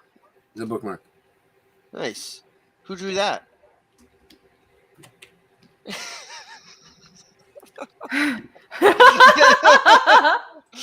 I'm like, that looks good. Who drew that one? Damn. Well, it's really good because Inkspot's colored it. I was gonna say, damn, did you get a new colorist? He's about to. Oh my god. Oh, okay, enough fighting. Down goes Solo.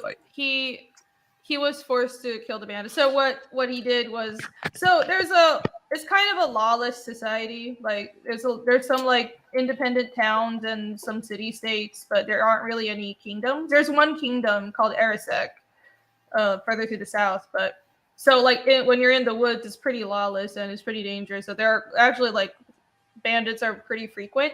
So what Octo would do was to train Casimir. Like at first he was just like, because Casimir was like 11, so at first he was just training him like, okay, this is how you trap, this is how you hunt, and he was kind of an asshole to Kaz, but you know, in his mind, of course, like he wanted to toughen the boy up. But after he turned like 13 or so, he started making him fight bandits, and it wasn't like just make him fight them. He would capture the bandits and tie the bandit up in like this pit and throw Casimir in with the bandit and like fight to the death. So after that happened, when he was like 13 or 14, I think 13 is a little young and unrealistic, but starting from when he was like 14, he was literally forced to fight bandits to death, and that's why he's such a good fighter. So but then you find out later that of course Octo just wanted Kaz to survive, and I have like a whole story to that. And I tied it into like in chapter 2.5, Casimir has a lot of survivor's guilt from being the only survivor from his hometown. So it's this whole journey that he goes through after leaving Dorvo and as he's living with Octo. It's I'm really proud of it. I can't wait for you guys to see that. I have to finish thumbnailing it though. Once I finish thumbnailing, I think I'll hire somebody else to draw it. I'm too busy. I need to start working on chapter 3.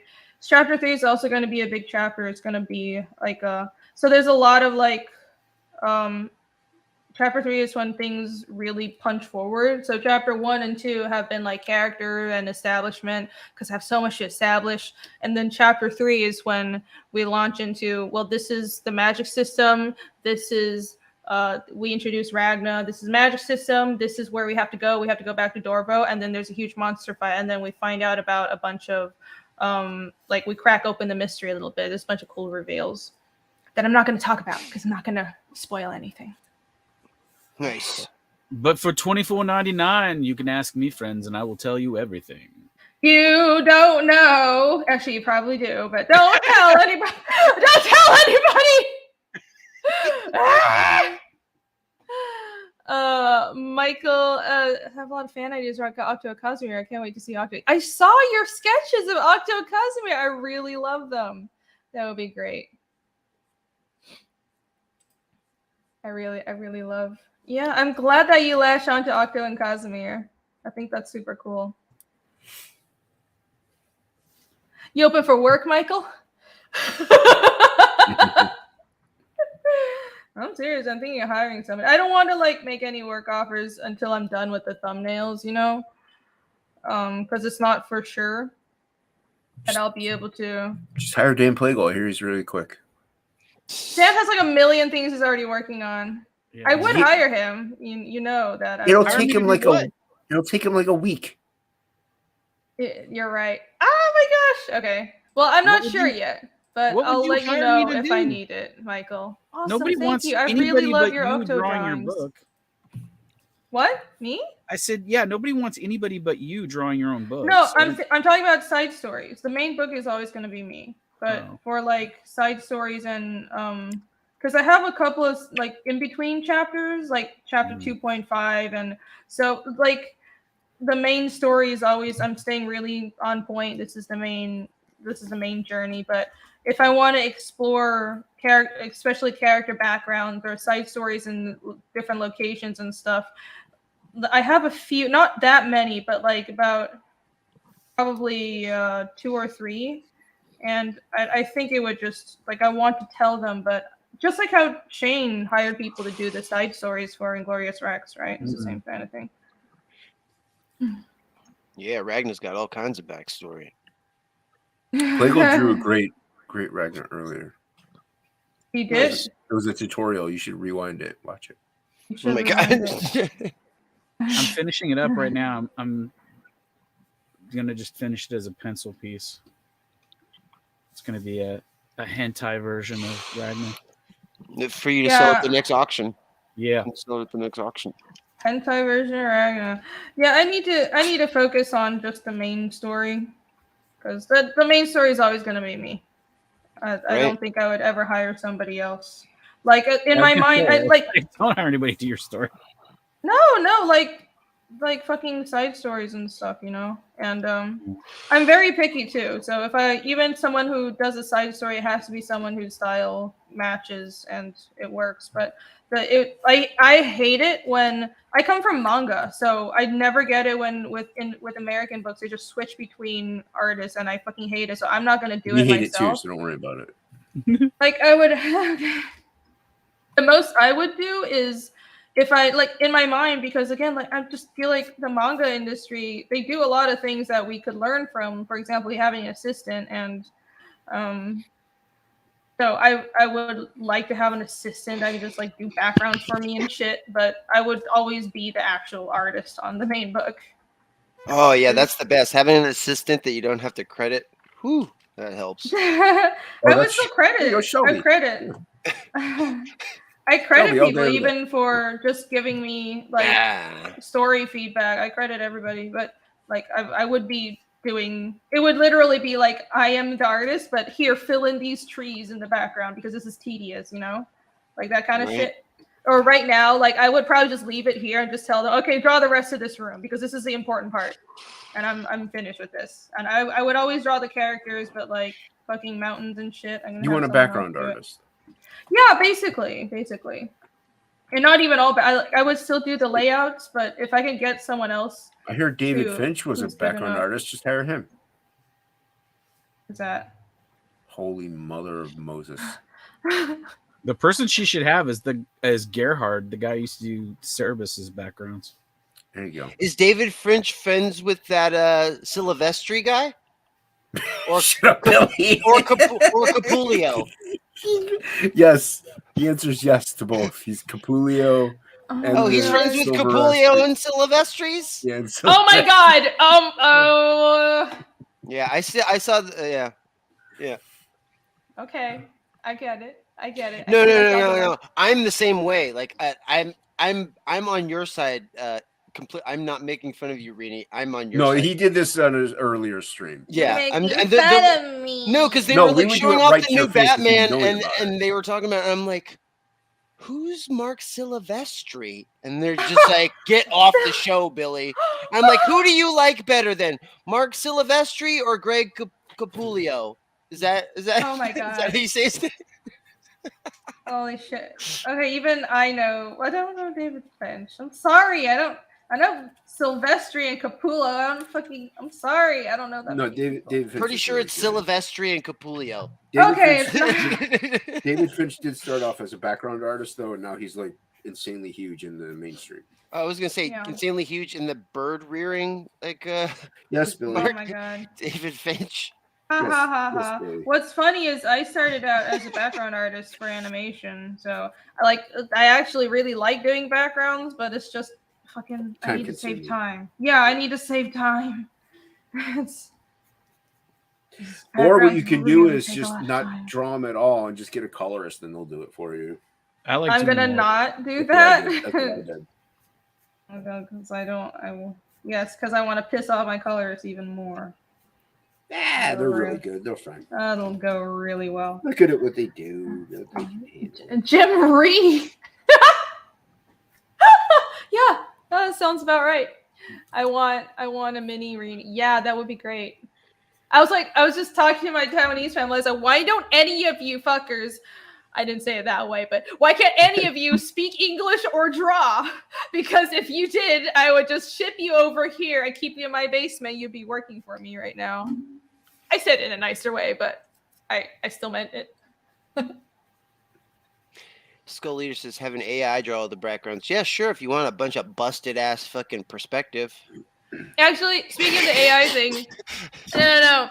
With the AI thing, like I don't like the whole, I don't think we should be tolerating people just making whole fucking comic books, which is AI art. That's bullshit. But what I want is they need to address the copyright issue. But what I want is to have an AI And I think we're going to get there. If I can train an AI to learn my own style, so it's not copyright, I'm just feeding them my own art. Yep. And I can just tell them, fill in these trees. Like I can just like do a quick sketch of the like these mountains and trees, and the AI fills it in my inking style, and I draw the figures. I would love that. I am okay with that kind of tool. That is me as an artist using it as a tool.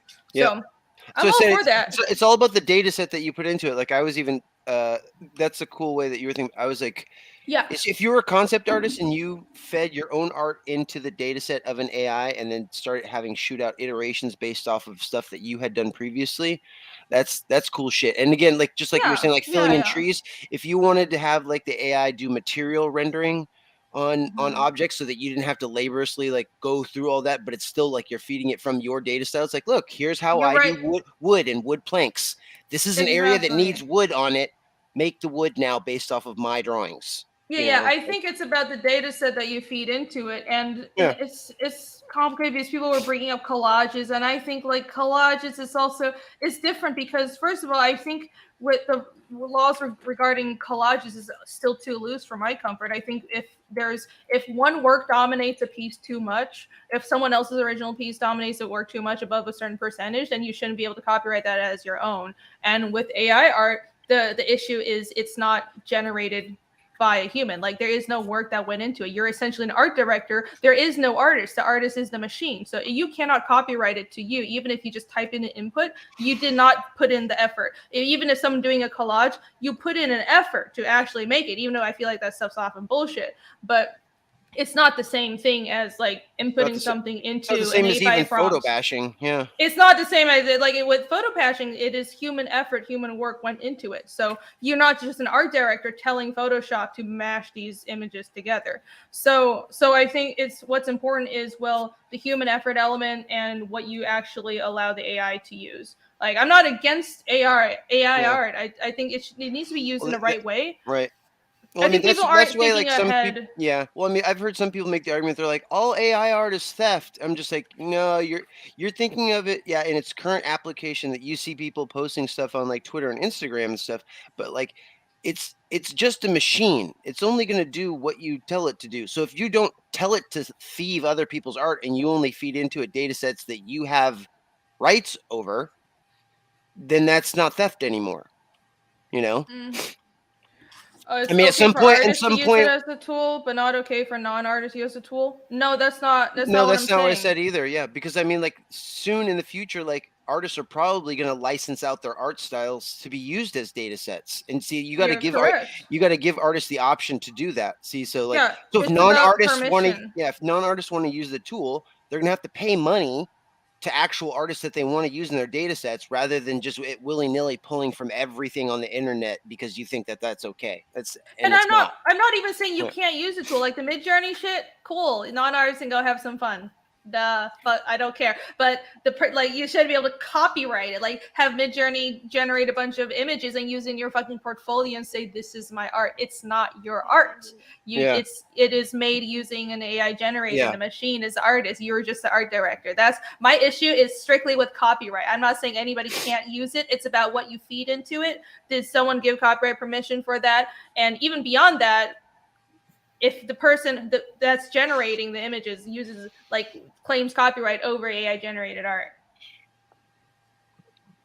Yep.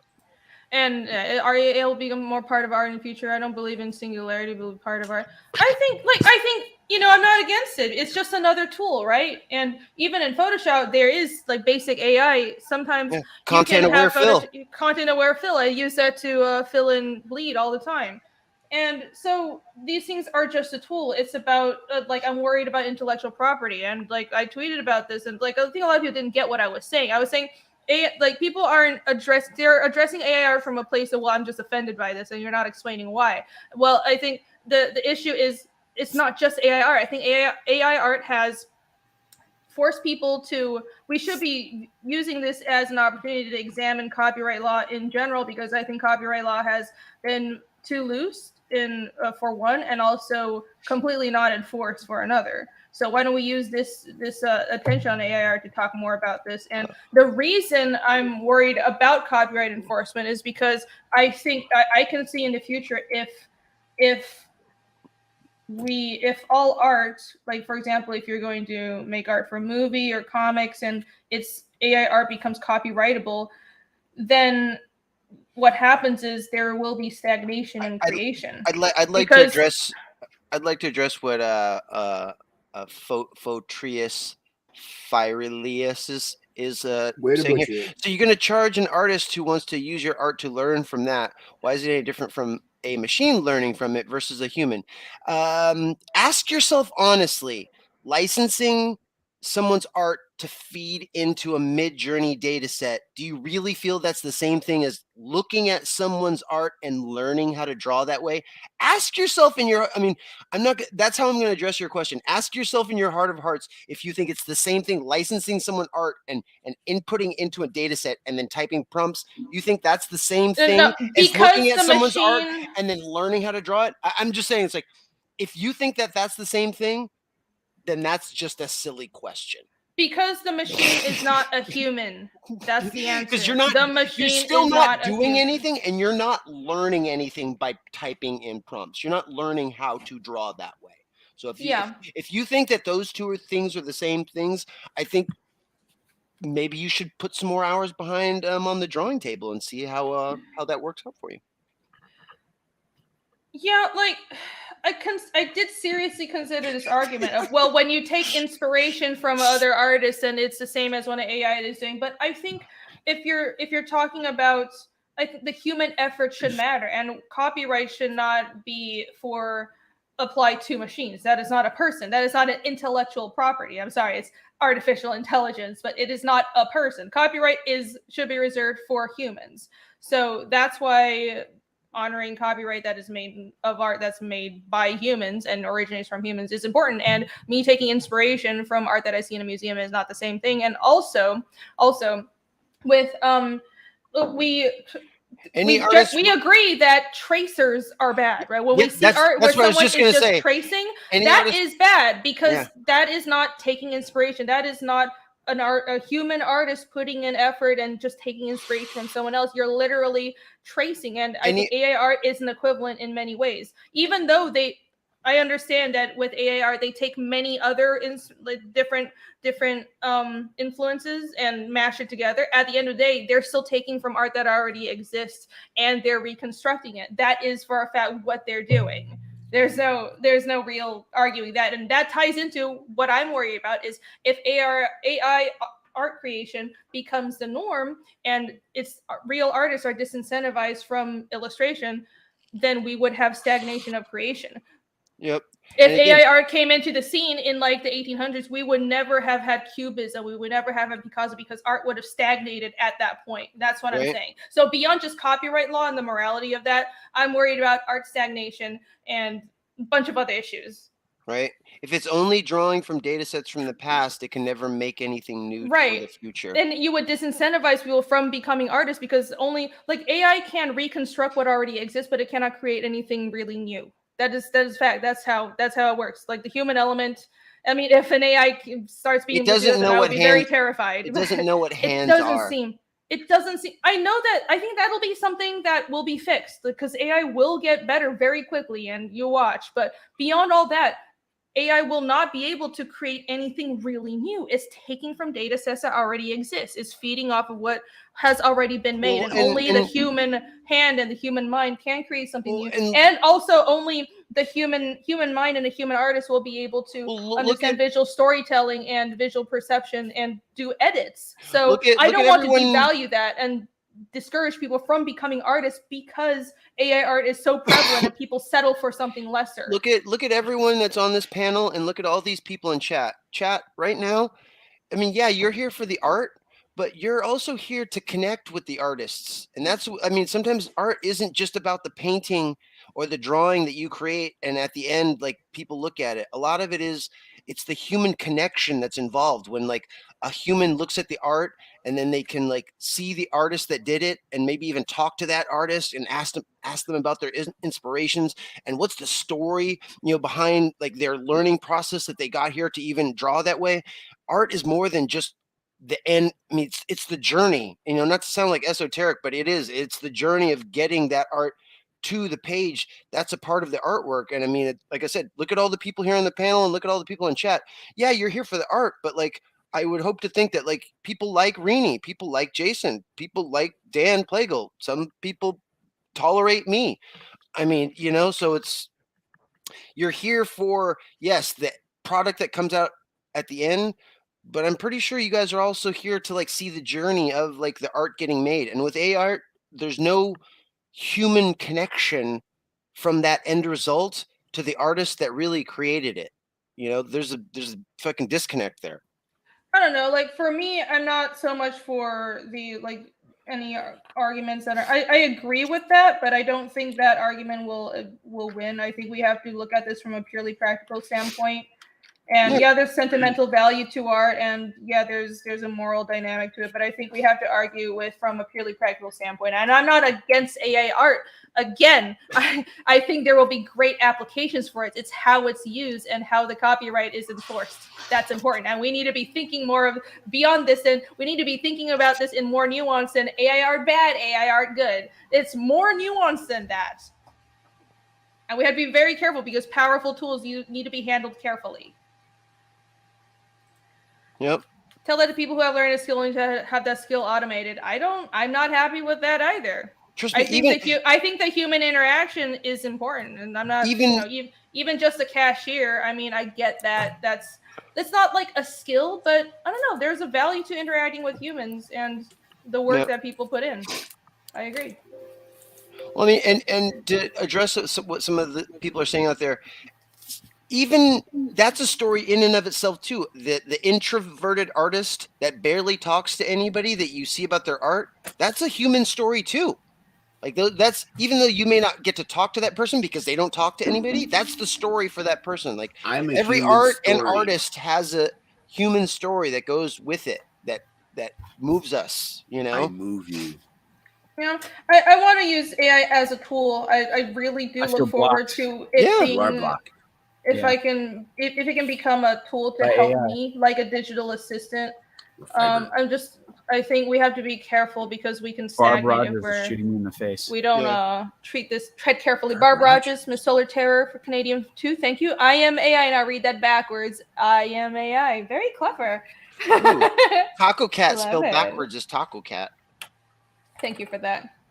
We are in the future. You cannot fight it, just be assimilated. I mean, I welcome our AI overlords. This is a great discussion. I think this is very interesting. That image there, that's Alejandro Jodorowsky's version of Dune right there. I have photos from that. It's fucking awesome. Oh shit, I need to watch it. And thank you, Fotrius, for your point of view. I am more than happy to have debates about this kind of stuff.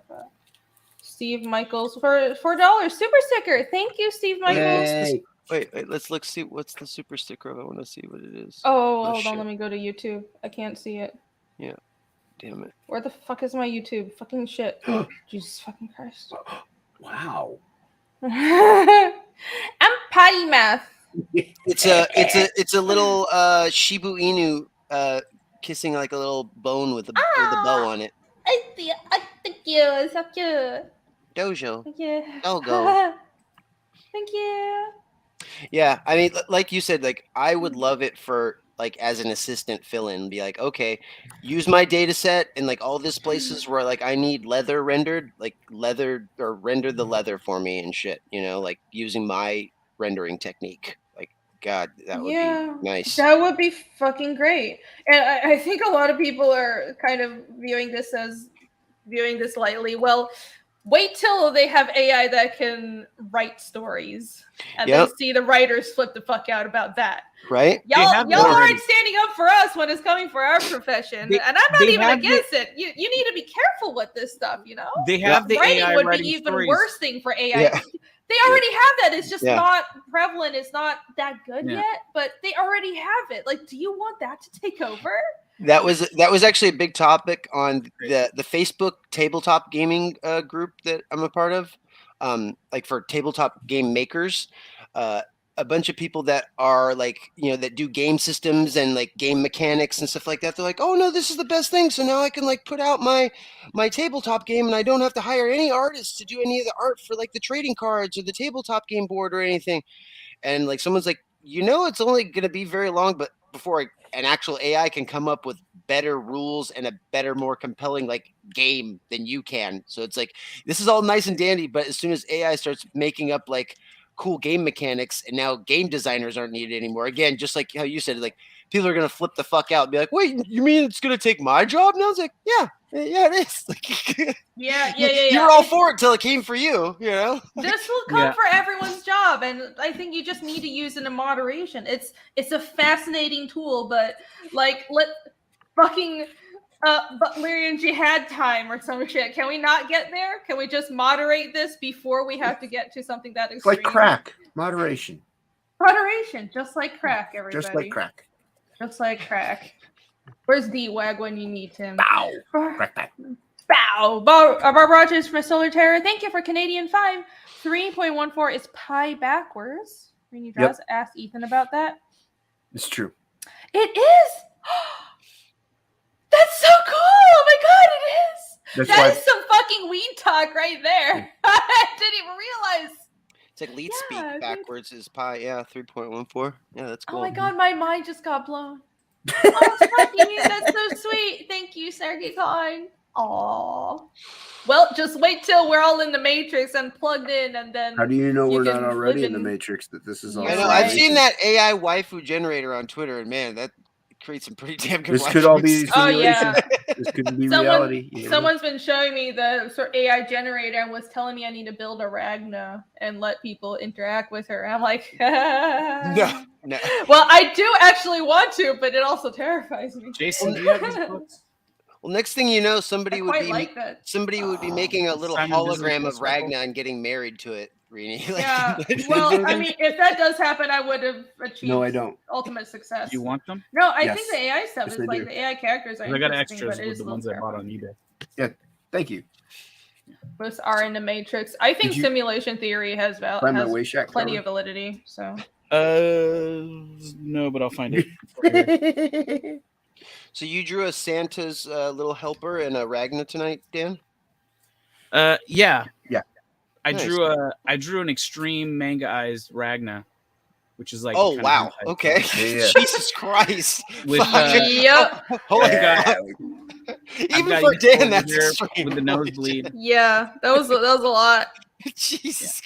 Damn. Okay. All right. It's like out of Mad Magazine, Ragna. Jesus. I also finished off this Mrs. Claus. Oh, screw you, dude. Nice. Send me that You too. finished her off, huh? She's a tan Mrs. Claus. She's been sitting in front of that fire for a while. That's right. She's all toasty. Send me that too. She's all toasty. Send you that, dude. Yeah, that Ragna you drew is like Mad Magazine extreme. Like well, that was like the attempt. Jesus I was trying to draw like one of those crazy like. I feel like you're supposed to fold that twice and then like fold it over like the back of the Mad Magazine. It's gonna make a fucking something else that's not as horrific. Yeah. That's great. It's really good though. It's mildly terrifying. Is that Down Goes Solo in the left corner? I gave her a nice big frog G buttocks. Mm-hmm. That is a frog G buttocks. Down Goes Solo's all damn. It's canon now. That little guy in the corner is Down Goes Solo. And I got this other thing that I did the other day, but I don't know if I need to send it or not because it turns out this person got the art anyway. But I redid my Crimstone. You redid Hold on, that. I'll be right back. Entertain the chat. Yeah. Why did you? Really good. Why did you redo this? Because somebody bought this Crimstone piece and there was a big fight about it, and I was like, "Oh, I'll just draw another one for you." What do you mean there was a big fight about it? It wasn't a fight. There was a big fight. Everybody wanted to buy it, and then it turns out that's one guy was called just an buying it auction. so they could give it to the other guy. I was there for that. You mean you were being indecisive and you weren't sure what you were selling, and they didn't know what they were buying? It was crazier than that. Did you hear even what happened? I was there. I know, but did you hear what ended up happening? No. The one guy was trying to buy it for the other guy as a gift. Oh, so that's right. I remember it this. was pure insanity. Yeah. And I was like, well, do you still want this? And he didn't really ask. I was like, oh, maybe he'll do it. But I'm actually thinking about adding another page to it and making it a really big, like like freaking what is this? This is 17. So I'm thinking of making it like a 42-inch tall like piece. Damn, drawing feet and everything. So yeah, add the feet, put like a big logo below it or something that's hand drawn. So Word. That's what I'm playing with a little bit. That's pretty cool. I got this other Goblin Girl, which I might finish off. Yeah, finish it off, dude. I've just been looking at comics. Is there a nuclear launch code for those knockers? This is Barbara Rogers. Nice. Well, if there was, I'd have my finger on the button. Nice. But yeah, I got those books in the mail, Jason, and I was like, I had an extra one. And I was like, I wonder if Jason needs it. Yeah, dude. I like Bisley. Yeah, I think on a future campaign, having a body pillow option would definitely sell well. If I could figure out where to make one that wasn't in the. No, you would have to do it kind of like how some people fulfill their shirts, where it's like you're not even doing it, and it's like fulfilled separately. It'd be you'd put your artwork, you'd plug it into a website that makes body pillows, and then you're getting something off of the back end on it, and then Yeah, I'm just trying to make sure that the Insane Clown Posse doesn't make any money off the campaign. What do you mean? Why would the Insane Clown Posse? ICCP or whatever. Wait, what? The CCP. The CCCP. Oh. You mean China? Stuff? No, Insane Clown Posse of People's Republic. You mean the China Glows. The Charlie Chocolate Posse, the CCP. What the fuck are you guys talking about? Trying to make up acronyms on the fly, and it's not working out. Oh, okay. Power didn't get back to me. He's asleep, dude. I messaged Where's him lame? right after he got off of PTV. Doing my makeup. Oh. What did I miss? Everything. We actually ended the stream. There's some way you can't. It's my stream. Read that backwards. Hi. You missed my super chat. Did I? I am so sorry. I like how you spelled you. You. I know you. You. Cream of some young guy. Mm. Now everybody's going to be chatting anagrams. Right. Welcome, I want to see Admiral battle. Wacko. I'm sorry. I think I missed a couple. Barb Rogers said, I want to see battle scars on Casimir. He has some battle scars. He has the scar on his neck is, well, it's not a bandage, it's from something else. You'll see in 2.5. You'll see in 2.5. Battle scars are sexy. Is that why you want to see more? I got scars like crazy, but they're not for battle. Movie scars are cool. Real scars, not so much. You see real scars and you're like, ooh, that doesn't look good. Movie scars look really cool though. Or drawn scars or whatever, but when you see them like on real people's like flesh, it usually doesn't look great. Right. Thank you, Billy. You're like, we can't hang out now. I'm a degenerate freak. Thank you, Billy. But no, scars in art, yeah, man, I'm all for that shit. It looks cool as fuck. So the scars on Kaz, when I'm drawing pages, the kind of like twisting shapes on him, those are supposed to be scars. They're slightly supernatural, so they're a little weird. But so I kind of just go real rough because I'm just trying to fucking get the work done. But hold on, let me show you. I did a more detailed rendering of this a while ago. It's like Ashitaka scars. They kind of are. Yeah. See, this is what they're supposed to. They're not super nice. They're kind of like burn scars. And they're supposed to be like a bit of a weird color. They're demon burn scars. Irene knows what I'm talking about. It is inspired by Ashitaka. Everybody's like, okay. It's like, well, everybody tries to guess like my influence, right? It's like, okay, it's Full Metal Alchemist and Princess Mononoke. It's really straightforward. Nice. Yeah. and I know Easkell turned out really similar to Atreus from God of War, but that is actually a coincidence. Does anybody think redheaded archer? Speaking of God of War, does anybody think it's weird that the first God of War, 3 God of War games were like in Rome? or Athens, you know, and No. now the new ones are in like Scandinavia. No, it makes sense. It makes sense, when Billy. you play it makes sense. He's Yeah. trying to leave his old life behind. Yeah. Oh, it's actually okay, really okay. cool. I didn't know, because I was just like, wasn't the first three like Greek mythology, and now it's going into a different mythology? Okay, so it's like they've explained that. Okay, that's cool. I didn't play the new one. Yeah, no, the new ones are good. They're very good. No, I've heard they're really good, but I was like, I didn't understand if it was a complete reboot or if they were actually continuing the story. Because I mean, like, he fights like Ares and like goes to fucking Mount Olympus and shit in like the first one. No, they oh shit, I'm trying to find I missed. I mean, the last sorry, boss guys. is literally Ares in the first game, like the god of war. No, it's a continuation, but the only thing I'm weirded out is he changes height, and I'm like, why is his height different? I guess he shrunk because he's getting older, but everything else meshes together. So okay, that's cool. It continues. Yeah, Count Dooku for 5. I dream of Zhuranjui. It's Shi, but it's okay. It's very close. Thank you. Can we get a Reenie Beanie logo working, please? I love my fiendish beanie, but want a Reenie Beanie logo signature on one. Hi.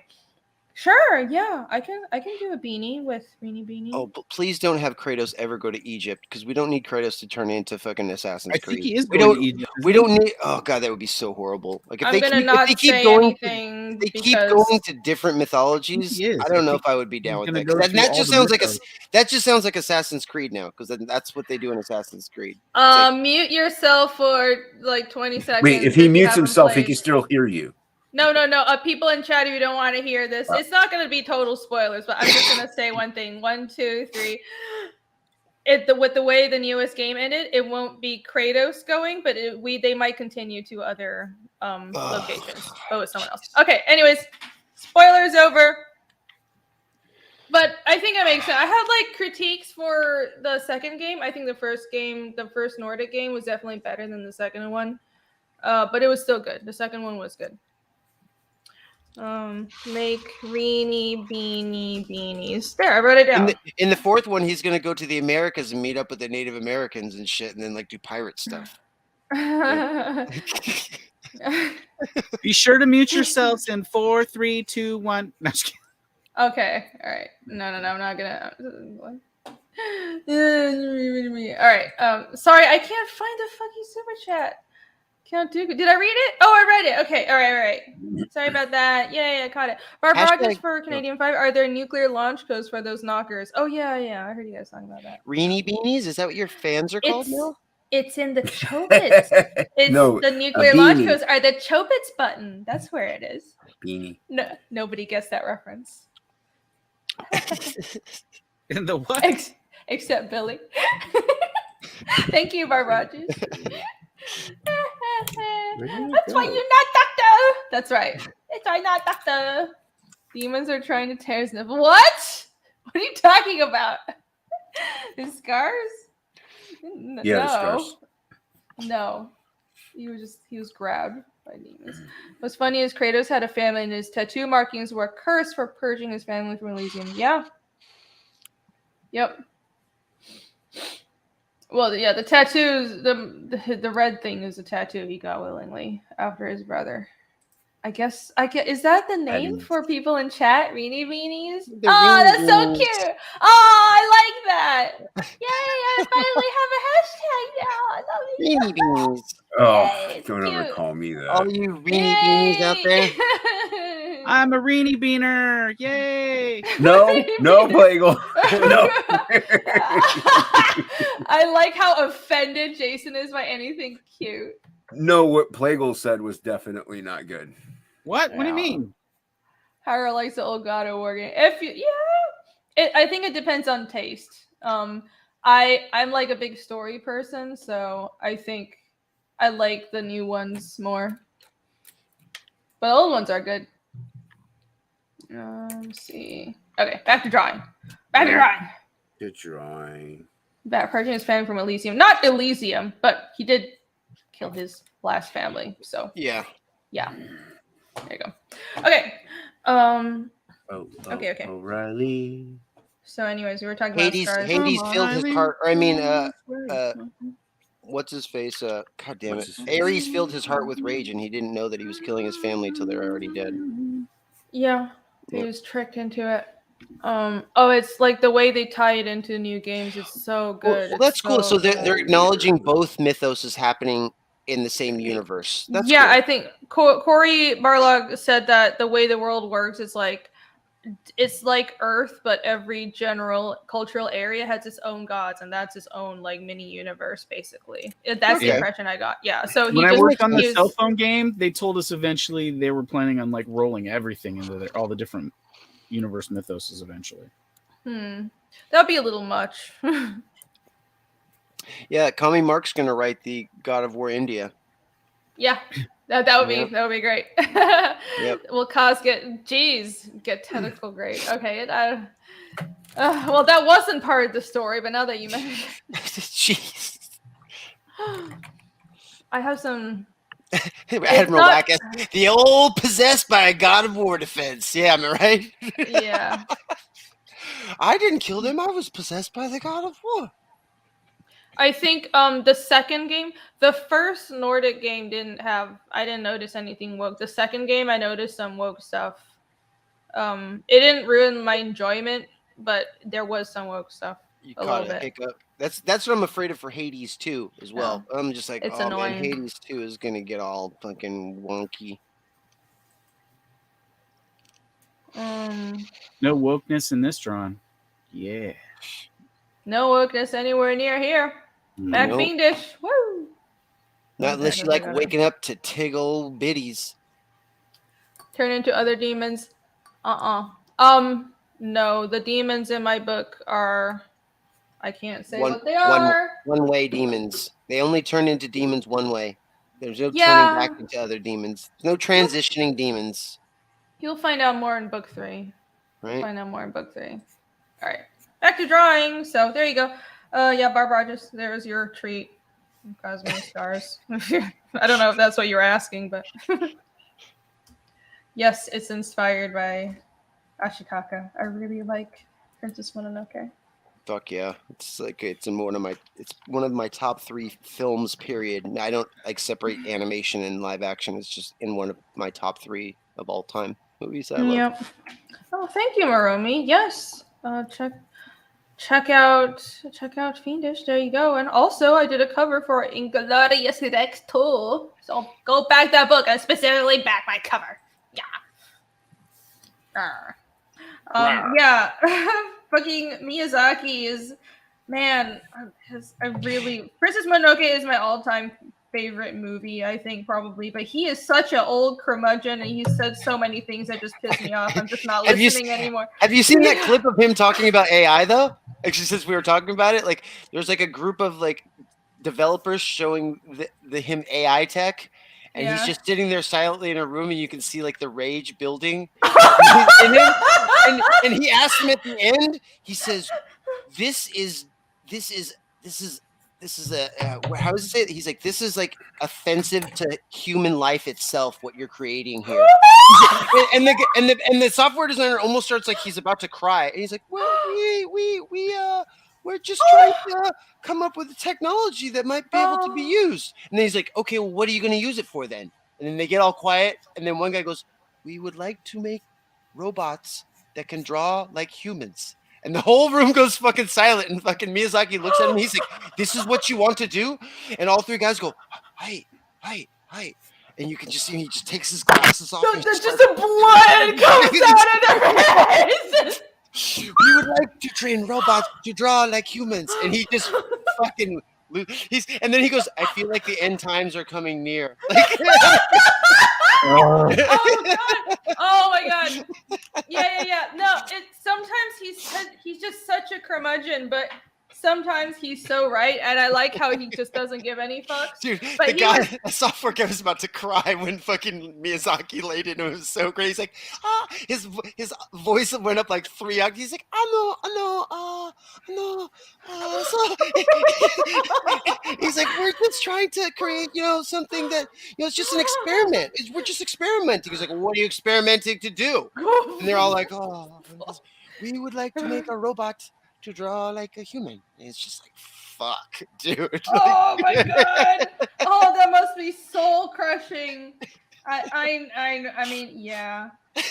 Sometimes I forgot what exactly he said, but he was like, oh, he said some. I need to see the actual Japanese transcript, so maybe I'm wrong. Maybe it's mistranslated. But a while ago, there's somebody quoted from Miyazaki where he was saying, I think Jason might be in the back. He's not. He kicked himself. Oh, really? I'll let him in if he comes back. Yeah, he was in the chat. Yeah, so come back in, Jason. He apparently I saw a translation that said like Miyazaki was complaining about how Western media like doesn't respect Japanese and all the enemies we kill are like stand-ins for like foreigners and Japanese. I'm like, since when? Like he was trying to frame it like Americans just our media just wants to shoot and kill things. I was like, yeah, and it's good and it's great. and or like he was trying to say that Japanese people are part of that media. I'm like, no, we haven't really had a problem in Japan since the 1940s, so you're fine.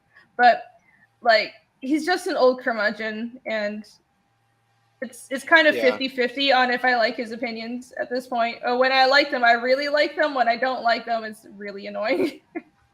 Well, I know that like the Japanese kind of like as far as the video gaming industry for a long time kind of looked down on Western gaming industry because like all our games were like Call of Duty, like shooty stuff, you know. And it's just like, I'm like, just because you don't necessarily have shooting games, I'm like, a bunch of your games are full of like martial arts or like sword violence or like, you know, head decapitations and shit. So it's like, you know, it's just different flavors of fucking video game violence. Don't try to like elevate yourself like above us just because you don't put guns in your stuff. Because culturally, you guys don't use guns. You use like fucking power swords and fucking you summon demons from the fucking ground and like shoot them through people in your fucking video game. So like, I just didn't like that equivalency of like them saying it's like, oh well, you know, Westerners are only making like shooting games and like stuff like that. I'm like, oh, I don't know, that's like not true. Like Look at the Western role playing really game kind of like redefined the genre after like JRPGs started to get really stale in the late like 90s, you know, like stuff like Baldur's Gate and Pathfinder and stuff, you know, like like look at the honestly, some of the best storytelling games are all coming from America. Like, you know, and even not just America, from the West, like Witcher, but God of War and Last of Us and Red Dead Redemption. Those are all American games. So, like, I think Japanese stories are beautiful. The games are beautiful and they're fun, but they don't tend to prioritize story. So it's just different. It's not like better or worse. I think he doesn't really understand the culture is part of it, but yeah. Like I think he's just old. He doesn't understand some things, but I agree with him on when he's like really pissed off about, you know, the degeneracy of anime and AI. Jason says, "Accent logged out, but I'm going to bed anyways. Hail the chat and merry holiday to you all. Good night, Jason. Thanks for joining us. Thank you, Jason, for joining. Don't die, Jason. Don't die, Jason. Move Dan up to the middle just because I'm not really drawing right now, and like I feel like Dan keeps getting covered up by text. I'm barely covered up. Well, if I get covered up by text, it's fine. For Canadian 5 says Wolf will eventually die and be replaced by the Dream. Oof, depends on what the Dream is. I don't know. The Dream, like the AI Dream. I think he's talking about like he's speaking like in Matrix terms. Oh, doesn't understand.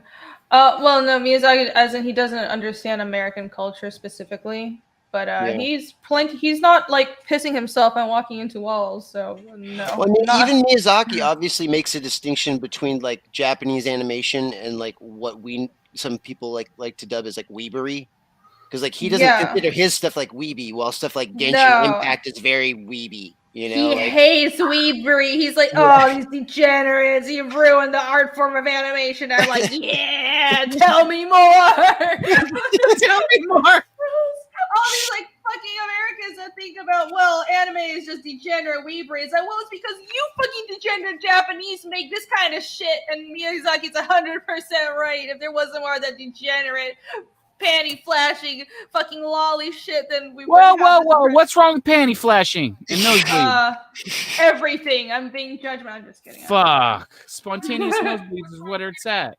Well, hold on, you need story along with the panty flashing. Do we really need that?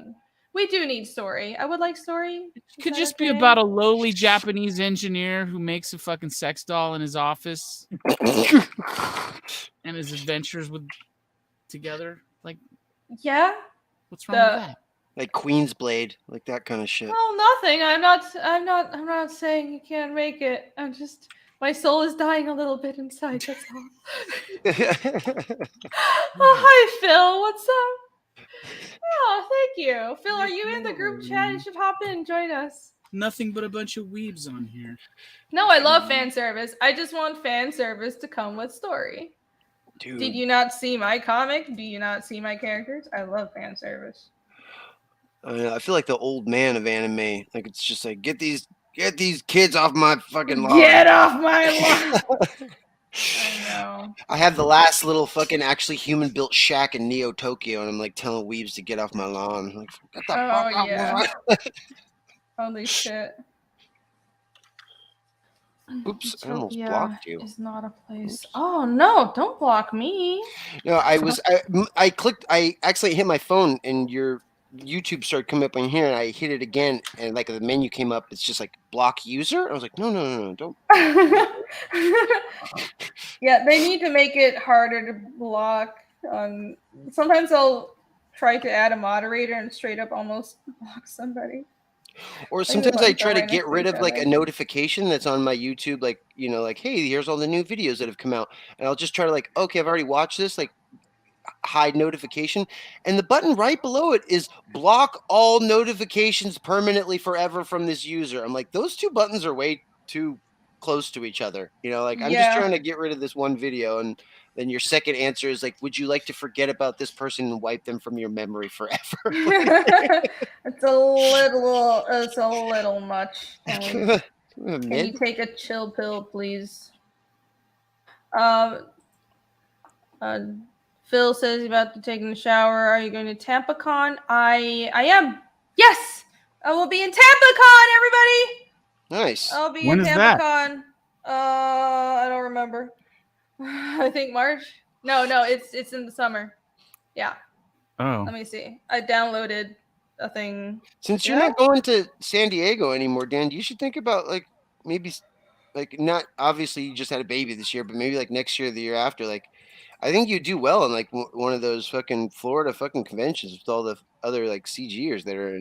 I heard we're not allowed to go to those shows unless we go as paying customers, though, is what I heard. Things change. Everything changes.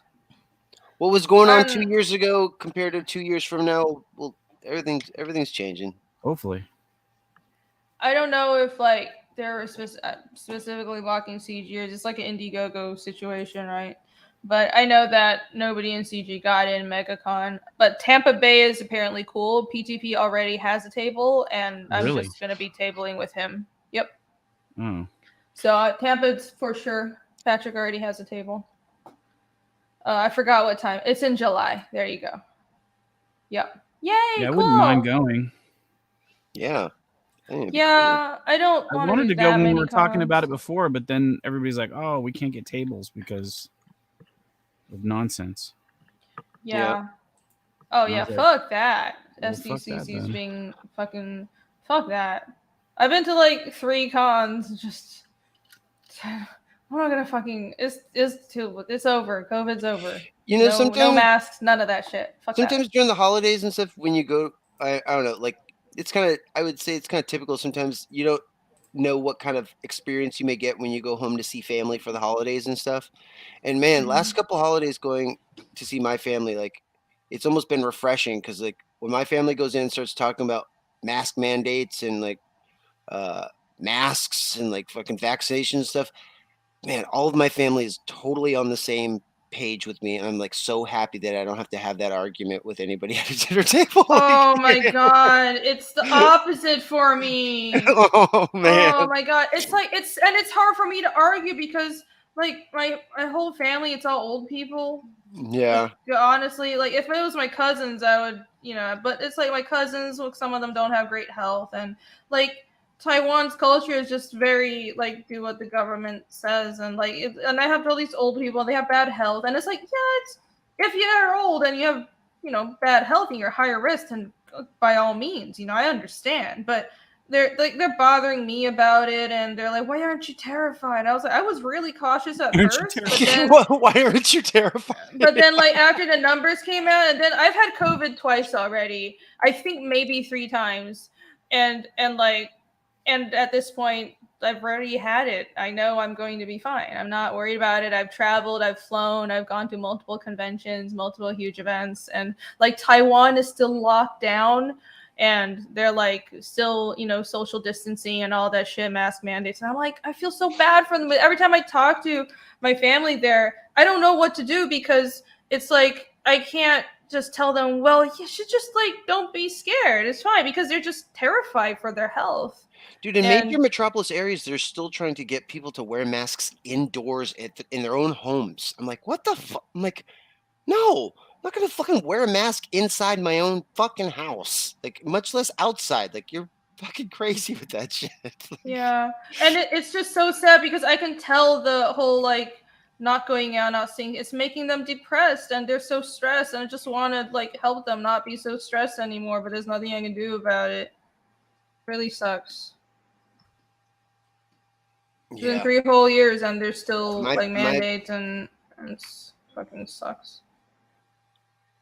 Yeah, it's not like fucking China levels, but yeah, they have like masks indoors, and Yeah, all my family's like is, and I was surprised, because it's like I always thought of like a lot of people in my family is like pretty lefty, and like last couple of years they've like totally flipped the script, and everyone's kind of on the same page. It's nice. Anybody that might not be on the same page basically isn't saying anything. So it's yeah. That's awesome. Yep. No, it's sort of, Americans, you still have that American spirit. Like, we very much don't like to be told what the fuck to do. It's funny to hear my 71-year-old Filipino aunt say, like, I like the Trump. Yeah, I like Trump. He's nice. Oh my God. The Trump. I'm just fucking losing it, like, at the table. I'm like, holy shit. She just that's so fucking hilarious. Yeah, my family, they're all very play it safe, and, everything is about safety first. And I get it, but, you can't just let them terrorize you into like ruining your own life. It's not just about like straight up when COVID first, the lockdowns first started, and like Americans and Canadians were protesting. My mom called me, and she's like, "Oh, it's so silly. All these Americans, they're like, my freedom, my freedom." I'm like, well, how do I start to explain this to you? It was just like, it broke my brain. Like, we're completely different people in so many ways. It just, then my whole family is like that, People complain, my freedom, my freedom. I know. I'm not like, I have to start from so many steps back to explain this. I'm just like, okay, well, I didn't know what to say. I was just like, I mean, I think they have a point. You don't want to give the government too much power. And she's like, but the government's looking out for you. I'm like, not always. And it's just really different. It's like Japan, right? People follow the rules, and like the government is just, people assume the best from the government, and because the government is not like China and Taiwan. Like, it's we have our problems, but it's more like Japan. It's like a really safe society. That our country was literally founded on rejecting government on a whole, and a lot of that spirit is still within us, like deep in our DNA, like and that's fucking great, because people are so aware they don't want to give the government too much power. And it's not about not being safe, it's not about not taking pandemic seriously, it's about not giving the government too much power. And Americans are very aware of that, and I'm so happy to see that, even though a lot of cities fucking cucked, that DNA is still in a lot of Americans, and that's great. Because in other parts of the world, I mean, I kind of get it, but it's just they don't have that experience, they don't have that in their history, or they weren't like raised that way. I think every country has had history of like revolution and oppression, but if you're not sort of raised with this idea of stand on your own 2 feet and question the government, when things start getting dodgy, you're not going to know that, well, we should probably say no right now. Yeah. I mean, yeah, because a lot of other countries, even like ones that we do consider very free, you look back at their history and like they've always submitted to authority in some way, whether it be a shogun or a duke of a landship or a king or a warlord or something like that. It's like, well, in America we didn't really have that. Japan, yeah, like America, we don't have any history of monarchy. It's very unique. In almost every other country, every other culture, you have a history of, well, your place in society. And I don't know, like with American culture, it kind of annoys me sometimes. I think people conversely don't really have a sense of duty. And I wish people would have a little more community and a sense of duty. But I think that's a different issue. I think that's more like this whole postmodernism and people like the lack of a nuclear family. I don't think that has anything to do with you need to come from like some kind of imperial background, because I think in like the 50s and 60s, probably even up to the 90s, we had that, like the sort of family unit, and you're part of something greater, like you care about your local community and your town. So that's different. Japan laws are horrible. You have to admit, yeah, Japanese laws are fucking really not that great. And they're really strict, and the conviction rate is high, not because the conviction rate is high because if you're caught, then generally they'll like, there's not really, you're guilty until proven innocent, basically. So Japan's laws fucking suck. And that's probably part of why society is so orderly. The punishments are like fucking strict as shit.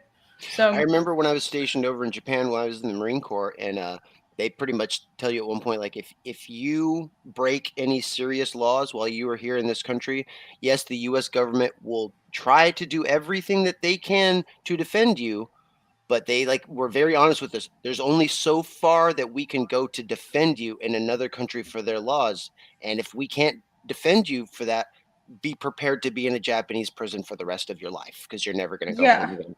Yeah. The punishments are super fucking strict, and like you're guilty until proven innocent. So Japan is peaceful and it's really great in many ways. But if you look at the criminal justice system and self-defense laws in most of the world are shit. Like just the fact that we are allowed to defend ourselves against someone before they actually attack us is amazing. Because even in Europe, you're not allowed, in a lot of places, you're not allowed to attack. In Japan, I know you're not allowed to lay hands on someone until they hit you first, which is fucking stupid.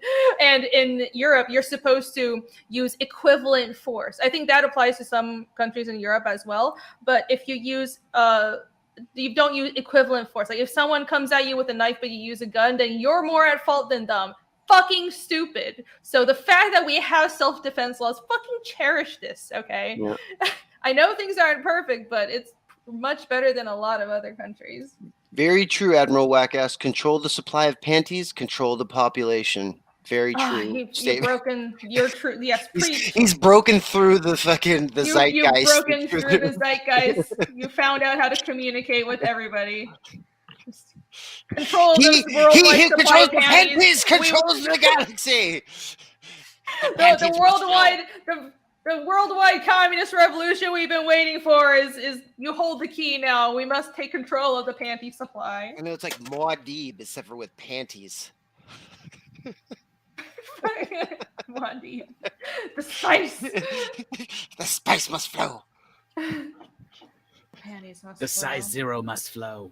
It really isn't. I've been really into I've always been into ancient history, but I've been learning more about Rome and Carthage. Oh, I found some channels that Invicta is a channel I watch a lot, and I didn't even realize that he had videos on Carthage. And so it's really interesting because Carthage is sort of has so much about it has been wiped from history. But it's interesting to when you learn a lot about ancient history and you really understand that before the modern era, before industrialization and all this freedom that industrialization has granted us, so many people now live really privileged lives, and it's not a bad thing. But I think people should at least be grateful and not hate on the past. Especially there was a lot of narratives about feminism, for example, has a narrative like, well, women were just enslaved and they were slaves to their husbands, and that's how women were through all history, and it's just because people hated women. It's like, well, no, I'm not going to pretend that women had a lot of freedom. It's not just because people hated women. It was a social arrangement that everyone agreed to protect women, and the women agreed to it as well, because it was a fucking dangerous world, and there was no other way to survive, not just as hunter-gatherers, but even in a pre-industrial world. You had no birth control. You're gonna be pregnant all the fucking time. Who's gonna care for you? Who's going to protect your children? Even if you're on the streets, there's not a lot of law. Who's going to like make sure that you're safe? It's a dangerous world, and you're trying to just survive and make sure that you're taken care of, and men and women did it together. So I'm not saying we had a lot of freedom, but it was an arrangement that was made out of desperation and just to survive. And so much about what the way people lived in the ancient world was just to get by and try to raise the next generation and continue civilization. And people just didn't have the luxury to think about equality and freedom, and it's great that we have that now, but this is a privilege that was afforded to us because of the technology that we have. Like, if the apocalypse happens tomorrow, we're going right back to a feudal society. Well, I mean, it's a very there's a lot of truth in the statement that you only really own what you can physically protect. And if you can't protect it, then it doesn't really belong to you. So it's like, that's been true until very recently. Yeah, if you can't protect your own freedom, if you can't protect your own rights to like do things, it's like then it was never really yours to begin with, because someone could just come up and snatch it away from you. You know? Yeah. So it's like, if something is important to you, it's like it's kind of imperative that you actually do stick up for yourself to keep that thing, because if you don't, then you didn't really care about it and it was never yours to begin with. That too. And also in ancient societies, it was true that, well, if you were weak, then you were going to be a servant. Like, there was, even in places where there was, application of the law, like even in like the Roman Empire, and some other tribe that's stronger than you just will come along and take your shit. Even in a non-tribal society, like in the Roman era, you had more, more law, and it generally, like, if someone just came out and take your shit, there was like a legal system, you can pursue it, but there's no guarantee, and you're always under threat of border invasions almost everywhere in the empire all the time. It was a dangerous fucking world, and a lot of people don't fucking understand it, and they have a lot of assumptions about history that are just bullshit. Yeah. I mean, I like when the violence topic comes up. It's like, oh God, kids today see so much violence. I'm like 100 years ago, most kids at the age of 12 had either seen a hanging or beheading. So I don't necessarily subscribe to that, like, either. Like, people were very much witness to like all kinds of violence all through history. And like the current day doesn't have a market on like people seeing violence. Like, there's been violence has been going on for a long time, and people have seen it for like a long time. 16-year-old boys would get sent over to fight in a war in a country that they had never been to before. Like, there's always been, people have always bear witness to violence in some form or another. It's always been there. Yeah, we're headed back to feudalism even without an apocalypse. When does the solar flare hit? That would suck. I like computers. America was first to have literary series, but 95%. Because it was immoral to not teach women to read and write. Interesting. I didn't know that. Cool. Yeah. That is. I mean, it's, there's a lot to be. I think America's history is complicated, and it's like no country's history is perfect. I'm not going to pretend it's perfect, but yeah, like it is interesting how, and we really are tied to the British as much as we dislike them, and we had a fucking revolution for a reason. But I think a lot of what America was built on were Enlightenment ideals that started in England, and it's for sure. We have come for such a young country. It is fairly amazing how far we've come, like not just financially but morally, and I think it's because of those ideals.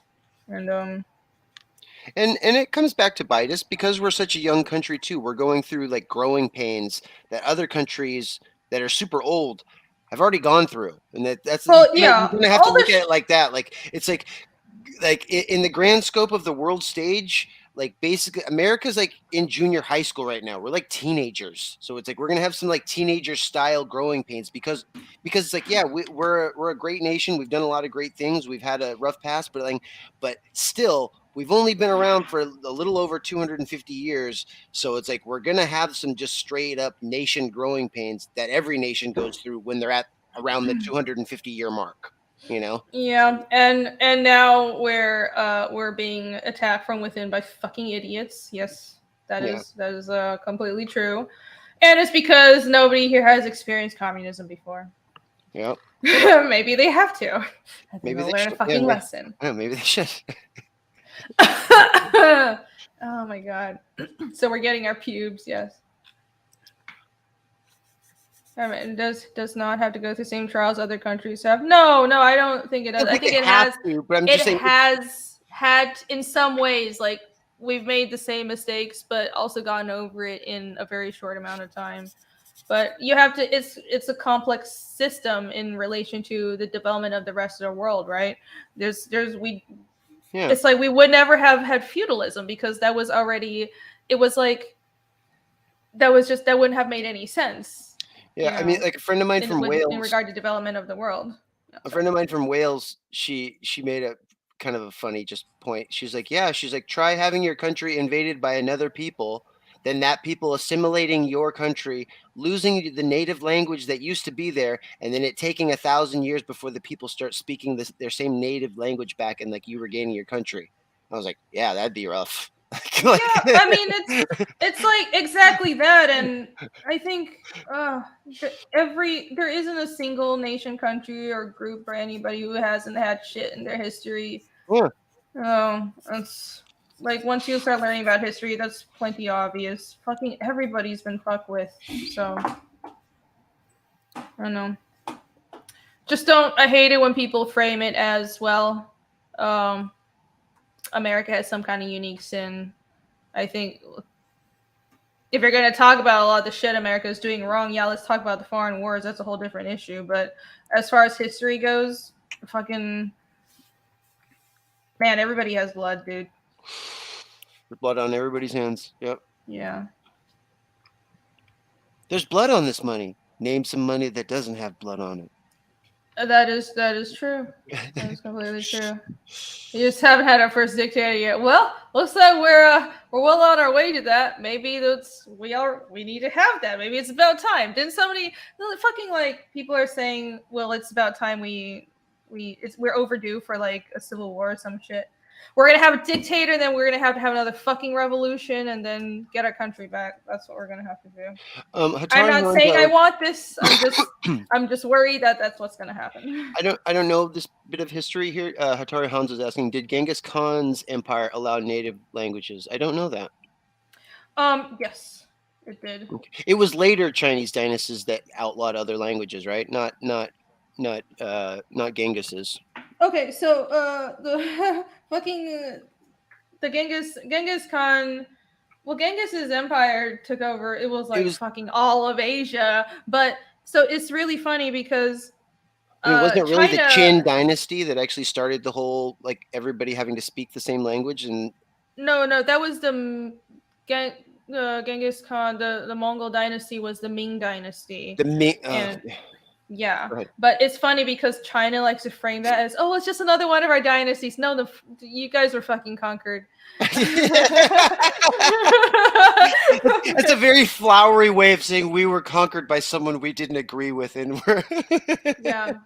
So to be fair, because of China's geography, you kind of have to go. It's like this was an isolated like region of the Mongol dynasty. So China's geography is very like boxed in. So China's history is fucking weird because it's like the concept of China has always like not really been there until recently. So it's always been these different like Sinitic like Chinese sub-ethnicities and countries fighting amongst each other, and like whatever dynasty it is in like classified as in Chinese history is just whatever the most powerful state is. But the area of China has always had like a million different warring states. But and it's only been like largely united a few times. Ming Dynasty, which technically was the Mongol Empire, to Tang Dynasty and Qing Dynasty, was fairly unified. But the thing is, geographically, that area of China is just boxed in. It's like deserts, mountains, mountains. So it's like that whole area it's always been like its own thing. So that's why like all the languages are related, but at the end of the day, like it hasn't always just been one language. It's like a language group, all the Sinitic languages, and nobody really spoke the same language until recently. I think it was the Ming or the Qing dynasty where it was imposed that everybody needs to learn the official language, like the language that's used for official dealings. It's just like how in the Roman Empire, Latin would be spoken by the officials, but every different area, like the Greek peninsula, they would still speak Greek and shit like that. And like even how ecclesiastical Latin was used in later, I think the Byzantines, like ecclesiastical Latin is still used in certain senses. That's what Mandarin Chinese is. Mandarin Chinese is a form of Chinese that's based on the Beijing dialect, or like the Beijing form of Chinese, like a sub-language that is based on Beijing. Isn't the Ming dynasty the ones they portray a lot in like martial arts movies, and they're usually wearing like the uniforms that are all black with the red trim on it and the little caps, the rounded caps and stuff on. Usually always see like the plucky hero that's in a village or whatever fighting against like some governor or people that are like running the town, and all the people usually have the same uniforms, and it usually has that little black cap that almost looks like a rice bowl like turned over, and they with the pigtails. Yeah, and totally. No, you know I'm talking about. That's the Qing dynasty. That's the Qing dynasty. Okay, that was the last dynasty. Yeah, it's just that's the most recent. That's where the Qi Pao are from. That's actually not even Han Chinese clothes. So the Qi Pao, like with the really tight women's outfit with the buttons like that, that's not Han clothes. Han Chinese clothes, like clothes until the Qing dynasty in China, look more like kimonos. Like I can tell the difference, but a lot of Westerners probably can't. They're like robes that you like fold over and you wear a waistband. It's very similar to kimonos. And it wasn't until Qing dynasty, because the Qing dynasty was also, it wasn't like it was conquered. It was like the Manchurians. It was like, think of it like the Manchu. Think of it like the Targaryens, like external force took over, that conquered the royal, took over as royalty and ruled over the Han Chinese people. The Manchurians were in charge for the Qing dynasty. They were kind of outsiders. They were northerners. Yeah, the Mongolians were the Ming dynasty. Manchurians were the Qing dynasty. Yeah. That's the ones that they're fighting against in Iron Monkey, Dan. That's the Manchu governance is like trying to take over that town, and it's the locals fighting against the Manchu. That was one of the specific movies I was thinking of, because they use that kind of iconic costuming for whenever they show the Manchus. It's pretty much always the same. Should I do videos explaining this? I feel like I nerd out about this shit a lot. Iron Monkey is gas? I don't even know what that means. Iron Monkey is reopen this page. Good.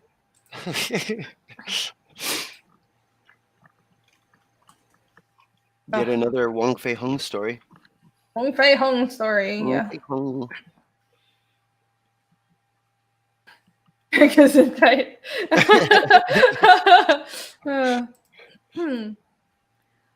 Maybe. I don't know. Maybe I should do more videos talking about this. Like, I don't know. I am really into ancient history, and maybe I could do it on my own, like my personal channel. I have another channel that's just has nothing on it under my name. You could like merge like two of your things together, like show off some like cool animation or comic that like actually has a bit of history in it, and then you could like talk about the comic, talk about the history, and have it be like little shorts. Maybe, yeah.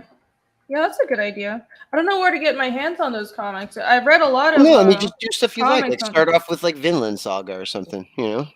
I was thinking about specifically like Chinese history, because a lot of the Chinese history comics, because they had manga and manhwa that was, I learned a lot of Chinese history through manhwa, but I don't know where to get it in America. But yeah, I can. That would be cool to. I'm not an expert in Norse mythology or Norse history though, and there are so many people who are already experts about the Viking Age. I think like what I can bring is definitely Chinese history and language and stuff.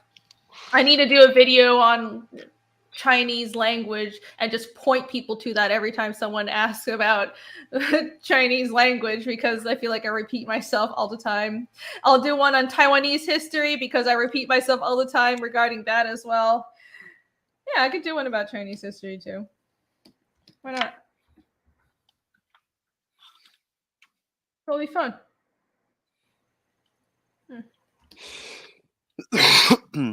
Very fun. But yeah, in like the ancient world, it's just once you learn a lot about history, it's it really stands out to you how before our era, everybody. Oh, Dan left and he came back in. Oh, Dan has like a floating corpse of his body. Oh, all right, I'll kick corpse. You. I'll kick Dan. Kick the corpse. All right, Dan's back. Yeah, before our era, you were just whatever you were born as, and you would grow up and you would follow in your father's trade, and if you're a girl, you would get married, and like because that's just the only social mobility you had. Like we live in the state of luxury where we can. And this always strikes me as this always stands out to me when I'm playing stuff like D&D. I'm like, yeah, this is fun, but this is no way any society would operate like this and this technology. I mean, I guess you have magic, so it's a little different, but like, man, life was hard. Like, you don't have fucking adventures and shit. I mean, maybe, but it wouldn't be like this common thing, you know? Most people, you would just take on the family business, try to like not die in childhood. Get married, have a family, try to not get killed by bandits, and try to survive.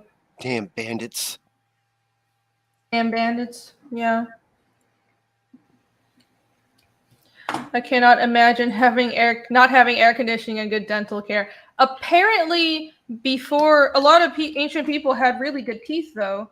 And we apparently don't eat the right things. So we have more, depending on the era, but I think like I heard somewhere that modern people have more teeth problems than a lot of ancient cultures, just because we don't eat the right things, and also we don't really we eat a lot of processed sugar.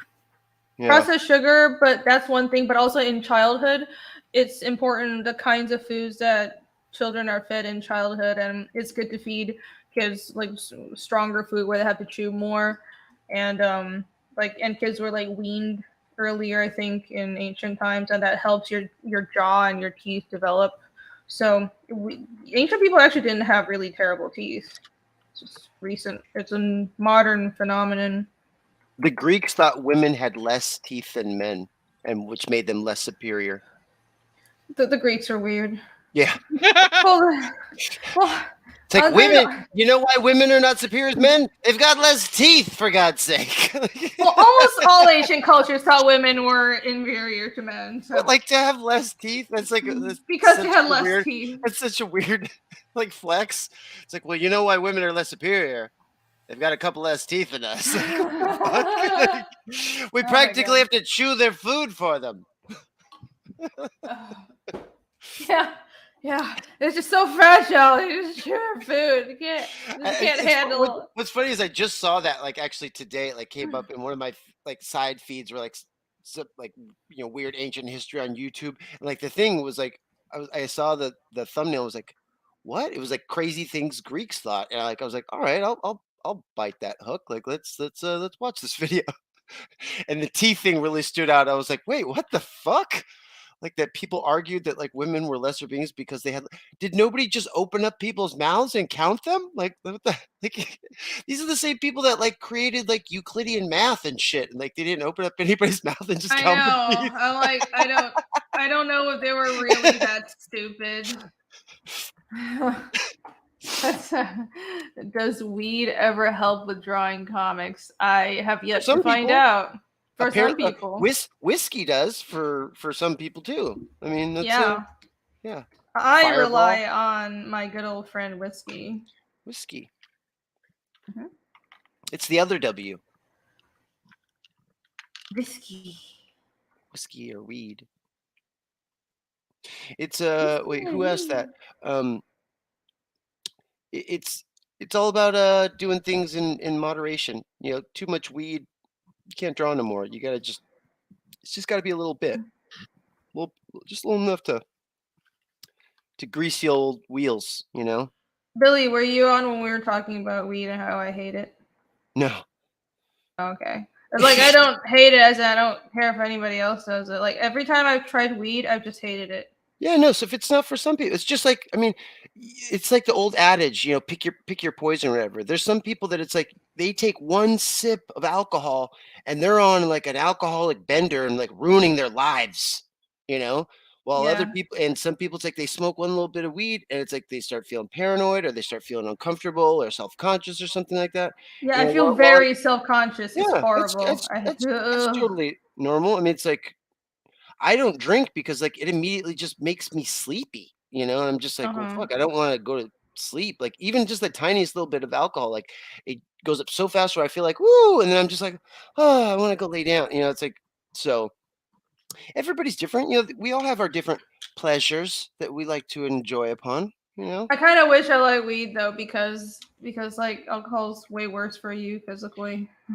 Well, I mean, and honestly, especially in this modern age, like weed's way fucking cheaper too than like alcohol. Yeah, I really like. I need to find a strain that I like or something.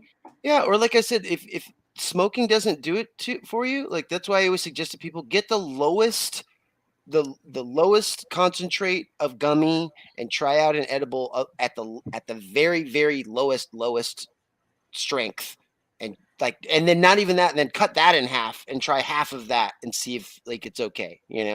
Probably, yeah, I probably need to do that. People have been telling me I need to try edibles. Yeah, well, because like even back when weed was illegal, like yeah, I would have a pot brownie, and like, dude, you never knew how much like pot was like in that brownie, how much pot that hippie put into that brownie. Yeah. It was like overwhelming, and I hated it. I was like, oh, I never want to like. I hated it. This is way too much, and I don't like it. Like, I don't get it. Well, it's just it doesn't do it. I've never had a good experience. I wouldn't get paranoid. I would just be very self-conscious, and I'd sit there and I'd be aware that my brain wasn't working as fast as normal, and I would just sit there, feel like a fucking retard. Like, why isn't my brain working? And I was just like, I'm just gonna go to sleep. I just hate myself. I don't want to talk to anybody. Louis C.K. actually has a really funny bit where he talks about like why he doesn't smoke weed anymore. He's just like, I sat there for like 15 minutes thinking about what directions my hands were facing. He's like, nobody puts their hands like this. This is weird. Everybody's looking at my hands. Maybe I should flip them to the other side. Exactly. Then my hands will be over there. And then I'll usually say something really loud after there's been a moment of silence, and it scares everybody. Like, I'm leaving right now, and everyone's like, oh, okay, all right. Yeah, I would not be any fucking fun. Donnie Pearson says it has to go. The merry everything, merry holidays, merry. Hanukkah, the winter solstice, Yule, everything, Christmas. May the power protect you all. Thank you for joining us, good sir. Have a good night. You. God bless you as well, Donnie Pearson. Yes. Whichever god that you follow. All the gods. All the gods. The gods of war. The gods of war. May the gods of war and art bless you all. I like that. Smoking, tried tinctures and coffee. Mm-hmm. I do drink a lot of coffee. Even we're losing Michael Rushbrook too. Got to go to bed. It's 3:25 in the morning. See y'all in the next stream. Oh fuck yeah! I should probably go the fuck to bed too. It's been 5 hours. Every time I do a draw stream, I have no self-control. I'm about this is pretty good. It is 12:30 even Pacific time, so it's got to be getting pretty late. You've been going for 5.5 hours on this one. It's a good stream. Yeah, no, I'm the same time. It's like 3:25 here. It's just this is decent progress for talking the whole fucking time. God, I'm such a slow artist, guys. I hate it. Yeah, Dan's already dead, so. I wish I was faster. That's why it's like, yeah, I wish I was faster. Yeah, I do too. Merry Christmas, Michael Rushbrook. Thanks for joining us. Did I beat the new God of War game? No. I got busy. I didn't have time to keep playing, so I just watched it play through because I couldn't wait. I'm gonna beat it though. I'm gonna beat it this weekend. It's gonna happen. John says edibles are amazing if you find the correct dose. If you get too high of a dose, you start wondering how the bones in your feet could possibly support a 200-pound human, and other weird observations. Exactly. Like it's yeah. Start thinking about like, whoa, toes are weird. Are they though? Am I weird for thinking toes are weird? Man, that's weird. Like, yeah, and you start like snowballing into like weird self-conscious like thoughts and stuff. Yeah, it's not abnormal. I wish weed did for me. Maybe I just need to try a different strand. I'm open to it. And it's in the tiniest tiny little bit. Because like I know some people that smoke weed that it's like they take. I mean, it's like almost like it's like, well, how's that even affecting it? Like they'll smoke the tiniest like little puff, and then they go to like the gym and like work out or like go hiking or like whatever, and they just want the tiniest tiny. It's almost like marijuana microdosing, you know? Yeah, like so many people just fucking swear by weed, and you know, it's like it's not that. Well, I don't. Admiral Wack, I want to be in. If I take too many, I go to sleep, but I can house 500 milligrams if I'm not tired. Dude, I take 10 milligrams of weed, and that's like enough for me. I take almost the second to lowest dose that like you can even get. Like I take very little. Yeah.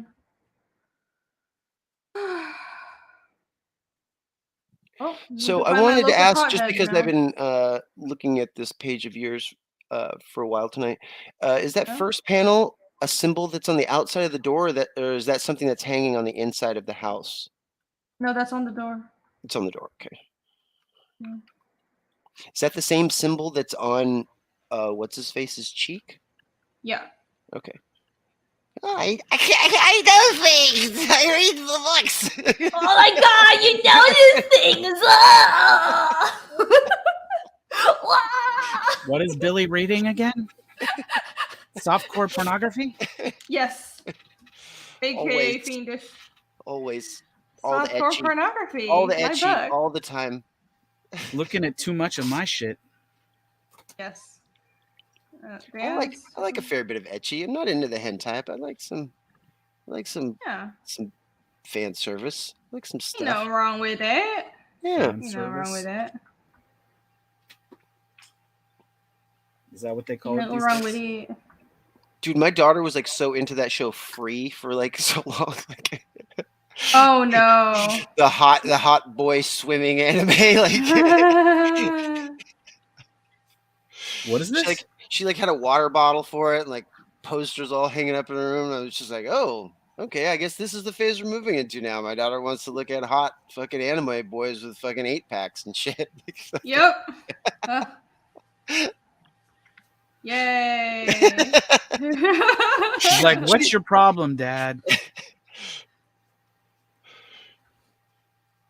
No, she got me to, there was a show that she even actually showed me. She's like, maybe you'll like this one. It was like, oh God, what was it? I'm trying to remember the name of it. But it was, Keijo. And it was about like these female fighters. The butts. The butt fighters, where they like go out in the middle of a pool and they have to like stand on floaties and then like bang each other's butts together to like get the other one to like knock off the other one. So then the other one like falls into the water, and like I don't know if that's really losing if the other one falls into the water and gets all wet or whatever.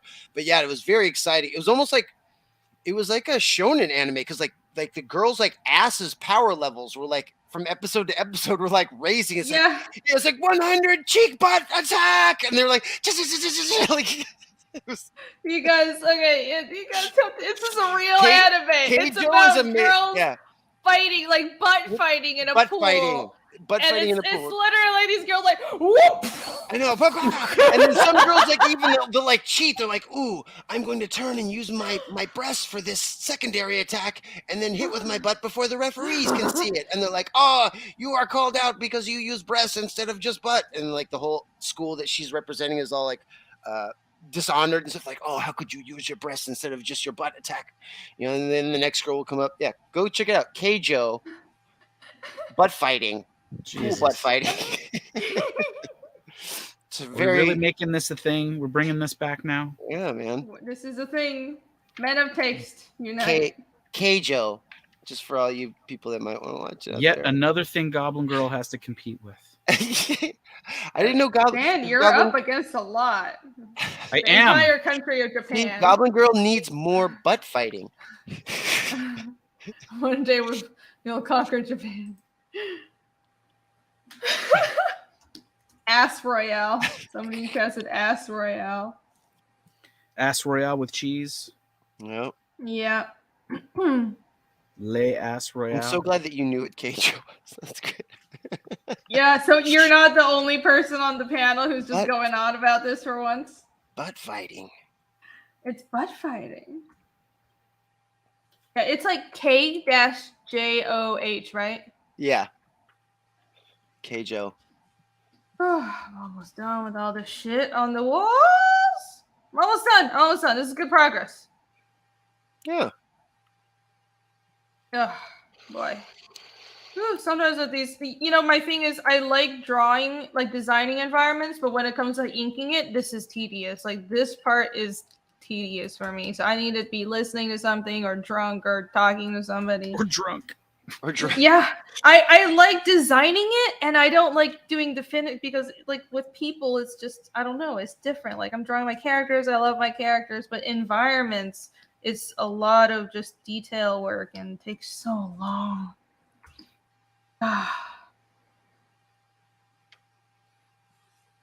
Really, you need to send me the right strand of weed so I can find my zen when I'm drawing my environments.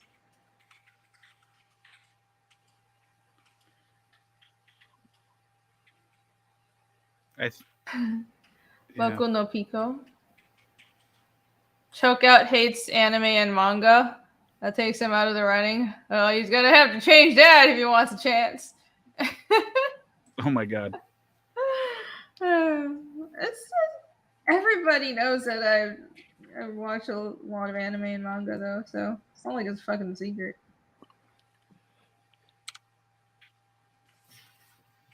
It'd be a little weird if somebody was shocked about that. I hide nothing. Nothing of my degeneracy. Okay, so I got the spelling right here. Actually, it's Keijo. I guess is the actual spelling. Maybe they spell it differently for the title of the show, but it says here the manga is Keijo. I'm gonna put it. Okay. Here. Keijo. Damn it! Did I not copy that? Keijo, where you going with that big fat old ass? Going out, smash my old man. What? Keijo, also known as Hip Whip Girl. Hip Whip. Hip Whip Girl. It's a Japanese sports manga series. Oh, jeez. It's a gymnast who becomes the richest player in a fictional women's-only sport where players can only use their breasts and buttocks to defeat opponents and send them into the water. Oh, bless Japan. God bless them. This is why we should never let the SJWs take over anime and manga. That's what we're fighting for, everybody. Yeah, goddamn weebs. Get out there and do your part, weebs. Yes. Yeah, I'm doing my part. Fight for the preservation of our culture. That sounded like a cut line from Starship Troopers. I did it intentionally. All right. I'm doing my part. Did you know they're talking about making another Starship Troopers? Oh man, I hope it's more fascist than the last one. Just to it's I can't remember what it's called. It's got a weird name. I saw a promo. People don't even understand what fascism is. It's like, oh my god, Starship Troopers is so fascist. Well, I think that's why they. I think Verhoeven's behind it, and I think that might be why he's making it because I think he's trying to fix it after he realized he fucked up. He made a completely free liberal society and then claimed it was fucking fascism. It's like, I don't know. I've never seen people that can actually own property, become rich, and then you actually get to vote on what happens, and you have to join the service and that's part of your vote. That doesn't sound like fascism to me. Like that's none of those things are fascist. I mean, extreme transparency of media in war times, that's really fascist. Yeah. Right, exactly. What the fuck are you talking about? The media showing us losing horribly in wartime. Yeah, like that that's fascist. It's weird. I think the whole like no citizenship without service or that kind of thing that bothers them because they in their minds, well, if everybody doesn't have the franchise, then there's something wrong. Well, no, I don't necessarily agree with that. I think if you can, as long as everyone has the equal chance at earning citizenship, I think that might actually be better. One of my favorite manga, I have it actually right. Dan's a fan of this one too, that I have of all time, is called Gray by Togami. Oh god, yeah, that book's awesome. And it's like it's like Japan's version of almost like Mad Max or like some shit. I can't. This is all blurry.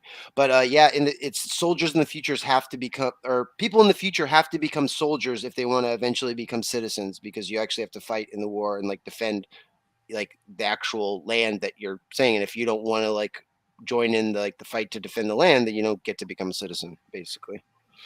Probably solve a lot of our problems with people who don't have any investment. You know, you shouldn't have any say in the country. It's definitely an argument to be made.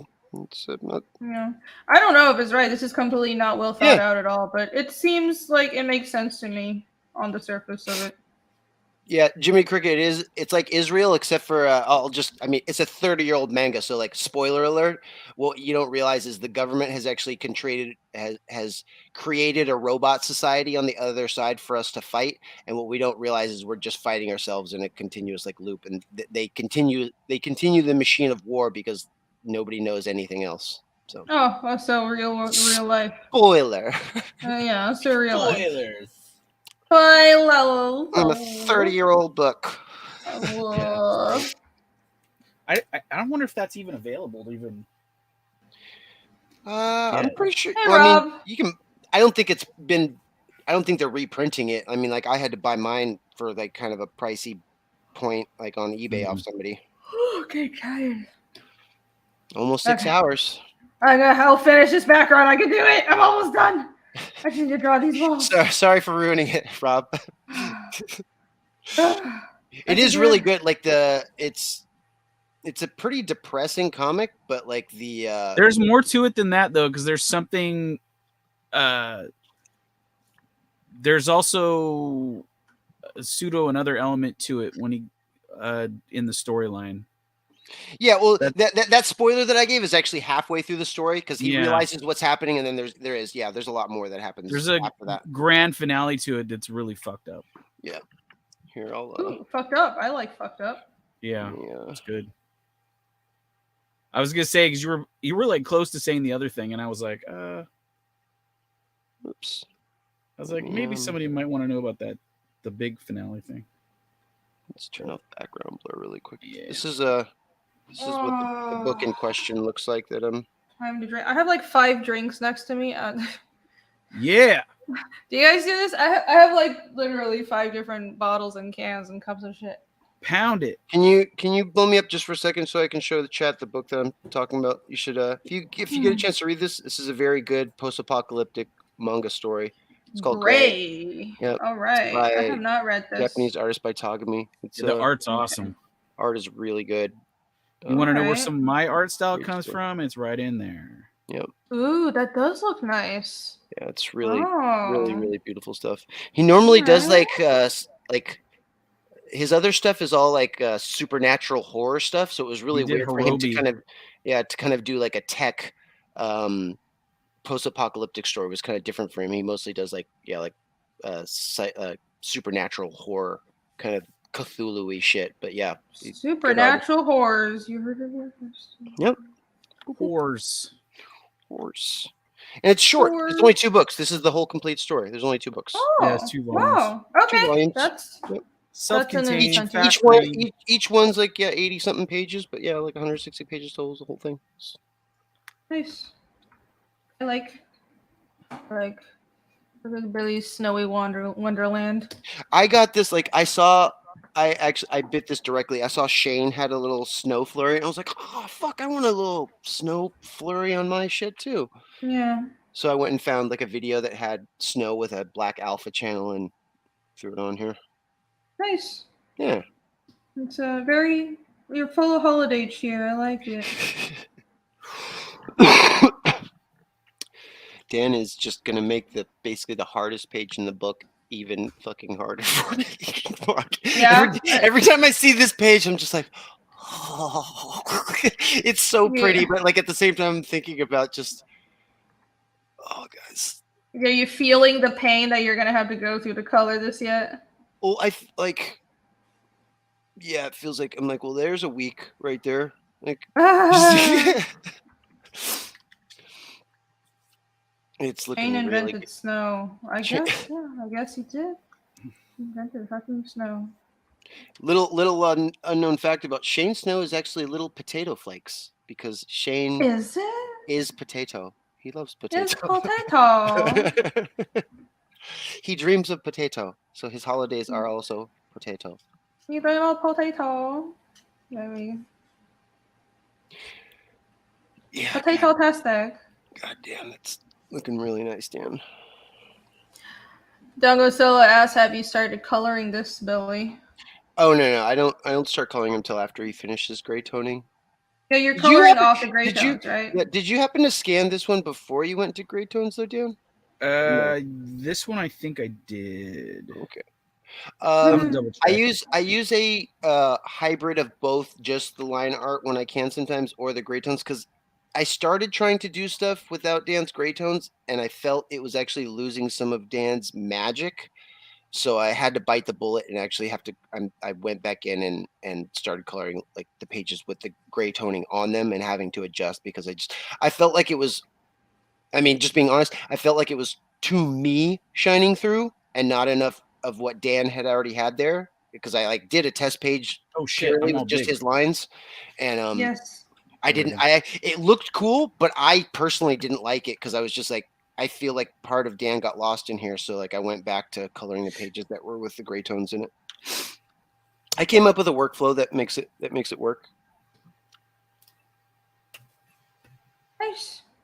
Because I know what you do, Billy. Yeah, well, I didn't want people to like, because some people bought the black and white book, and some people bought the color book, and some people bought both, and I didn't want the color book to be like so different that it didn't, you know what I mean? Like people could very much look at it and be like, oh, here's the black and white one. It's like, oh man, he totally changed like how the lighting and the shading is done, or like whatever, like, or I missed Dan's like that texture from the Copic or whatever. I didn't want to lose that.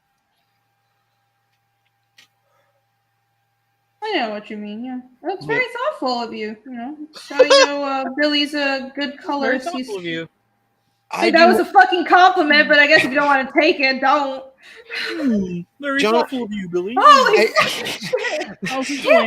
Cannot win at all. John, I do not have a channel to promo. Like when people ask like what link they should put, just put up my Twitter. My Twitter's the best place to follow me, just because I don't really do anything on my own YouTube channel, but I like to hang out with some of my really good friends that I get to work with sometimes too, like my close art friends. So like those are the places where you can find me as far as like on YouTube. But yeah, anybody, if you're interested in the work or the work that I do with other people, like I mean, I've colored a cover of Irene's for Frog G. I work with Dan Plagle on Goblin Girl. I work with Matt Barr on Rock and Roll Ninja. So if you just follow my Twitter, yeah, you'd be able to see any of those other great artists whose coattails I ride.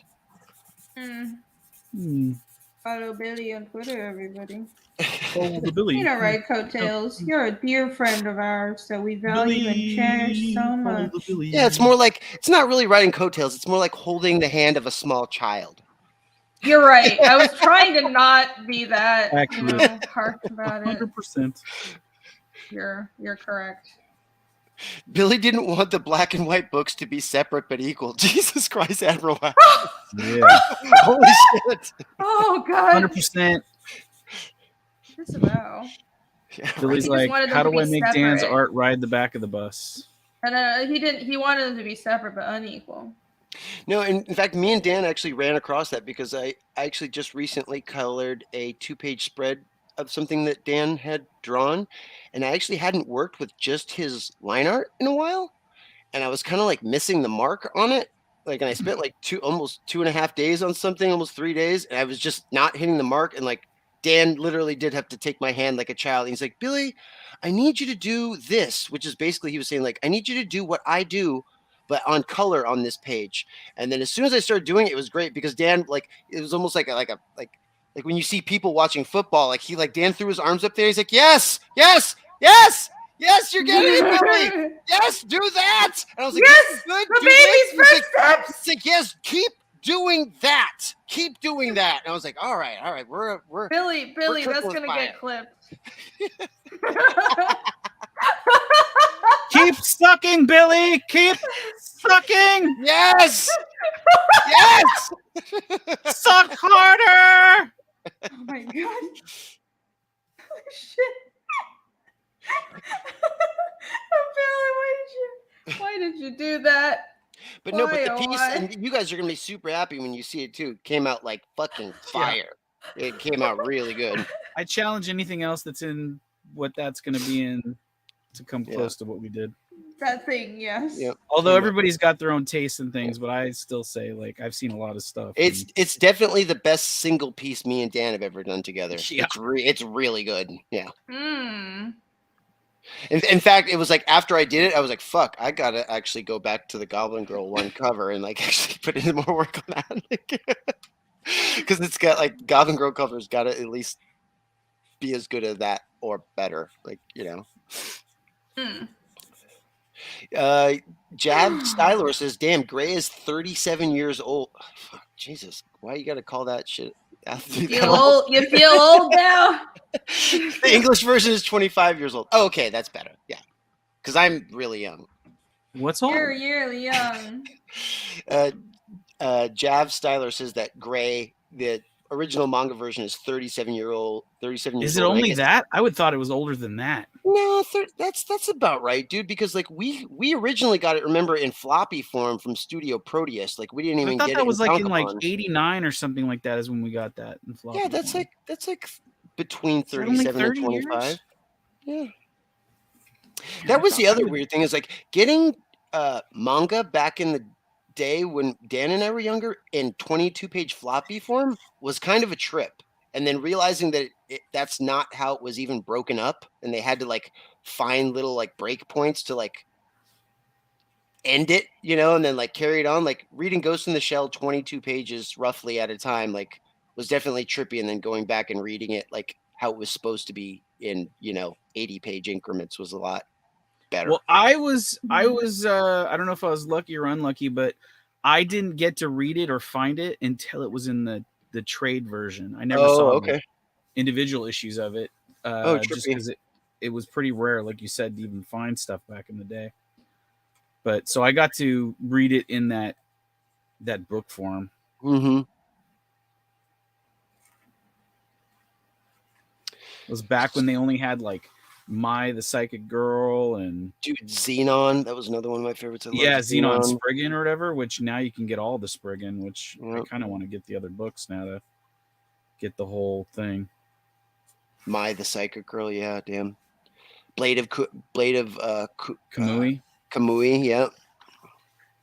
What was the other one? The one with people talk about Lone Wolf and Cub, but honestly, I wasn't into Lone Wolf and Cub too much. The style, like as a kid, the style was too out there for me, and I was just like,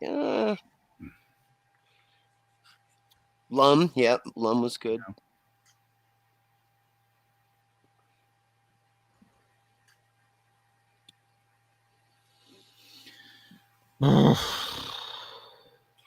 Looking good, damn. Yeah.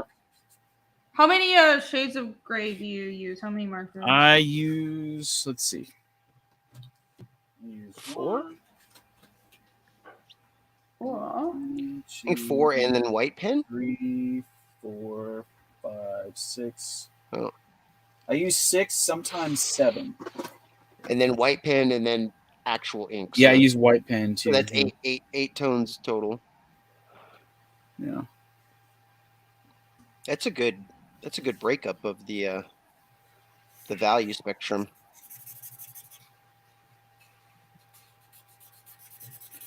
Yeah, I mean, I don't know. There's quicker ways to do it, but it seems like every time I do it differently. It's the only thing I wish I could do a little better. So, like if I had like one specific way to gray tone and I just did that over and over again. Yep. But I find myself doing it. Down Go Solo. What you're seeing him work on right now is actually a double page. It's taped together in the middle. You can't kind of really see it right now, but yeah, that's 2 pages. No, it's just a large piece of paper. It's all one piece. Oh, that's just a large piece of paper? Yeah, isn't there another one almost with that similar background that's got two I did pages in it? a couple of them where I needed like heavy details. I did with like really, really big paper, and I taped them together. Like the cover, the big splash of the Golith guy. What else did I do that way? The drawn in tier. Yeah. Because I knew the interiors I was doing were gonna need a lot of rendering. Just depends. I knew this was like going to be a lot of rendering, but I knew also that some of it was just going to kind of be more simplistic. But yeah.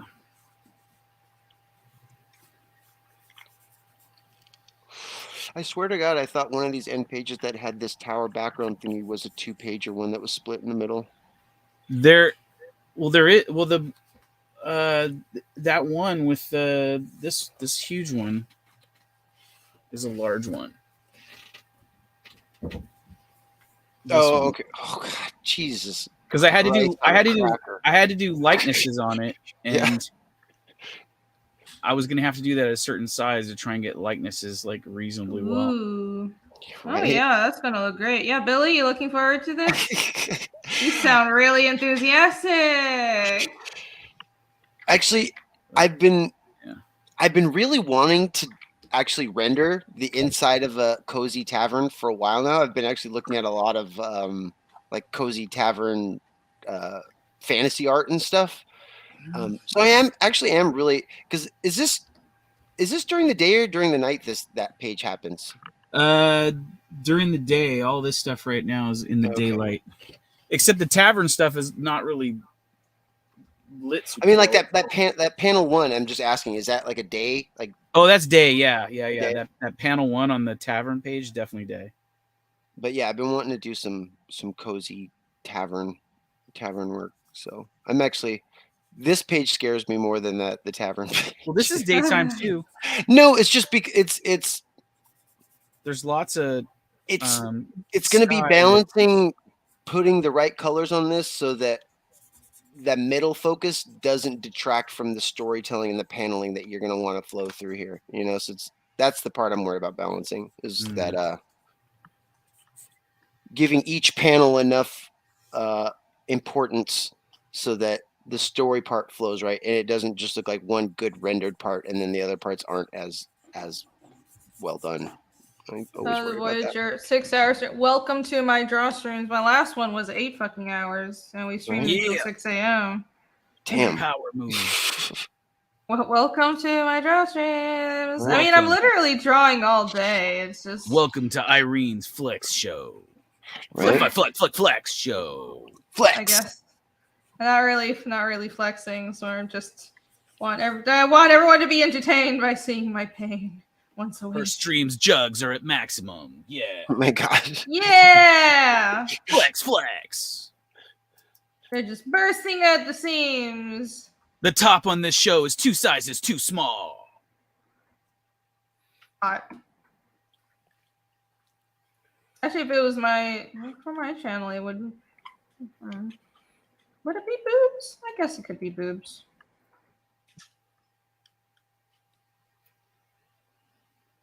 Trying to think of a penis joke, but I can't think anymore. I'm too tired. Can't help me, John. That is fair about the spelling of my last name. It's a Hungarian gypsy name, so yeah, it's got a weird C in the center of it.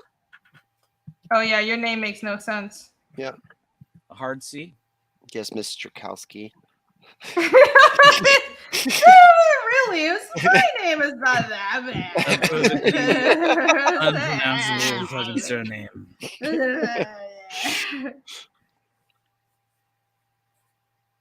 At least everything is pronounced the way it's spelled. It's just a lot of letters.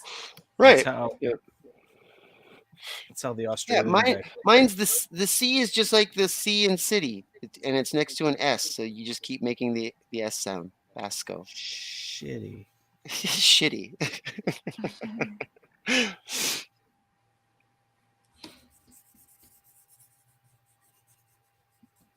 No, I was looking at a bunch of actually art from inside old. I watched a Sherlock Holmes movie recently that I had never seen from the 70s. Ooh, which one? The one that's directed by the director of Some Like It Hot, Gene. Is that the 7% solution? Or 9% solution, or whatever it is? That one's famous. I think that one's from the 70s. Billy Wilder is the name of the director, and he directed Some Like It's Hot, and I saw that he had directed a Sherlock Holmes movie, and it was the majority of it was filmed in Inverness, Scotland, and they had a bunch of cool taverns and a bunch of cool apparently they're not castles, they're called tower homes, and it's like a family or like a group of families might live in it, but it was they're like these just really cool single standing cyclopean stone towers all over Scotland that like families would like live in. They almost look like little forts. It's like weird. It might have like one little tiny parapet and then like a tower kind of attached to it, but they're just they're called tower homes. And I saw that and I just started looking up a bunch of reference and like the inside of them and the little taverns that kind of like were in towns around there. So like I'm actually really excited to do these pages because it's basically that tower that Dan has right there. It's almost like spot on. Like there's like tower homes in Inverness, Scotland that are just single towers like that with a normal sized door at the bottom, and like people would just live in there. Yeah, that's really cool. That tower it jogs the imagination. Who will last longer, me or Shane? Well, it's now that it's a competition. Oh, now it's a fucking challenge. Now that it's a challenge, I guess we're going all night. It's only 4:00. Oh no! Right. Anyway, any of you pussies complaining about this? I am. Let's take them. Let's take them. Let's take them. Why the fuck is he still streaming at 4 a.m.? I don't know. Trying to stream over my channel. I don't think I can make it. I think I'm a quitter. I believe in you. I believe Billy can fly. I can believe he can touch the sky. Billy Wilder. Oh, man, I just realized I made something really difficult for myself. Oh well. I can do it. I know you're a Sherlock Holmes fan too. It's called The Private Life of Sherlock Holmes. Oh, Private Life. There we go. Yeah. Yep. Yeah, it was really good. I'm gonna have to watch that. It's one of the few Sherlock Holmes things where like he kind of gets like fancy on like a girl that's in it, but she's like a femme fatale that's like outsmarting him, and like he ends up, like most things, it's just like Isn't there somebody? People always think that like Sherlock Holmes like he never hooks up with chicks. It's like no, he likes chicks with brains, and like when he runs across them, he's like super smitten. So yeah, there was one of those stories. I can't remember the chick. She's like another Irene Adler of sorts, you know. Yeah, Adler, that's the one. Yeah.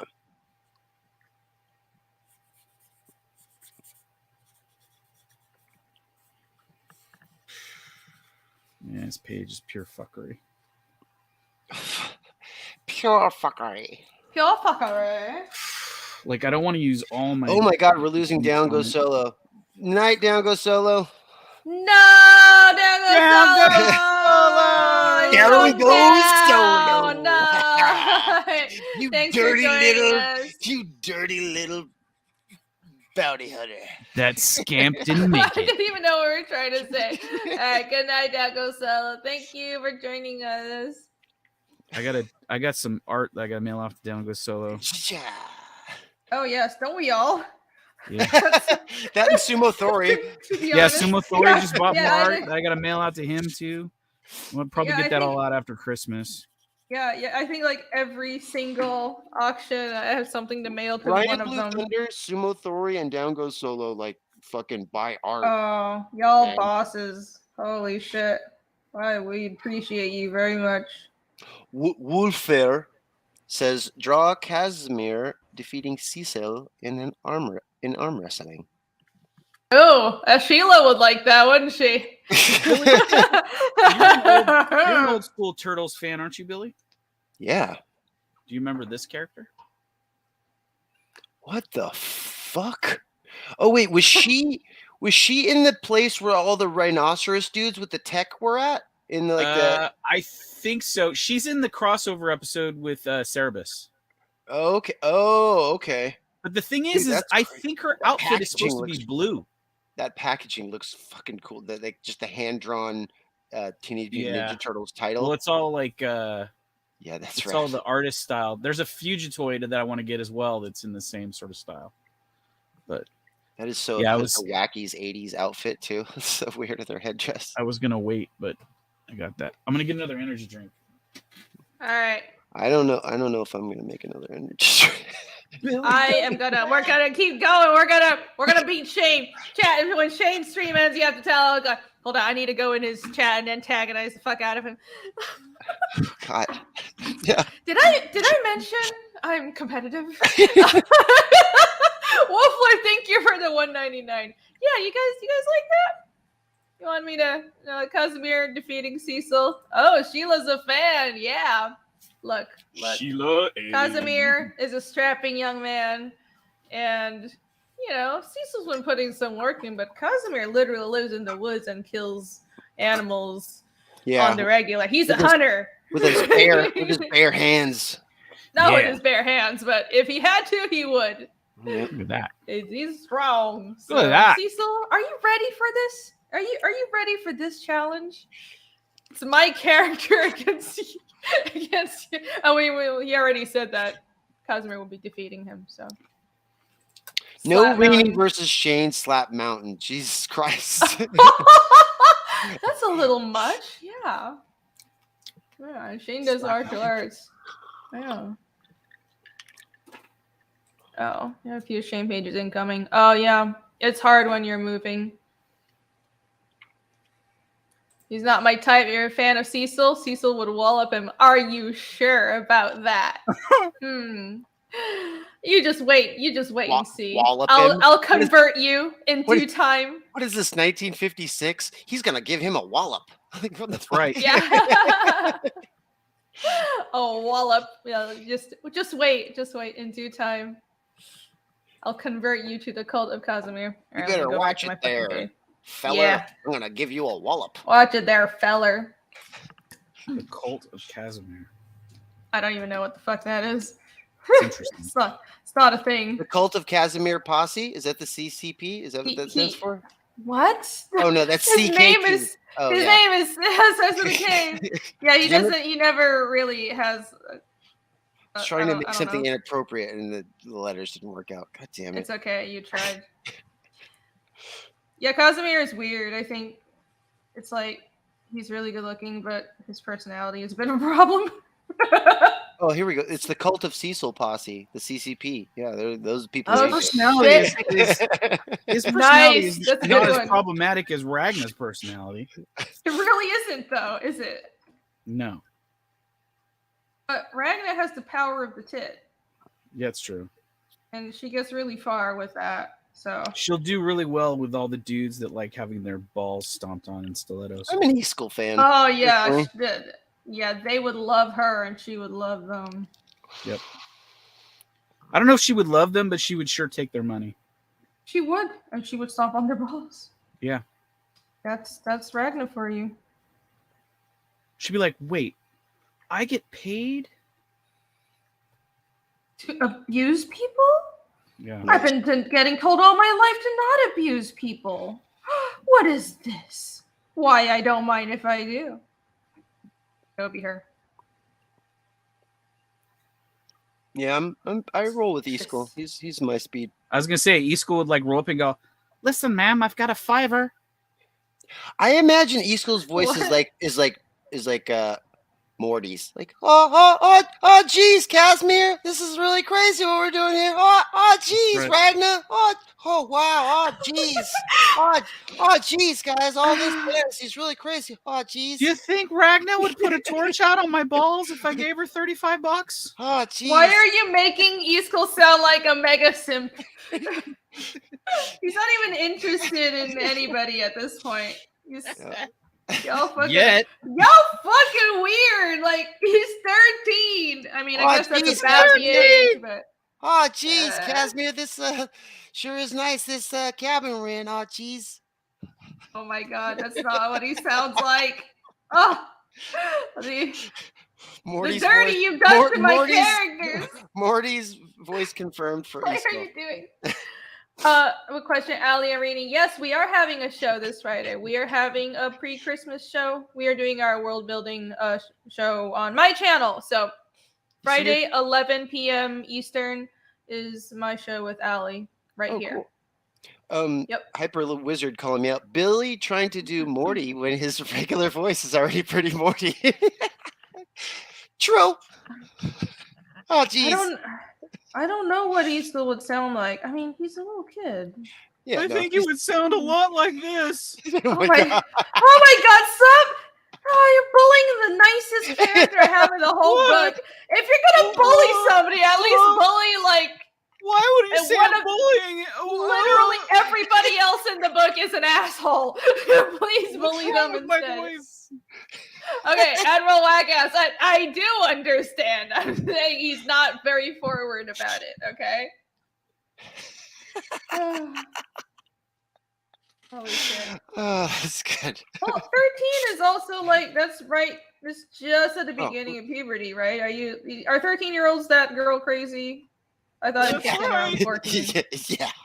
Yeah. My impression was we're so 13-year-olds. we don't know what to do with ourselves. That's what makes us all, geez. Right. I thought when you're 13 or 14, you're interested in girls, but you're just terrified of them at the same time. Right? Is that about right? Just trying to figure out where to put the pickle. And they're all taller than you, so it's kind of weird. It's like if I say the right thing, maybe one will let me touch their boob. Not even boob, like just touching their arm. That would be nice. Oh my God, you guys. We're helping you write, Irene. We're giving you insight into the. It's not a big part of his character. Into the feeble mind of a 13-year-old. Okay, all right. Yeah, maybe I need to just have him thirsting after everybody. To be fair, if he was a medieval 13-year-old, he would be thinking more about marriage and probably lineage and family. What kind of dowry he's gonna get with whoever he hooks up with. It would be less about particularly getting laid and more about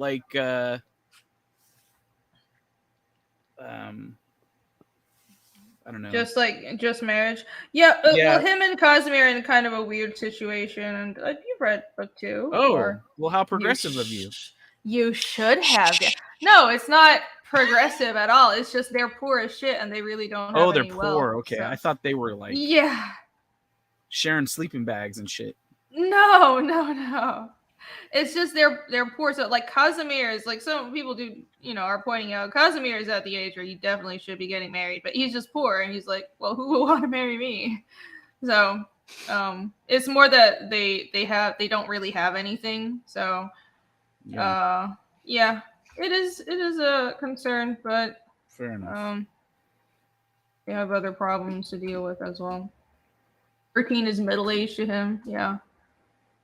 Well, medieval 13-year-olds definitely would be much more mature than our 13-year-olds. Yeah, that's what I was saying. It would be more about he's seen demons fucking ripping people apart and shit. Fucking. Yeah, I was thinking of this. I actually think I was like, well, I wrote Yomi's age as 18. I think I need to age her down to 16.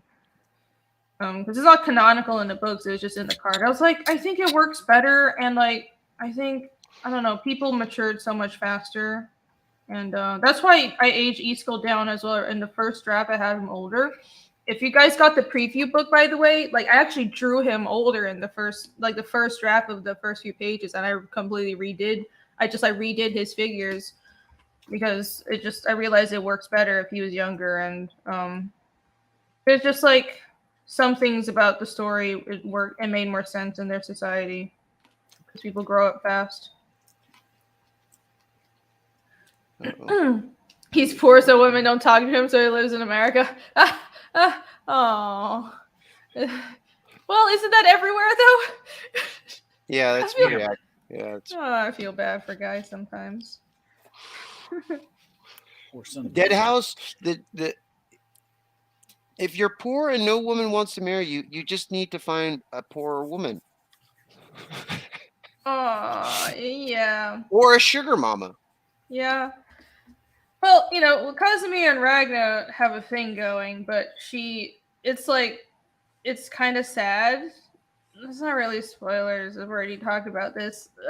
Ragna, they really like each other, but Ragna refuses to get with him because, like, he's a different class and he has no wealth and all this kind of stuff. Yeah. Right, like, as it should be. Fucking shut that shit down. And part of it is also don't get your hopes up, motherfucker. You don't. Billy's like, I still got a shot. So it's a whole fucking dynamic, and I think you guys are gonna like it. Billy's like, yo, Ragna, have you seen my stabbing cabin by the beach? Oh my god, Jesus Christ! I know it's a tiny little small stabbing cabin, but yeah. Of course, it's she stepped out his Oh, what are all the poor women doing in Kaz's world? All the poor women. Well, it's beyond that. It's he needs to find himself a nice little homely girl that's of lower station, you know? Yeah, it's also he doesn't really water maiden.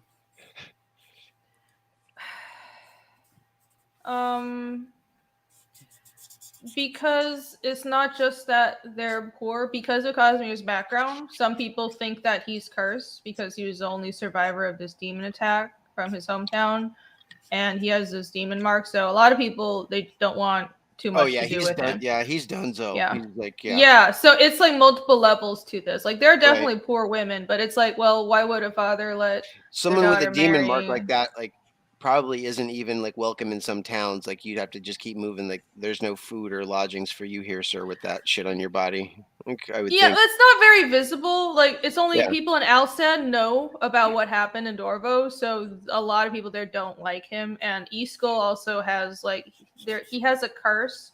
That's what the mark on his face. So both of them are seen as cursed in different ways. So a lot of people don't really like them.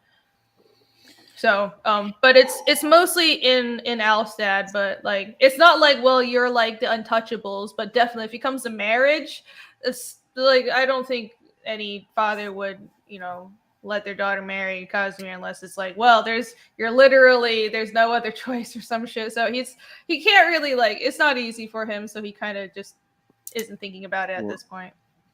And John, your question, what time in history would be equal to fiendish? Marini would have to answer like that. It's probably there's not really a time equivalency for our Earth since you created your own planet, right? Yeah. It's weird because time is relative to the society and the planet it's based off of. So like trying to make a time equivalency to a whole completely new fantasy planet doesn't really have like the same weight as far as like time as it does here on like Earth, like how we do AD and BC and shit like that. I think I can give like an equivalent or a rough equivalent with technology level, but I have to split it between different regions because different regions are developed differently. So in Asia, like my fantasy Asia, which is kind of like Asia, but the people don't really look Asian, but the clothes are. It's weird. They got flying cars. They don't have flying cars. Let's see. Hold on. Let me pull out my world map. It's world map time, guys. Oh. You're gonna get away with an episode without seeing a map. You fucking figured wrong. You don't have to sound that excited. Tough luck, Chucks. Time to learn something on Reenie's channel. Billy's like, oh, this bitch. No. I mean, I always thought and this doesn't even have a history equivalency, but I always thought like your story was almost in the same way that like Avatar: The Last Airbender is. Like you have some feudal societies, and then you have some other ones that like might have like a certain level of technology with like steamboats or something like that, but like nothing that's like of the Industrial Revolution in any way. Yeah, kind of around. Think of it kind of like Avatar, but even less, a little more divergent with civilization levels. So if you look at on the right side over here, you see my mouse. This extends into a huge giant continent that arcs down. It's a giant thing, and that's sort of my semi-fantasy Asia. And the most powerful kingdom in the planet in this world is like way over there, and it's a kingdom called Huaxia. And so they would have like rudimentary steam power and stuff, but it's not industrial revolution level. And I'm thinking like the technology would develop differently because they do have magic of sorts, so that would tie into how they industrialize. But that's really far away, and on different continents the general development level is different. So in Discara, the continent down here, you have like small loose kingdoms. So think maybe, I don't know, early AD level, like India and Middle East, like a lot of small scattered kingdoms, and things shift and change a lot. Right now it's fairly peaceful in Discara, but when shit happens and when kingdoms go to war, it's like all kinds of bullshit. And Arvos is it's really just city states. Arvos is the northern continent. That's where most of the story takes place in, and it's like self-governed towns. Almost there's no real kingdoms. You have like regional cultures, but everything is like very loosely organized. So think of it like northern Scandinavia, or like Siberia in the 600s, 700s, shit like that. So you don't even have like a kingdom yet. Or like early AD level. The only real kingdom it's called a Kraldom. The king is called a Kral. Is Erisek, this right here, and it's sort of a loose organization of the cities in the lower center of the continent.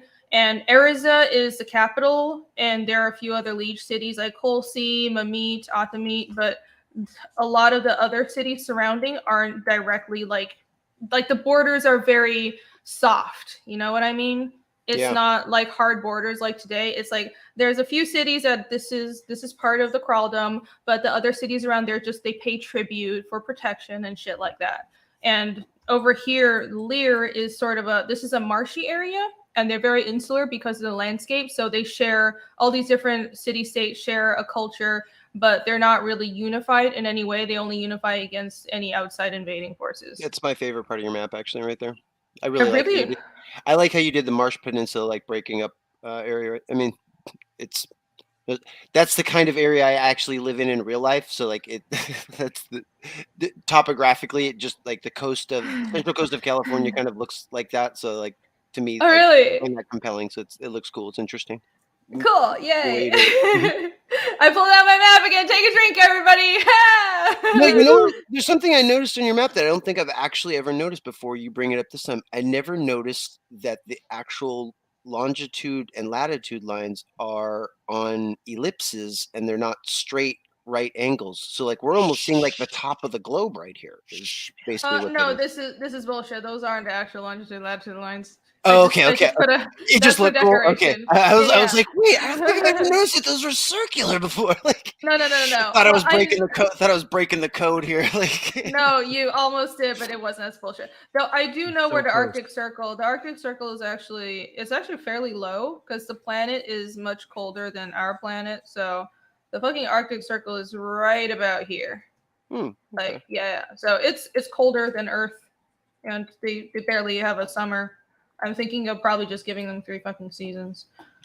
I always like it in stories when they actually use magic to help them perform like what we would consider like feudal tasks. You know, like when you see a blacksmith that knows magic, and instead of like using his furnace completely, he actually like heats the metal with like his, you know, magic over fucking heat and flame. So it's like he can just heat the metal himself and then keep hammering away without having to keep sticking it back into a forge. I'm like, oh yeah, that's fucking cool.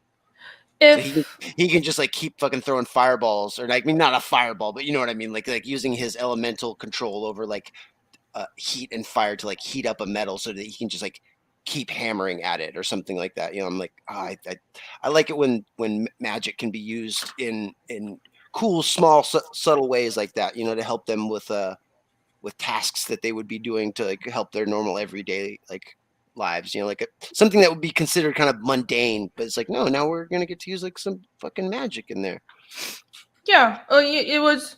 Think of it similar to my magic system is elemental, and think of it like Avatar, but more complicated because there are more domains, and I went into actually a lot of detail about exactly what you could do with each of these domains, and and this is also just a human and Ispoliad magic system. The types of supernatural ability in my world are different depending on the races. So humans and Ispoliads are kind of like a higher human, so they're related to humans, and they can interbreed. So that's how you know they're technically like the same general species or subspecies. So they have the same magic system. But I have a race called the Aluka, and they're kind of like vampires, but not, because they're not undead. They're just born. They naturally only gain nourishment from blood, and they have blood powers, and it's naturally occurring for them. So their magic system is completely different. They can do crazy shit by manipulating blood, and they can like make objects out of it depending on how well trained they are. And then I have other races that can manipulate shadows, and other races that manipulate all different kinds of elements, and it's usually tied to the environment that they prefer and they evolved in, is the idea that I went with. But for humans, because they spread out a lot and they're very adaptable, they developed elemental resonance with all the different elemental planes.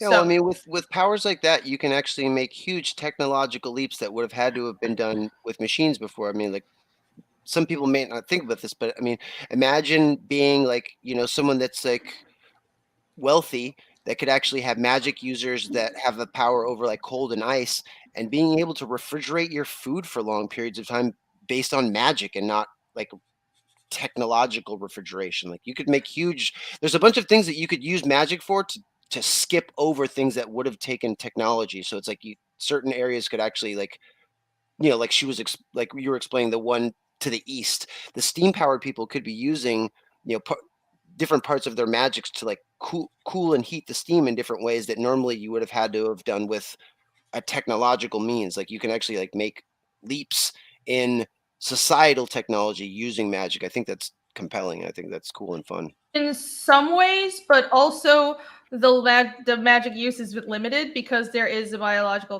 there's a huge energy cost, and few people, just because humans and Ispoliad have this is their supernatural ability, most people can only do like a little tiny bit. So I have 8 elemental domains, and most people you have resonance with 1, and most humans you have only like 1 resonance, and maybe you don't even manifest any ability to like control any elements, and most people are non-casters in that sense. You would, like, for example, if you're a cold primary resonance, then you would have more resistance to cold. You like the cold weather more, and that's it. Like 90% of people are like that, and then another 10% of people, they would have more resonance. So you're on like the domain chart, because the domains are the elemental planes that are physically situated in extra dimensional space next to the actual planet where the world that takes place in, or it's kind of like more overlapping. But there's a domain chart, and on the you have a primary resonance, and then you have 2 secondary resonances that are the 2 domains that are next to your primary domain. So for example, if you're a life primary caster, the 2 domains next to it are water and water, and this one is earth. No, not earth and water. Life, earth, water. Yes, that's right. Earth and water. Those are the elements. So life, earth, and water. So your primary would be life, and then your secondary would be earth and water, and then you would be able to cast weaker runes in those domains, and then your strongest runes would be in the life domain. And it takes years to be actually trained at doing this. And then there's a biological cost, so you wouldn't be able to, like, most effects are limited and small, and it takes time to write. Think about in FMA, most alchemists take, like, you have to write out the whole fucking equation. It's scientific. So you don't just like think about it and you cast a spell. You have to write out the entire rune. And for most people, it takes a long time to just cast any effect. Ragna is like a fucking monster. She's a prodigy, and she's a tertiary domain caster. So she has a primary domain, secondary domain, and tertiary domains. She can cast in 5 domains, and it's partially genetic. She's an Ispolia. She comes from a long line of shamans, and she was being trained to be a shaman since she was very young. Her whole life, this is what she's supposed to do. So it's talent plus training, and she's like a complete anomaly. So that's why, like, especially someone Casimir, she's like, I can't marry you. Like, you're way below me in the social strata.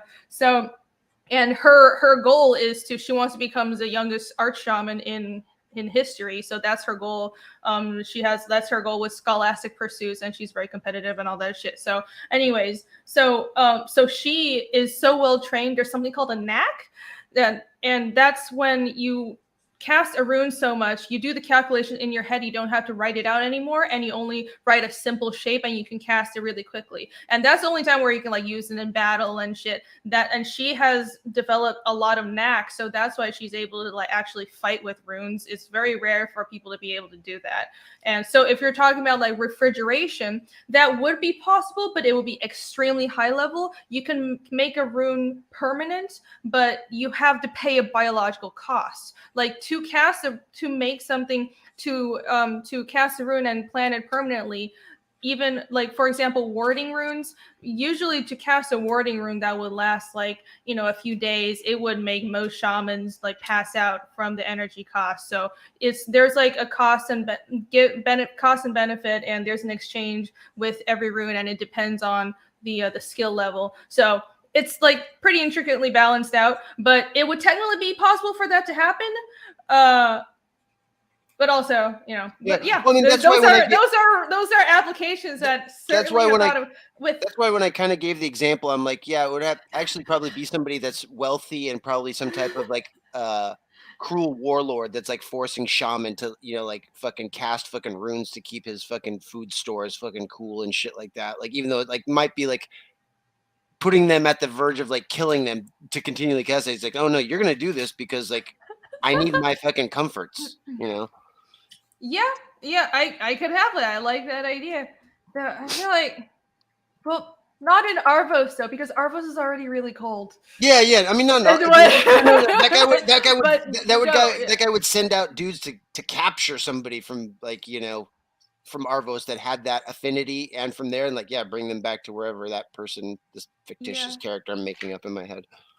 Yeah. But yeah. And there's also, it's more so alchemy is another way of creating some elemental effects for people who aren't straight up casters. So for example, you can there's something called Ghost Freeze is an ice bomb, and Ghost Fire is like a fire bomb, and a Light Wraith is like a light bomb. Shadow Wraith is a shadow bomb, and I have, like, different, and a bunch of other alchemical things. So alchemy is another discipline. You don't have to be a caster to learn alchemy. You just have to be smart. There you go. See? So just mainly, so you know, all the casters aren't here to take your jobs, people. There's alchemical ways that you'll be able to keep your job. Goddamn people taking our jobs. But because I'm very strict with how the magic system is applied, it's I don't have a lot of like enchanted weapons, because to make magical effects permanent, it's basically impossible. You can't make things permanent, although you can make a rune, cast a rune on an object and make it stay for a certain amount of time with if you are willing to pay the energy cost. Like in my story, there is actually a shaman who died because they cast a rune. They paid the cost they paid was too high. They wanted a rune to last for too long.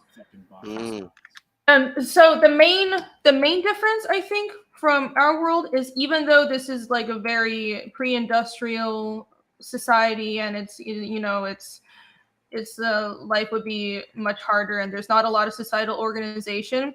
What is different is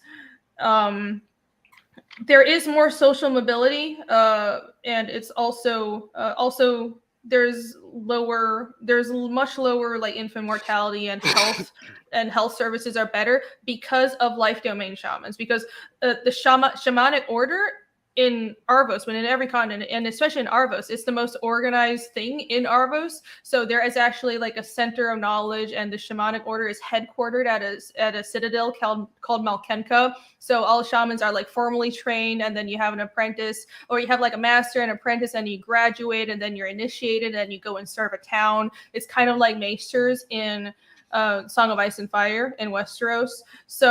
So it's like a very organized order. So every town would have a shaman, and people prefer life domain shamans because life domain shamans usually can also cast earth domain shamans. And that means they can heal, and they can also help fertilize the land and help crops grow. So medical advances would be, it's like, and they would be able to heal, and they would be able to, for example,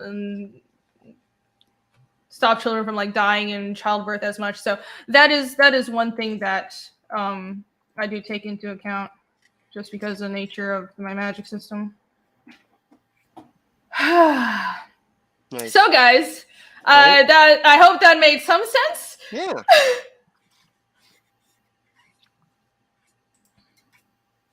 Oh, now you guys you're going off on the ice room. Okay, you know what? I should do that. I haven't thought of that. I could have ice rooms. I'm full of good ideas.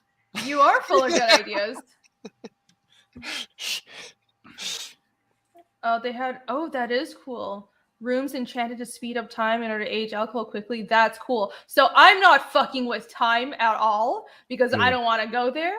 But I have considered like maybe my domain chart right now is 2-dimensional. So you have the mind domain, that's a universal domain, and that's where warding runes and like sort of sleep runes are. It's like you control someone's biological aura, and you control. It's not like complete mind control, but it's like suggestion, Anyways, so and then you have life, death. What is it? Cold, heat, plasma, air, water, and fire. So water and earth, not fire. So anyways, 8 domains, 9 technically. But I was thinking maybe the real domain chart is 3-dimensional. So it's a sphere. So there are other domains people haven't discovered yet. And one of those could be like gravity or time or something. But I'm not fucking with that yet because that's too complicated. And I don't want to do time travel. I think that fucks up stories. It's not necessary for my story. There is no point in my story where I need time travel to make shit work. But that is, yeah. Because it's like, okay, every time I put something in my story, I'm like, I'm going to completely commit to this. I'm going to think about how this is applied to the greatest extent possible. And even though I do commit to everything that I decide is in my story, sometimes I don't think of shit. It's like that's how you make a world that feels like it's lived in, You can't just say, well, this race is like, for example, the Alucard blood powers. Well, you have to completely commit to that. And in their world, they would be aware that they control blood, so they would use it at every turn, and like they would know more about blood than other people. You have to like completely immerse yourself in that position and think like those people. So I don't know. I want to be really thorough about it, so it's best to keep it simple and commit with like the simple framework that you have is my approach. Yeah, no time travel, no multiverses. No. Yeah, I'm not doing any of those. So I'm like, what I realized was when I first started writing Fiendish, it's like I made things really complicated, but then I realized that the more I wrote it and the more I delved into the character arcs and delved into like, well, I want to just clarify what I already have and focus the story and just figure out, well, this is what I already have and what is the story about. So let me just stay laser focused on this one primary plot line. The more I realize that that's already a lot of work and that's already a lot of material. And I have to do all these things just to make this one plot work. So let me cut out everything that's not necessary, because it's better to have a simple framework that's well done than to dress it up and make it overcomplicated. And I think people can tell that when you do that. It's really just it's like pretty CGI trying to disguise bad writing and plot holes. You know what I mean? Or even pretty CGI trying to hide bad storyboarding. Like, yeah, it just turns into just like time. a fucking mess of fucking noise. Time travel is a magic eraser. Exactly right. I don't want to deal with any fucking time shit. The only like time shit I would deal with is like in fucking D&D and shit. You can have time stop. You slow down time, speed up time. That's the most I would ever do with time. Like no fucking time travel, none of that shit. Even though I think like technically it would be possible, like I believe like there would be beings that would be able to exist outside of space-time continuum. But that's the one of the few things that I really think George R.R. Martin did in an innovative way was how he did his time travel, where it's just your consciousness. I'm like, that makes sense. And if I ever do time travel in fantasy, it would be something like that. It would just be like astral projection, and you wouldn't be able to affect anything. You would just be seeing things in the past, you know? I hate that George R.R. Martin puts 2 RRs in the middle of his name, like some other artist that writes stuff in the same genre that he does. I think he did it. Well, I think it's a Catholic thing where you take on middle names when you're like a teenager as part of some like confirmation thing. And I think he did it after Tolkien. Yeah. I might be wrong, but I think he did it on purpose. And it seems that way. I agree. It annoys me very much. He in general annoys me on multiple levels. Yeah, he's kind of a freak. I always like to bring up that he did Beauty and the Beast, and that show was shit. Oh, God. I'm so mad at him right now. 30 seconds time stop. It's looking good. Yeah. Nice. Those back walls came out nice. Oh, you're talking to me. Thank you. Yeah, of course. Oh, no. Dan, you're drawing too. You're on the screen. I'm finished. This only took me fucking forever. It's looking good.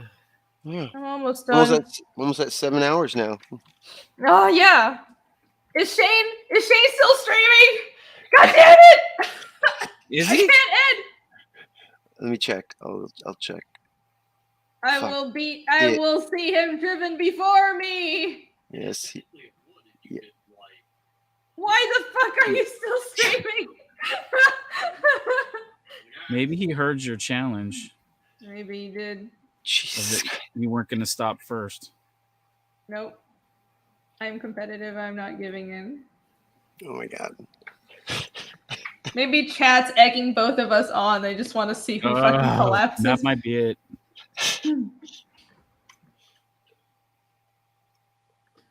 Okay, now I have to do the ground. I'm starting to get black belt on George R. R. Martin. Me too. It was it made me sad, but I have slowly been getting black pilled. What does the black pill do again? Oh, it just makes you hopeless. Oh, right. Okay. Yeah. Beauty and the Beast, yo. He did. What is wrong with Beauty and the Beast? I love that show. Dude, that show is so fucking shit. It was made for 1980s teenage girls that wanted to fall in love with some mysterious man of the underworld that like looked like a lion but had the heart of a prince and shit. Oh my God. That was so bad. Yeah, that's fucking. That's some quite interesting descriptor words used there, Billy. Oh, dude, my sister was like addicted to that shit. Oh, really? Yeah. That's why he hates it so much. I was like, oh, and she would like talk about it like all the time, and would, it was like one of those shows for like it hit her at a time. I think I was like 9 and she was like 14, like maybe, or 13. And it was just hitting on like just all the right cylinders for her. And like, God, she would just never stop talking about it. Like, oh, but and the Beast did this.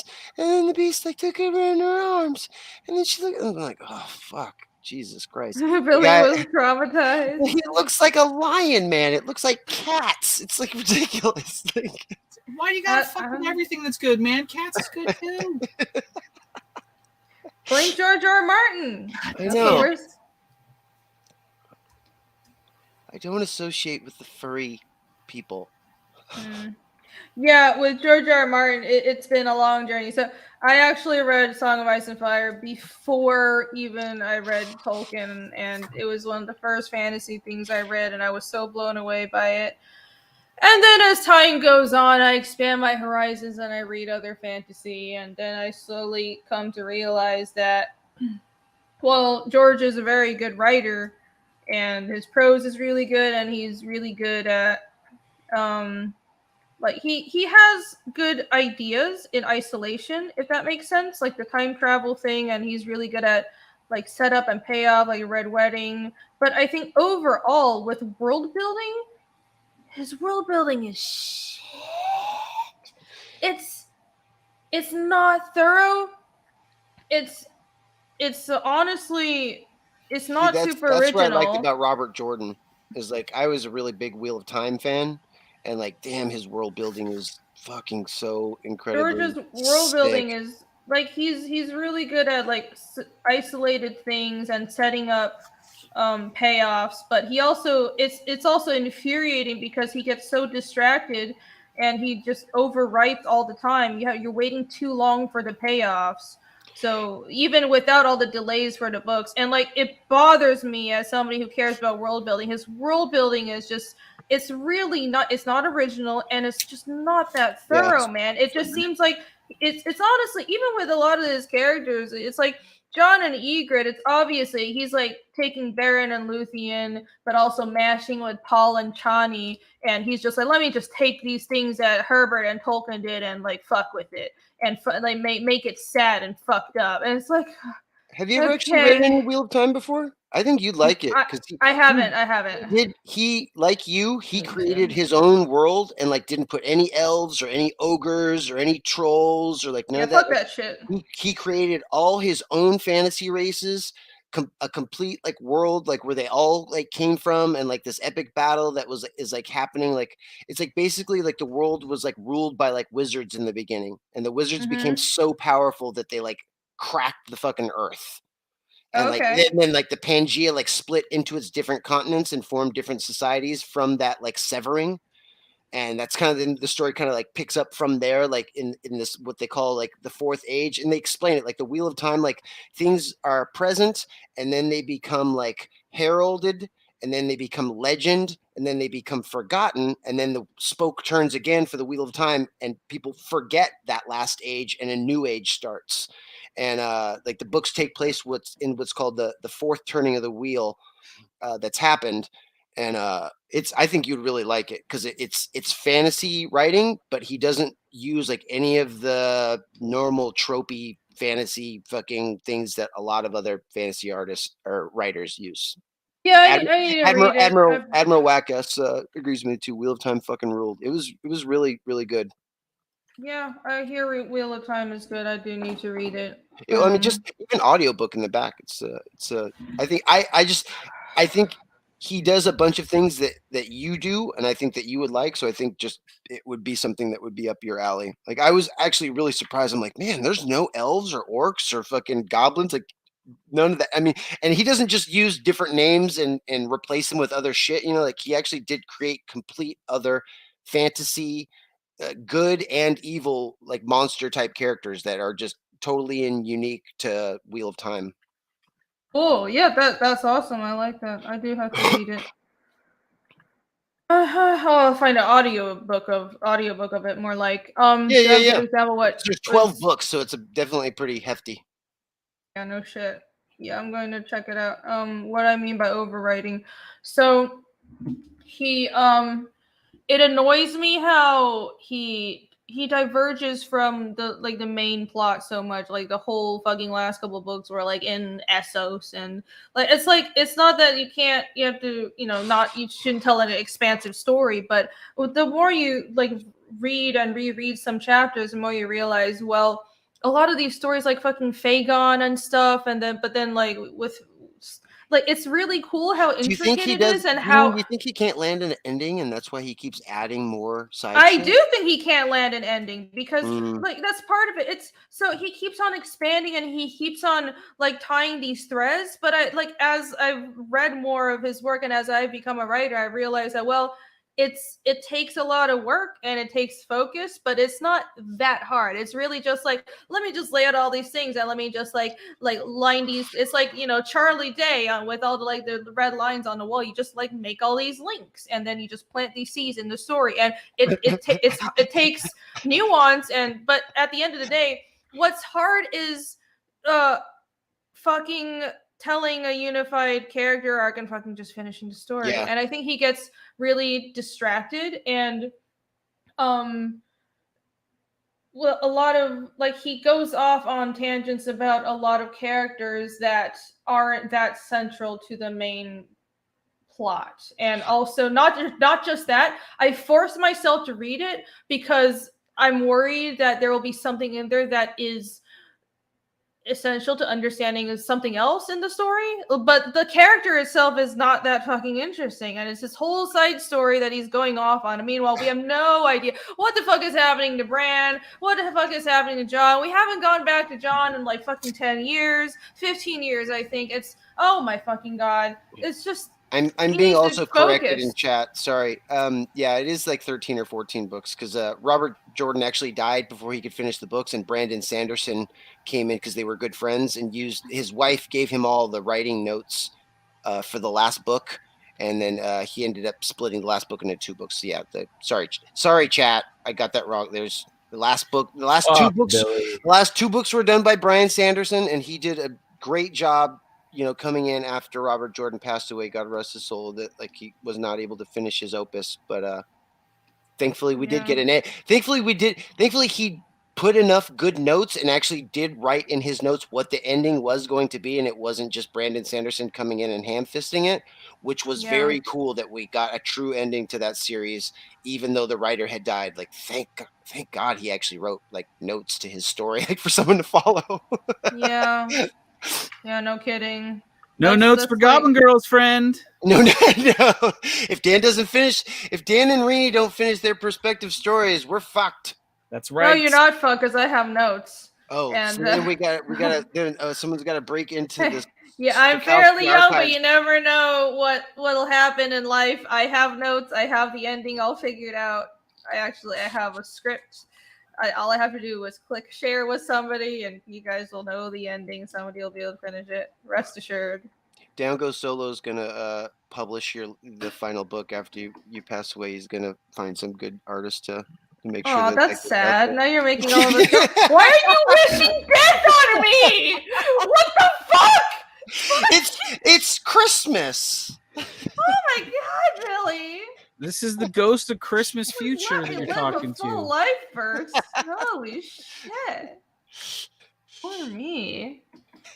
Don't you want me to finish? At least give me. I just need 12 years. That's all I need. 1 book a year. Well, not if you get an assistant to help you do backgrounds. You might be able to knock a year or 2 off that.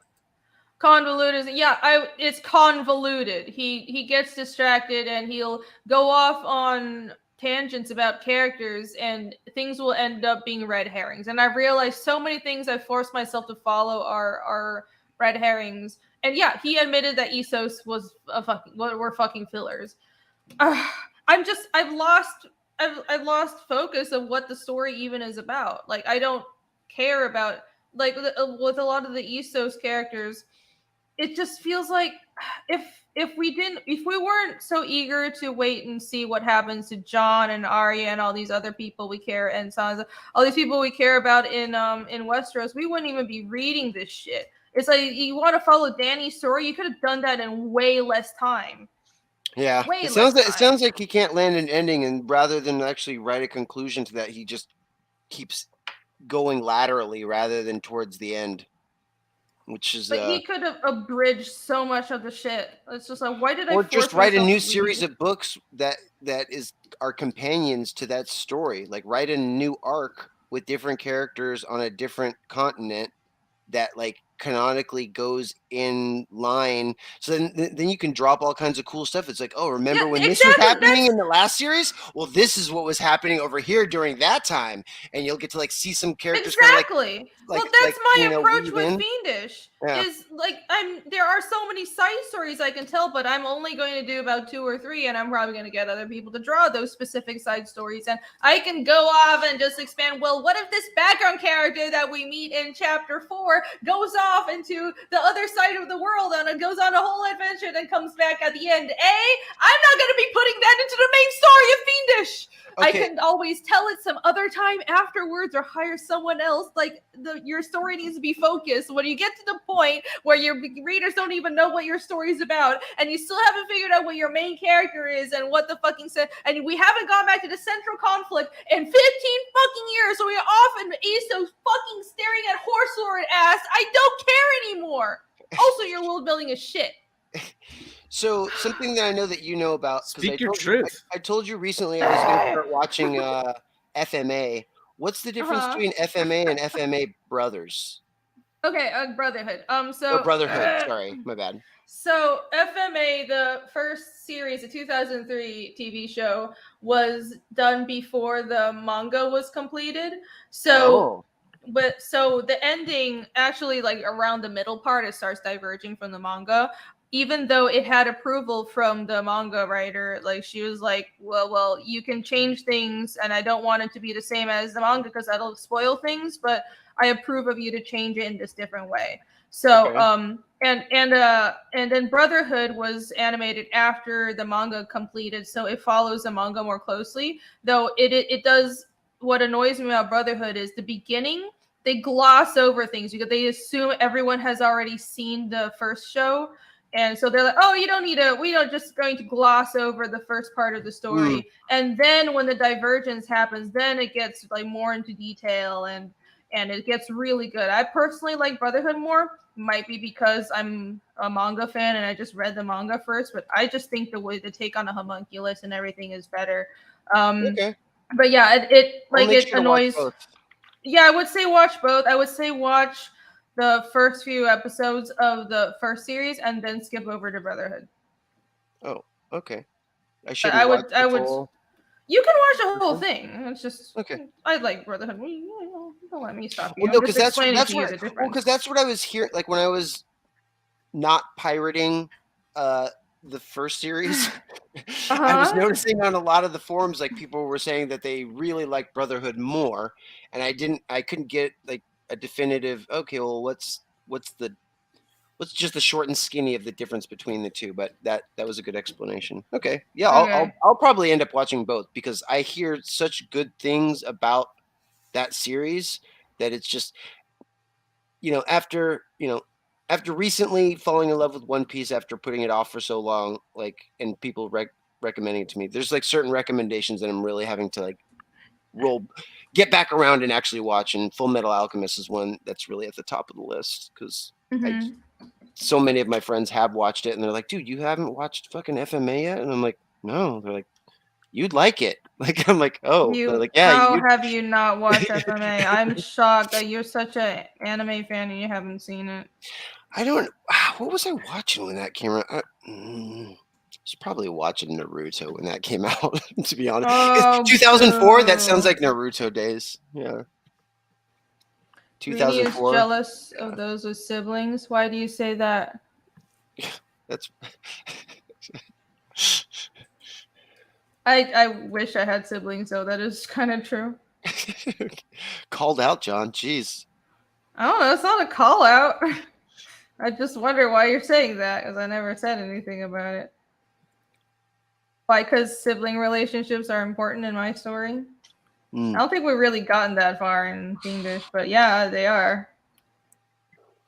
I mean, is FMA as good as Keijo? Is it as is it as compelling as Keijo? I don't know how to answer that. Well, I'm just gonna say it is, so you'll go fucking watch it. No, yeah, I'll go watch it. Oh my god. Wait, it's like somebody just said probably get sacked too. What are we talking about? Ghost in the Shell standalone complex now? Somebody saying? Yes. Yes. All the things, yes. Standalone complex, yes. Yes. Yes. All standalone complex all day, yes. Yes. All the standalone complex. You said Brotherhood. No, that's the name of the anime. Full Metal Alchemist Brotherhood is the full name. Mm-hmm. I'm ashamed of my niece. You cannot get her into FMA. What? I'm sorry. What? Oh no, child.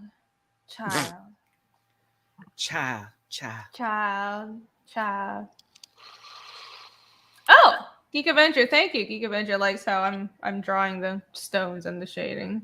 Yay. I wasn't sure how you were going to do the floor, but I really like that texture treatment.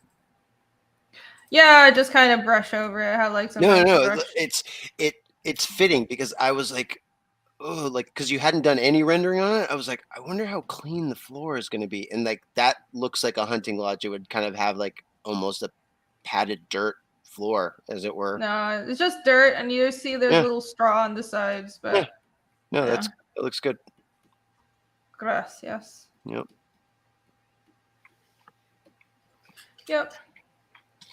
Just a poor old lodge. My poor boys.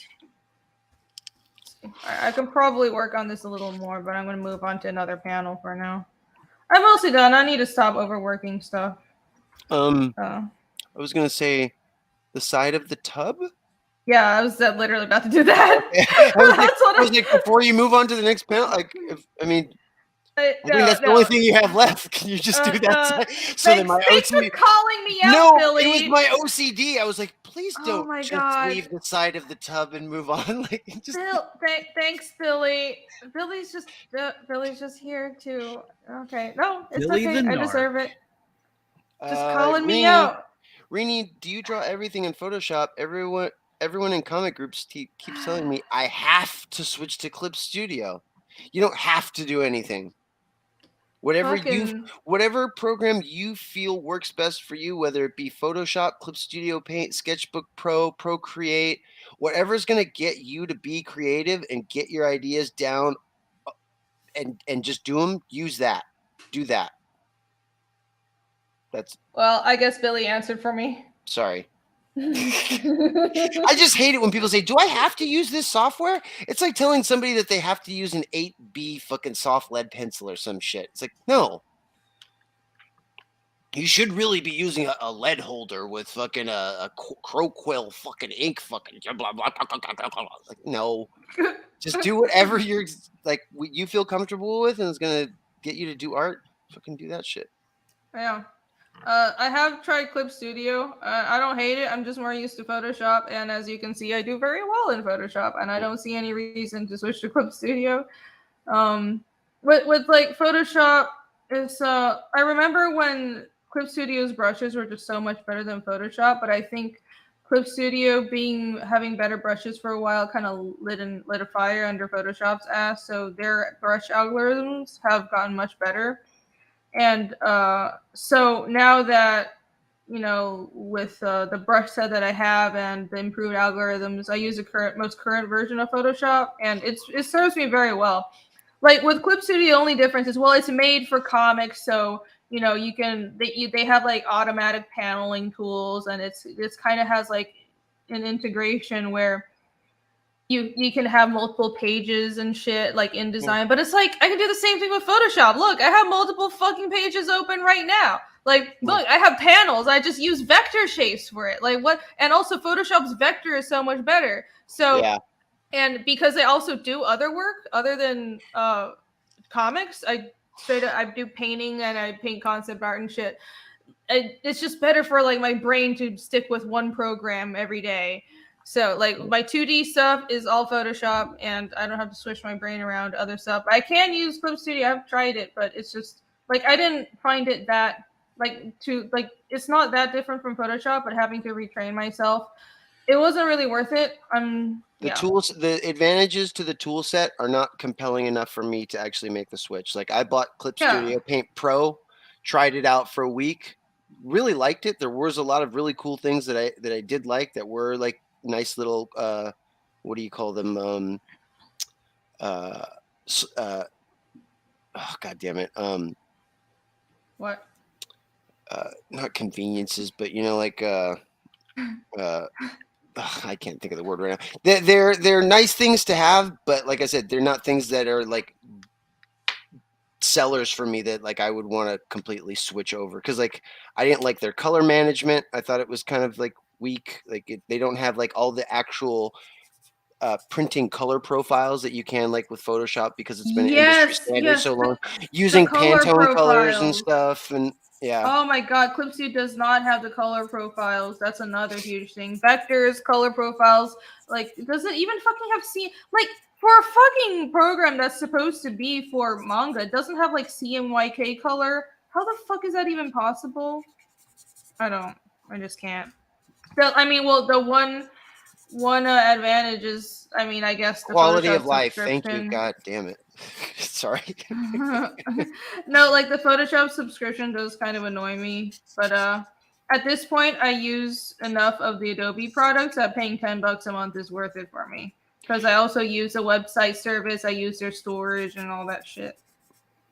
John says, I use Affinity Photo and there's tons of brushes and brush packs. So I keep wondering what if you Affinity Photo, a lot of people don't know about that program. That is another really great alternative. And I think if you're using Affinity Photo, you should just stick with it. Affinity Photo is actually basically Photoshop that was made in, I want to say somewhere in Eastern Europe, possibly. Yeah, it was like made in Poland or Czechoslovakia or something like that. Like it's out of there. It's basically Eastern Europeans' answer to Photoshop. It's a buy it one time price, and it's got a great feature set, especially for like what it is. I've used that program as well, because for a long time I was like maybe 8 years ago, I was really kind of fed up with Photoshop, and I was looking for an alternative. So I tried out a bunch of like these programs and bought like the full pro versions, and Affinity Photo and Affinity Design. That's their Illustrator version from that company is really great.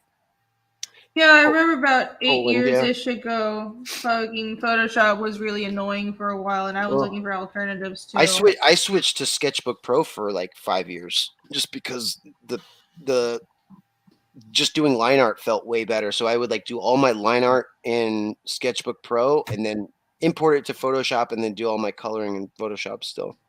But like anything that like actually required like nice line work and like for me to recreate what I could do traditionally, yeah, I was not happy with Photoshop like 8 years ago. That was around the time I switched to a Clip Studio for a while, actually. Some of my early Marvel work was done in Clip Studio, but then after like 2 years, I switched right back. Yeah, I switched back once they stopped supporting Sketchbook Pro. I was just like, wait, you're discontinuing this product? Fuck. Guess I got to go back to Photoshop. Mm-hmm. It's funny, Matt Barr still uses Clip Studio. He's like, I don't give a fuck. He's like, I know it's going to break someday, but I'm still using it. Like all of Rock and Roll Ninja is completely drawn in Sketchbook Pro. Yeah. Yeah, I used it back when it was Manga Studio. I quite liked it when it was Manga Studio. Manga Studio. Right? It sounds so funny. Yeah, I remember they changed the name because they were like, well, Americans won't take it seriously if we call it Manga Studio. Yeah. Okay. All right, that was back when it was owned by Smith Micro. Like Smith Micro Manga Studio. Yeah. Good old days. Because then they had Anime Studio as well, which was like their animation program. Like it was basically just Manga Studio, but with like keyframe elements, and you could animate on a timeline.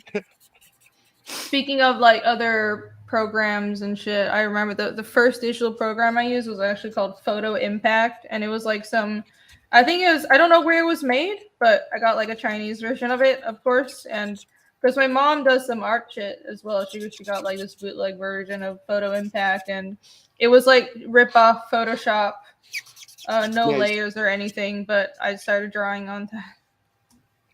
I was lucky. One of my first jobs in the industry was doing some portrait character design for a RPG that was coming out from Sega, and it was a contract work, and I knew I was only going to be there for like a month maybe. And before I left, I actually like stole a copy of Photoshop version 3 so that I could put it on my Mac at home. So that I was fortunate enough that I was able to steal Photoshop early on and never had to use any other programs. Yeah, I don't think I was like, paid this is for- amazing. Like, I was just like, I'm just going to fucking steal a copy of this from the office. Yeah, I didn't use a legal copy of Photoshop until like, I don't know, 3 years ago or so. So I kind of feel like, yeah, the subscription annoys me, but I'm paying my dues. I'm paying them back. Totally. I paid full price one time. Well, and there again, I've used work funds to pay for Photoshop Creative Suite one time, and it was $1,200 bucks. Even though it wasn't my money, I felt like I've already given you $1,200. That's all you get from me. I mean, I'm on a full like legal subscription version now too. But yeah, for a long time I was like, no, I've already stolen you once and then paid for you in full once. So like I get to just have you. Oh, the good old days. All the programs I used to have were fucking stolen. Back when you could just have it on a CD and you would have like the key and everything. I think I still have like a giant CD packet of booklet of like all those old programs. Oh, the good old days. The good old days. Is Photoshop really worth all that? I don't know. To me, it is, because the thing with Photoshop is it is like it's industry comics. Standard. Yeah, but hold on. Both of us do things other than comics. So if you're just doing comics, who gives a shit? Like, it's not. If you're coloring, then I would say get Photoshop, because then it is industry standard, and then you need to have the right color profiles for printing. That does actually matter. So don't use Clip Studio if you're a colorist. But for like just drawing and inking and everything else, like use whatever fucking works, because it doesn't matter as long as it's black and white and you get the work done. Who the fuck cares? Like, a lot of people use fucking Procreate and shit. So there are a bunch of different programs that people can use. But for us, hi Allie, for Billy and I, we both do concept art and painting as well. And because then it does tie into industry standards, and sometimes you have to pass files around between different people. And I like for my work, I need to use smart objects and I need to use vector, because you have to use that kind of stuff when doing concept art and when working for animation. So that's why I stick with Photoshop, because in those industries it matters. I don't only work in comics. Passing between coworkers is the other really big thing. You can't have like 5 different people in the office using 5 different painting programs, like, because people are going to be working on other people's shit. There's plenty of times where it's like a painting I'm doing actually gets passed to somebody else and the rendering gets finished on their side, or I work on a design and then I pass it to somebody else and they render it. It's and you got to be using like the same tools, so that when it might get passed back to you, and like if it's weird layer stuff and blending modes can like totally get fucked up when you're like passing them between programs that say it's like, oh, we can save in Photoshop file format, but it's gonna like crunch everything down to a flat layer, and like all your fucking layer masks and shit aren't gonna work properly. So yeah, I mean, is Photoshop all that? It's like asking like a mechanic if like they're Snap-on tools or like all that. It is kind of it's all that. Hi, Allie. It depends. Hi. It depends on your Hi, Allie. What's up? I didn't have much to say on this topic, so I was just letting it happen. Oh yeah, sorry. Just let it happen. Just let it happen, Allie. Let it happen. Just let it. Oh, usually... you came in the middle of us rambling about this, so. Sorry, now tool people are getting angry at me. Snap-on is severely overpriced. Okay, I don't know tools, but like.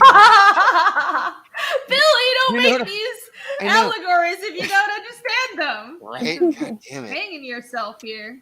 You're doing so well.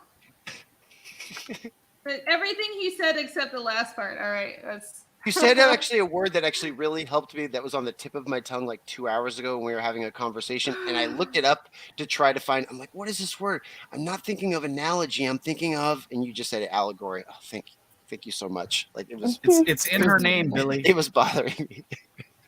It's in her name? It's in her name. Yeah. Allegory? I'm the one who said it. Allegory. Oh, allegory. That should have been my name. That would have been. It should have been your name. Right? Yeah. It's not too late. I love allegory. It's pretty much too late. Yeah. If I was like, hey everybody, I'm changing my name, nobody would call me that.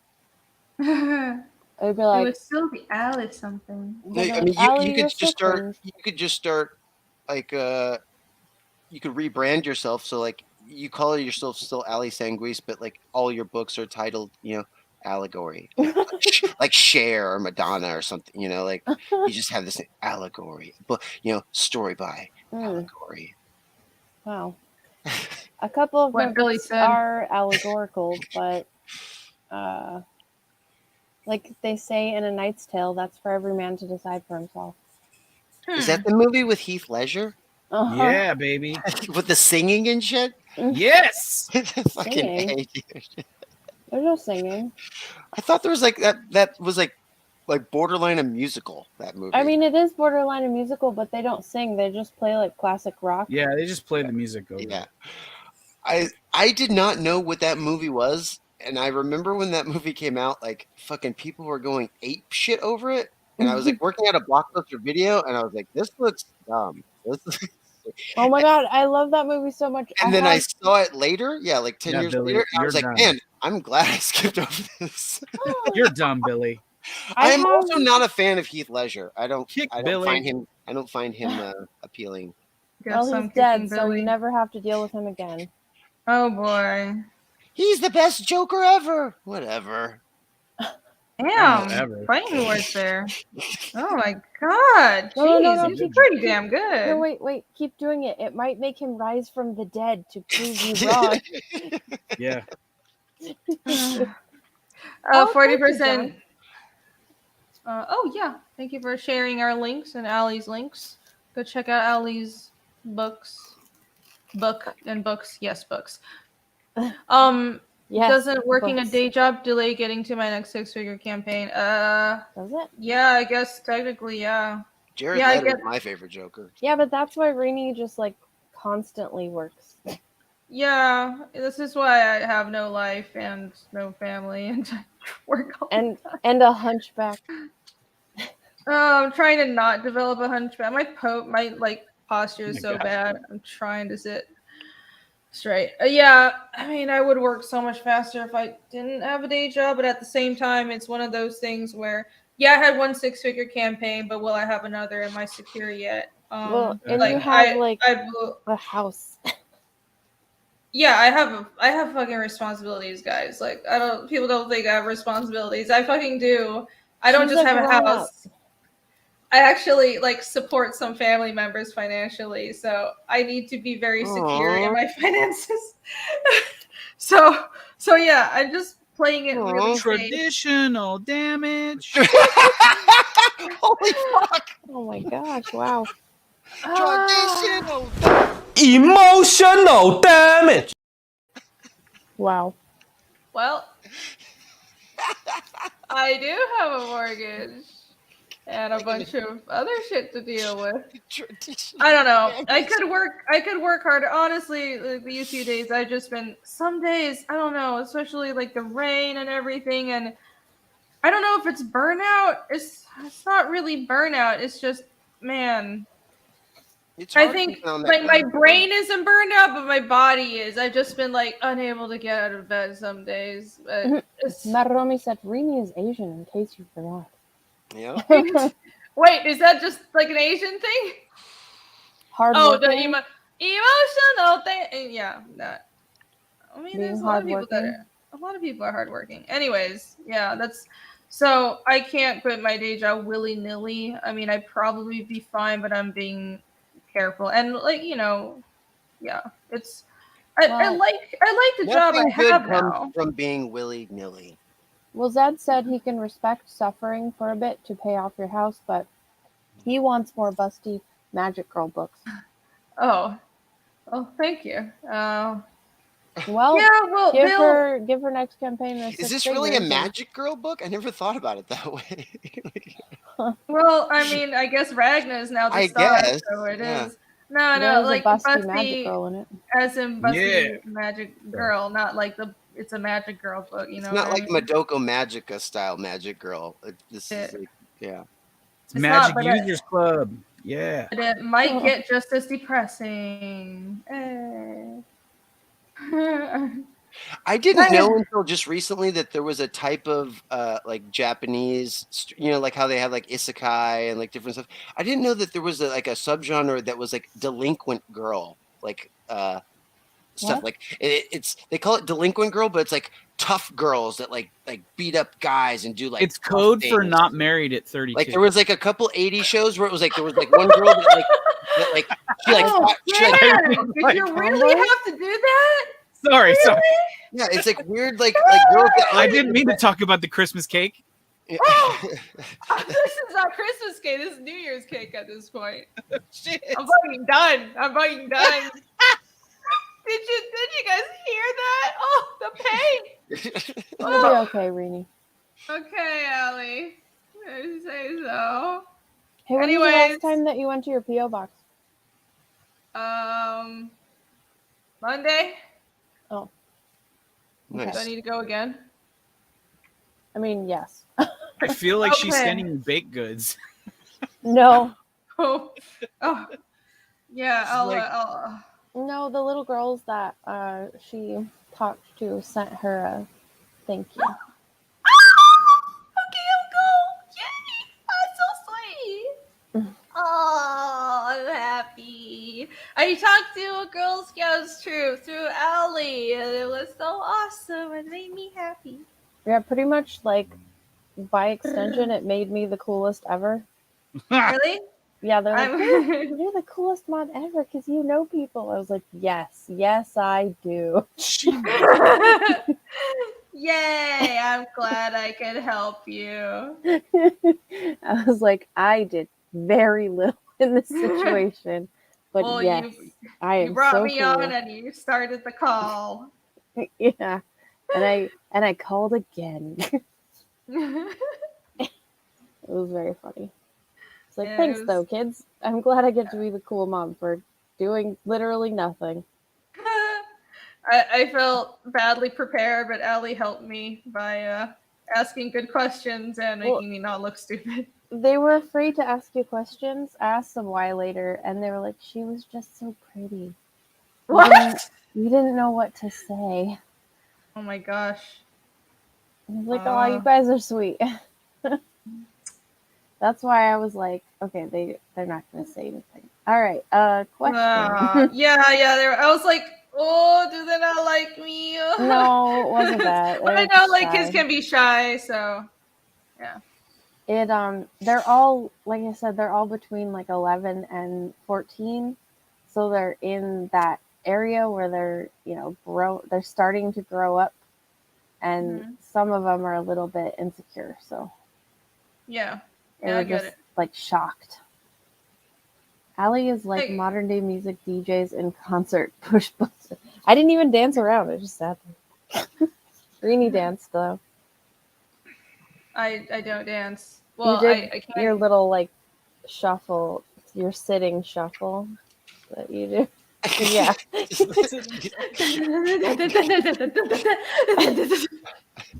I can dance.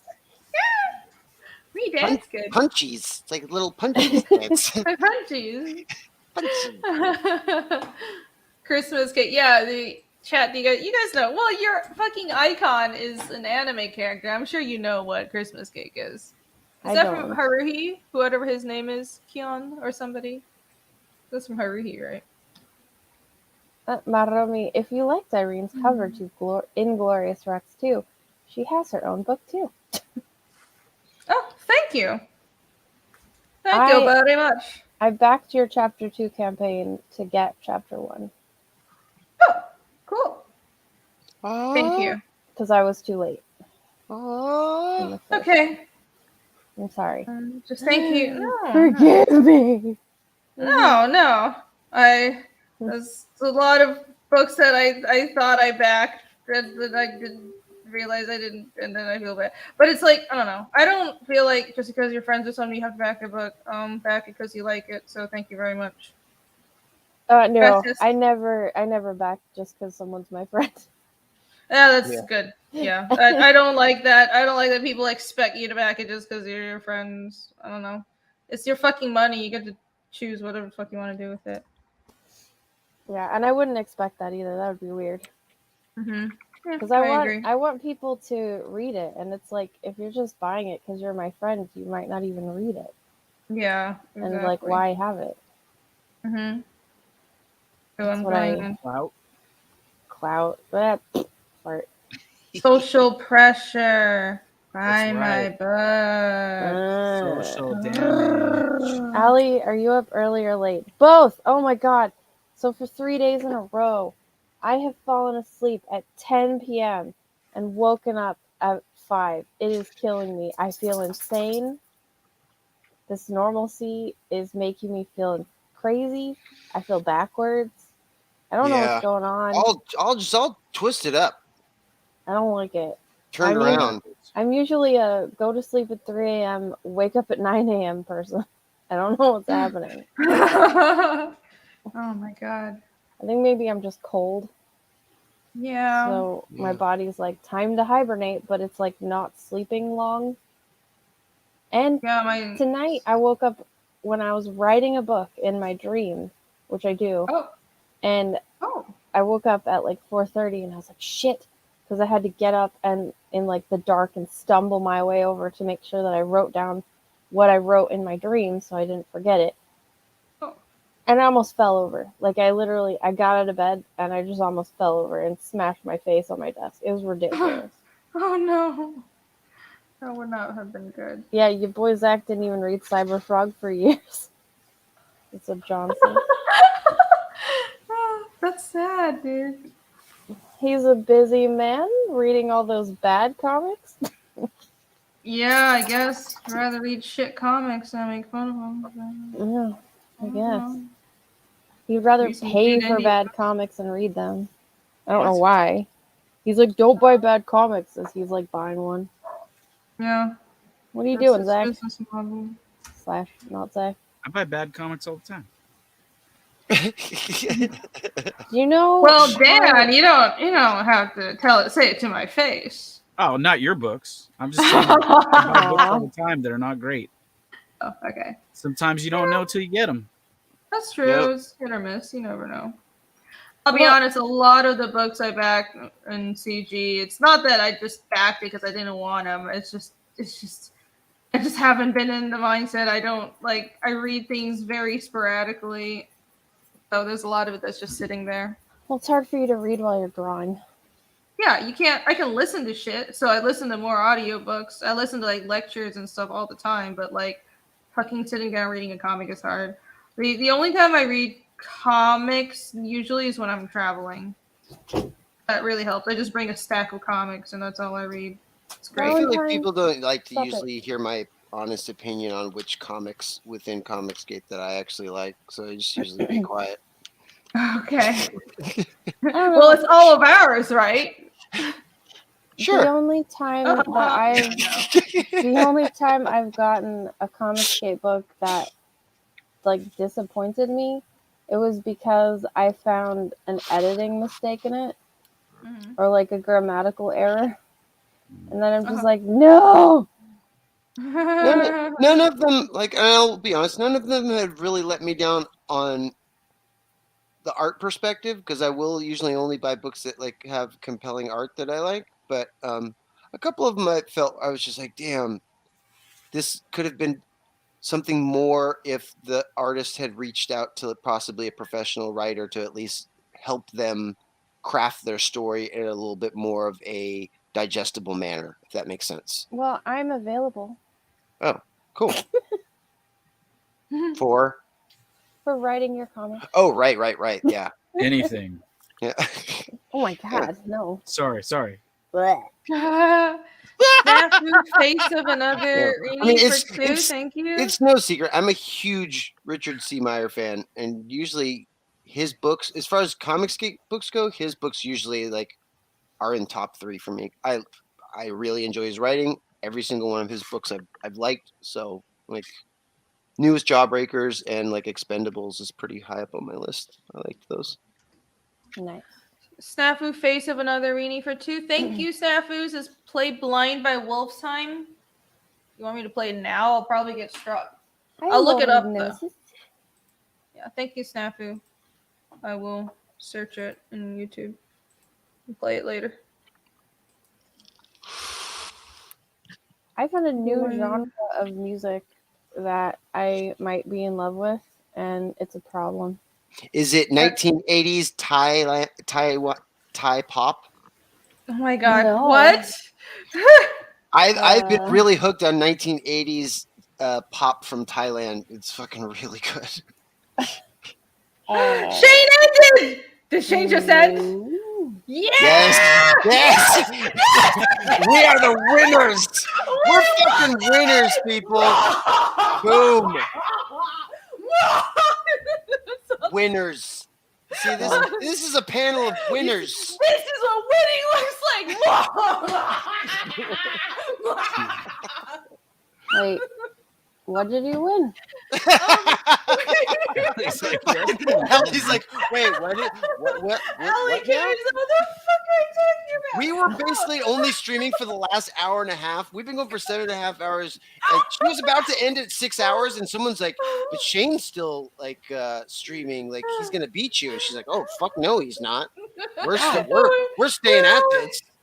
We're only still streaming because Shane was. Now we beat him. Oh look, now I have an influx of viewers from Shane. Hi, Shane people. Yeah. Hello. Hi, Shane. You're looking at winners right here. Team. Look, we are the winners. Winners. Congratulations for joining the winning team. Fucking Get chicken- ready, Shane. That's Chicken dinner's all up in this bitch. Oh my god. I don't even know why it was a competition. I was Nolan's like, get Yeah. rich, Shane, too. he was streaming over me for like most of my draw stream. I'm like, fucking, I'm not going to end until you do. Competitive strikes again. That's right. That Sun's one almost was there up. for Malin anyway. Yeah, that's my sleep schedule. I work all night until the sun comes up. I take a nap, and then like in the evenings I nap again, and then I'm up all night. It's like the most fucked up schedule ever. Speaking of Shane, though, has anyone else here actually read Starlight Cats?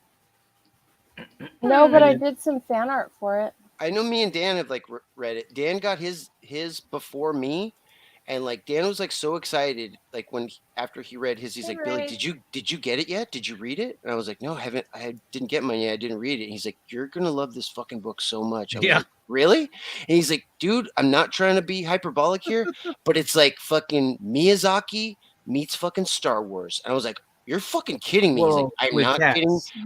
With cats at all. Like, if you haven't read Starlight Cats is probably my number one book. If not, I mean, maybe Cried with Chrono Mechanics, but like, Is it like kid friendly?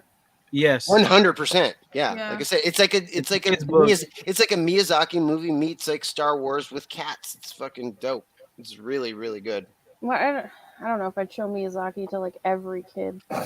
Yeah, I mean, that's fair. But I mean, it is kid friendly and it is great. Oh. Yeah. I only read the beginning, but it Look at the people in chat. I'm not a cat person and I love that book. Yep, all ages.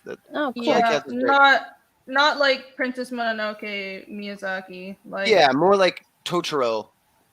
But yeah. You know? Like Totoro, but with probably a little more logic to it. Yeah. Okay. A little more logic. Totoro's like. Yeah, like imagine Kiki's delivery service, but she goes into space with cats and like has. Oh yeah, like Kiki. I would say it's like Kiki's. Like Totoro's like I grew up on Totoro. I had a giant Totoro when I was little. It was bigger than me. I loved it so much. But anyways, I'm just saying like it's much more of a whimsical story instead of something with a plot. Yep. It's just a fact. There's my copies. Yeah, it's more like Kiki's is really good. I didn't appreciate it that much growing up, but now I do. That was a good story. Ah, what was that? Is Bong? No. Oh. That's a cat. Hi, kitty. Oh, meow meow. Yeah. Yes, we're still. I'm gonna keep on drawing until I finish this head. I'm gonna finish E-School. Then I'm gonna go to bed because I'm just gonna keep working anyway. So I finished this panel. It took me forever, but usually environments always take a long time. But I did all that on stream, so hope y'all enjoyed that. I might add a little more shading to make the figures pop out, like a little shadow under Kazuya and E-School, but I'll do that later. Whew, that's pretty good. That's a good amount of work for one night, I'd say. Well, I was Kitty. just in time for the end. She was. You were. Well, we're not ending yet. I'm finishing e-school right here. Yeah, it's Casimir is telling e-school about their travel plans. I put way too much detail into every page. I did some Starlight Cats fan art. If you want to see it, it's pretty great. Sure, yeah. So you did Starlight's cat fan art, but you haven't read the book yet? Damn, you gotta read the book. It's I really did good. it because way back in the day on I remember this. On like you did the Merlion as Leon. Yeah. Cute. On like my third live stream like 2 years ago, Shane just randomly came on. And it was cool, but also weird. That's funny. Yeah. Oh, that's pretty good. Yeah. I thought about it and I was like, I'm gonna do that. Except for there's no weird sexual tension between Rebecca and the Merlion in Shane's story. I never saw sexual tension between the two of them. Yeah, well, there's none of that in Starlight Cats either. Well, in Leon, it was clearly, it wasn't like overt. He wasn't. It was, no. Yeah. She no, was no. in It love wasn't with even. him. Right. It was. Yeah. He was not in love with her. She was like totally enamored with him. It was clearly a psychological thing because she was forced to grow up, and that's all she knew how to interact with, like an adult man. Like it was. She was like, I need to grow up. I don't want to be a child anymore. But it was actually really interesting. It wasn't even like really love. She just wanted to be a grown up. Narumi says it was Luc Besson trying to justify himself. I don't know. He did marry Mila Jovovich, and I wouldn't say that she looks like a child. Yes, Rob, we are still going. That's because this is a panel of winners. That's right. Welcome to the winning team. I was so proud of this, and it took me like 2 weeks, and then he was just like, oh, that's interesting, thanks. Oh my God, Shane! Look, you broke Allie's heart. You broke her dark, this is the last shadowy, gothic heart. The last fan art I'm ever gonna do. Then good. It wasn't. I mean, oh, sorry, I didn't know how to react in that. Is it that bad? I forgot how to react like a human. I'm sorry. Is it that bad? Should I never do it again? Wrong response. Sorry. Should I never do any fan art again? Really? Am I that bad? That's not what I said. Yeah. You said good, which means I shouldn't do any more. I said I had a moment where I didn't react in a proper Ellie, human it's response. okay. Billy doesn't know how to talk sometimes. He's always been nice to me, though. Yeah, that's not true. He wasn't. I think the first couple times we were on streams together, we had kind of an adversarial rapport. I did not get that at all. She's like, I was just like treating you like a friend, and you know. You're like Allie. It's like she thought you were just having like a little debate, and then to you it was like the worst argument ever. I thought it was the other way around. You're just like I thought Allie's she was being adversarial with me because she was just like kind of a bitch and didn't like me or whatever. Maybe like the second or third stream. Jesus Christ. We were on with each other. Digger and deeper. I was like, oh, okay, we can get along. Like I can rib her a little bit and she gets my jokes and stuff. Rib her? Okay. Yeah, she's not the stuck up bitch I thought she was. Like she's all right. Jesus Christ. Oh my God. I'm just saying, things happen. I'm sorry that you. Are you just saying shit for shock value now? Like what the fuck? I'm sorry. All right. Allie, I just want you to know Billy has lost his mind. It's clearly late. He's usually not a fucking idiot like this. I mean, come on. I'm just being real here, people. No, I did not mean to come off like that. I'm so sorry. No. I don't think you necessarily came off for that. I have to take partial responsibility for my interpretation of the situation, Yeah. I'm not trying to be simpy on you or anything. I just wanted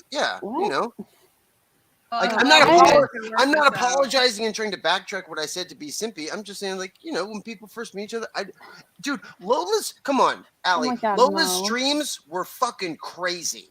And trying to get to know anybody on a Lola stream was kind of nuts. Yeah. And that's where we had our first, interaction. I liked everyone on those streams, and I'm really sorry if I came off as rude and cold. You're done, Billy. I don't. Billy. You still kind of come off rude and cold. I just like you more now, is what I'm saying. I'm sorry. Well, at least you know he's always honest and he's never kissing your ass. I find your curtness endearing, Alec. I can only be what I am. Yeah, that's what I'm saying. You keep doing that. I like that about you. Oh my god.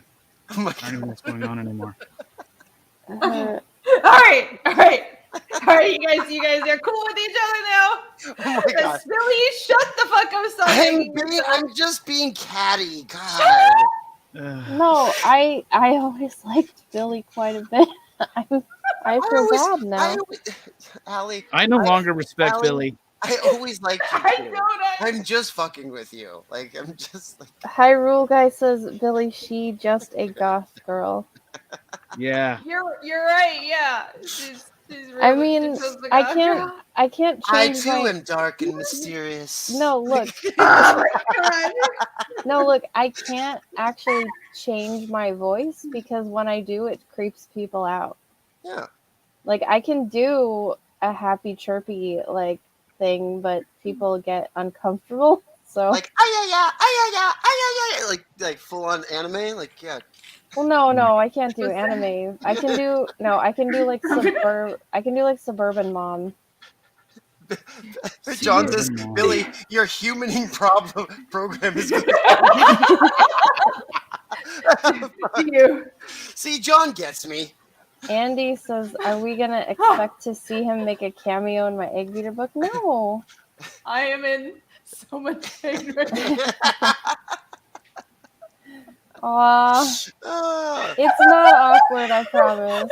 Nemesis, I never respected Billy. Yes. I'm just gonna go feel bad for like the next week or so. Jesus. Oh my god. Billy, what have you done? You better send Allie a really nice Christmas present. No. Oh my god. Yeah, you know what? Well, thank you very much. Her poor ribs. What the fuck? He just thought I hated him, and I didn't mean for that to be a thing, so I apologize. Well, dude, there was, like I said, there was a lot of weird energy happening. I mean, you know, like with Lola and like Will and just like all like the drunken debauchery like happening, like how like the show couldn't go 2 minutes without talking about dicks for like some reason. It was like that was like the Wild West. It was like crazy. I thought that's what we're doing here. Will is pretty much my favorite person, so I don't. It's not about it's like blaming a party on the person that threw it. No. I'm not saying that. I'm like it was an amalgamation of just so many minds coming together that like I didn't know how to human. We're all pretty. Something's wrong with us. You date artsy girls? OMG, it's dangerous. What? What is masked out of Billy mind doing anime about? girl voice is the worst cringe I've seen for him since he butchered the rap Skip had me write for him. Yeah, that's fair. John artsy says, girls, like stereotypical artsy girls. Yeah, they're kind of all nuts.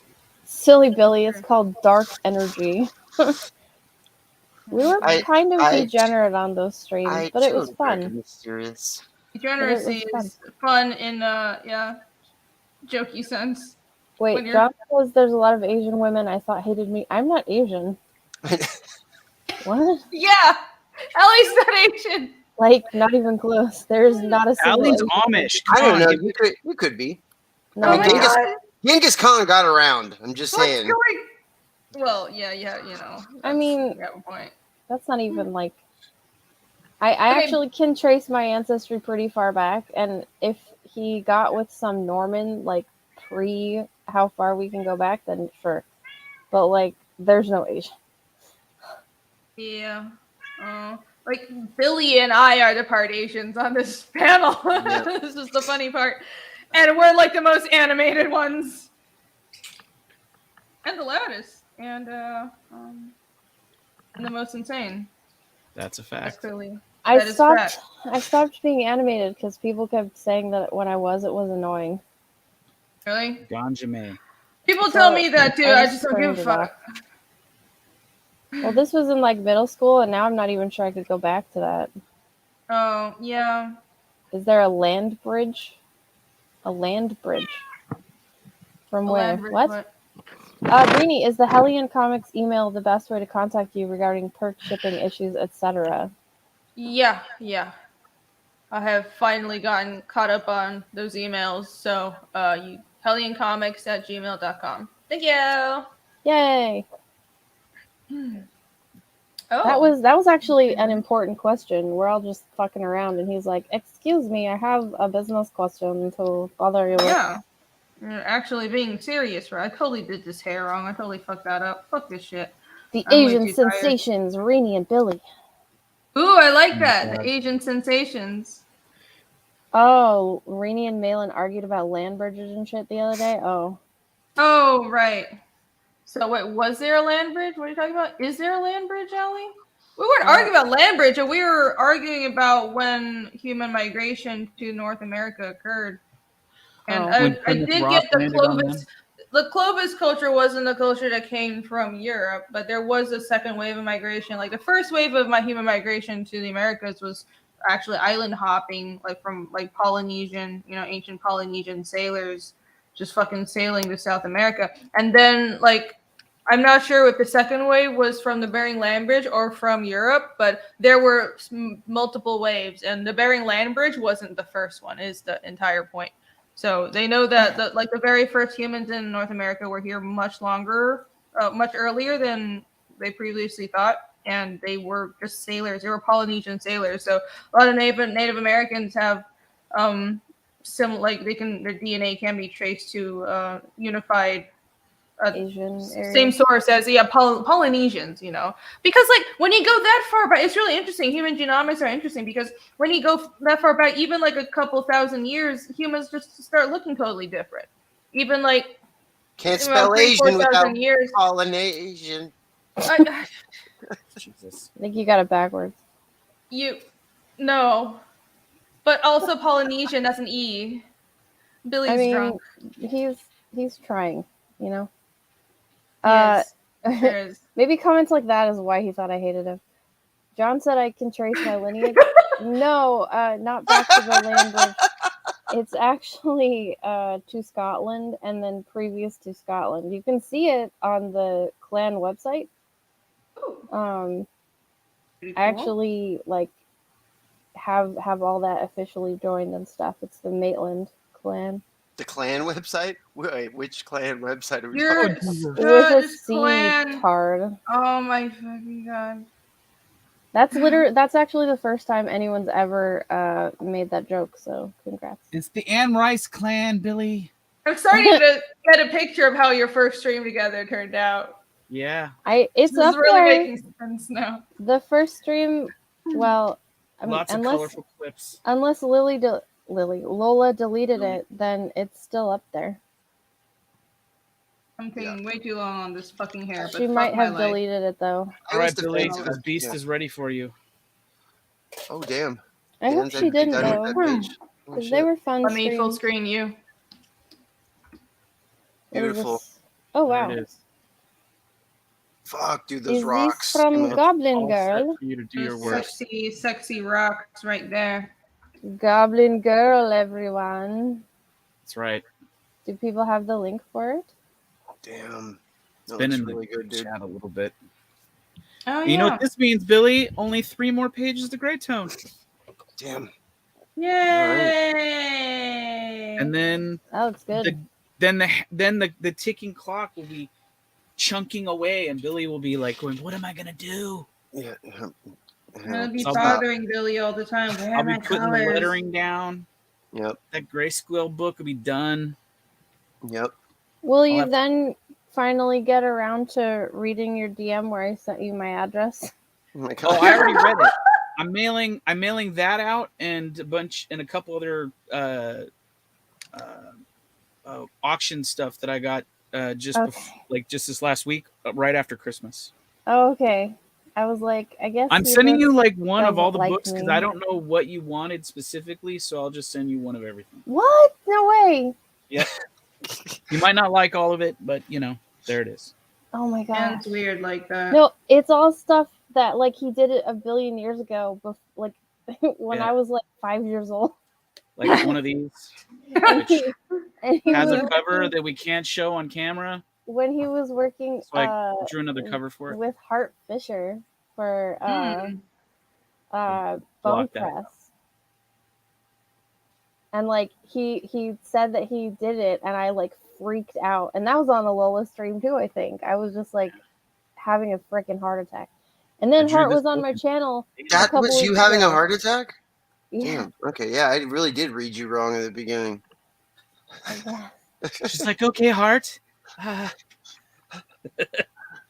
you were just showing off stuff, and I was like, ooh, like so happy. Yeah. It made my 2020. Yeah, I've got one of everything. So of that stuff anyway. God. Except you probably have stuff he doesn't even have anymore. Yeah, there's one book I may still have a extra copy of, but I'm not sure. But if I don't have a copy of that, did you get his Bill the Bull Omnibus? No. Okay, because it's going to be in that, I'm pretty sure. Shitbird Militia. I might have one more copy of that other book too. She's Shitbird the Militia. What? I am done. Force Ghost said, "Dang, Reenie's still going. She's the Energizer Reenie." Yes, I am. Well, first we wanted to beat Shane's stream, and now that we beat Shane's stream, I started this new panel, so I don't want to like fucking whoops. There was something about OnlyFans that you had up. What the hell was that?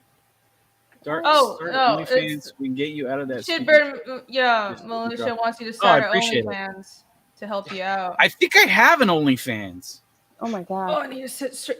It's called Only Dan's. Please tell me you're not getting pegged on it. You're fired. I'm not telling you what it's called, so I can go purify it before I put stuff on. Oh, look, there's Shane in chat. He wanted to see what winners look like. Oh, we were talking about you like hi, 10 minutes ago, Shane. Hail. We were talking about the Ultimate Cat God book. Nice of you to join and I wonder if Shane stream. remembers the first stream he was on with me.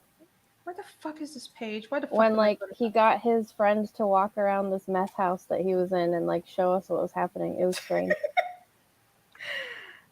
That does sound strange. Yes. It was very strange. I was like, what the fuck is happening?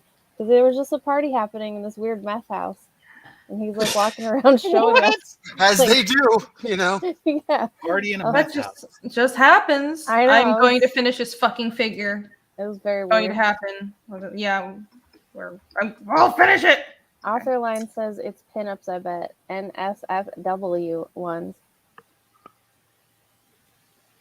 Oh, Mo is here. Oh, yeah, because he said that I called him a monkey. He thinks that I was being a hard R with the monkey thing, but I never was. That page does look fucking amazing. It came out good.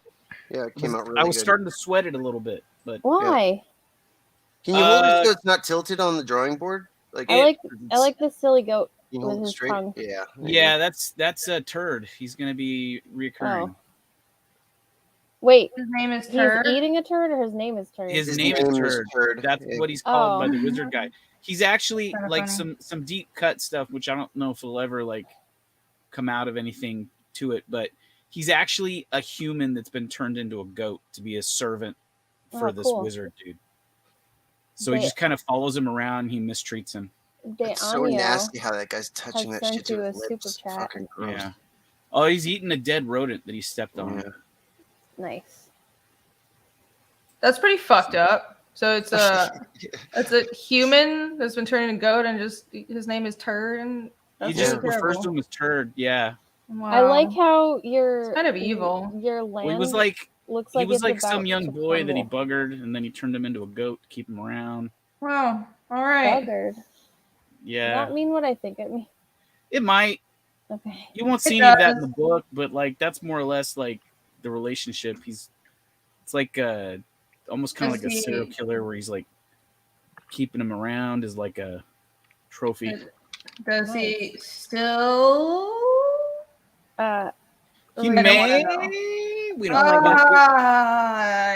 we'll never know. Asking. We'll never know for sure because something really bad happens to the wizard in about 6 more pages. So Even if there was a good. possibility, it would never happen again. Yeah. Okay, all right. As long as this fucking wizard dies, that's great. Oh yeah, something really bad happens to him. Good. He's technically not dead. Oh, he technically God. is not dead. He'll be sort of still alive. I know what happens to him, but yeah, Author Line has made a good point. So he buggers kids. What? Burn it in front. Well, the goat is it looks. The goat is the goat is like a human that's just been. Yeah, but like you said, it was a little kid when it was. The goat doesn't do anything with anybody. The goat is like. Oh, okay. The goat's like 60 years old at this point, maybe older. Okay. But when he first was turned into a goat. Goats are called. Yeah, he may or may not have been like a teenager, early 20-something dude. Oh my God. Wordplay. So this guy is a not good person then. He's not. He's a terrible human being. But the goat's a good dude. The goat is like. The goat is the equivalent of like. He's like if everything fell down, like if there was a big building and it all fell apart, the goat would be perfectly fine, and he'd be like standing on the edge of like some like piece of scaffolding that was just like hanging out there, and he'd just be like chilling.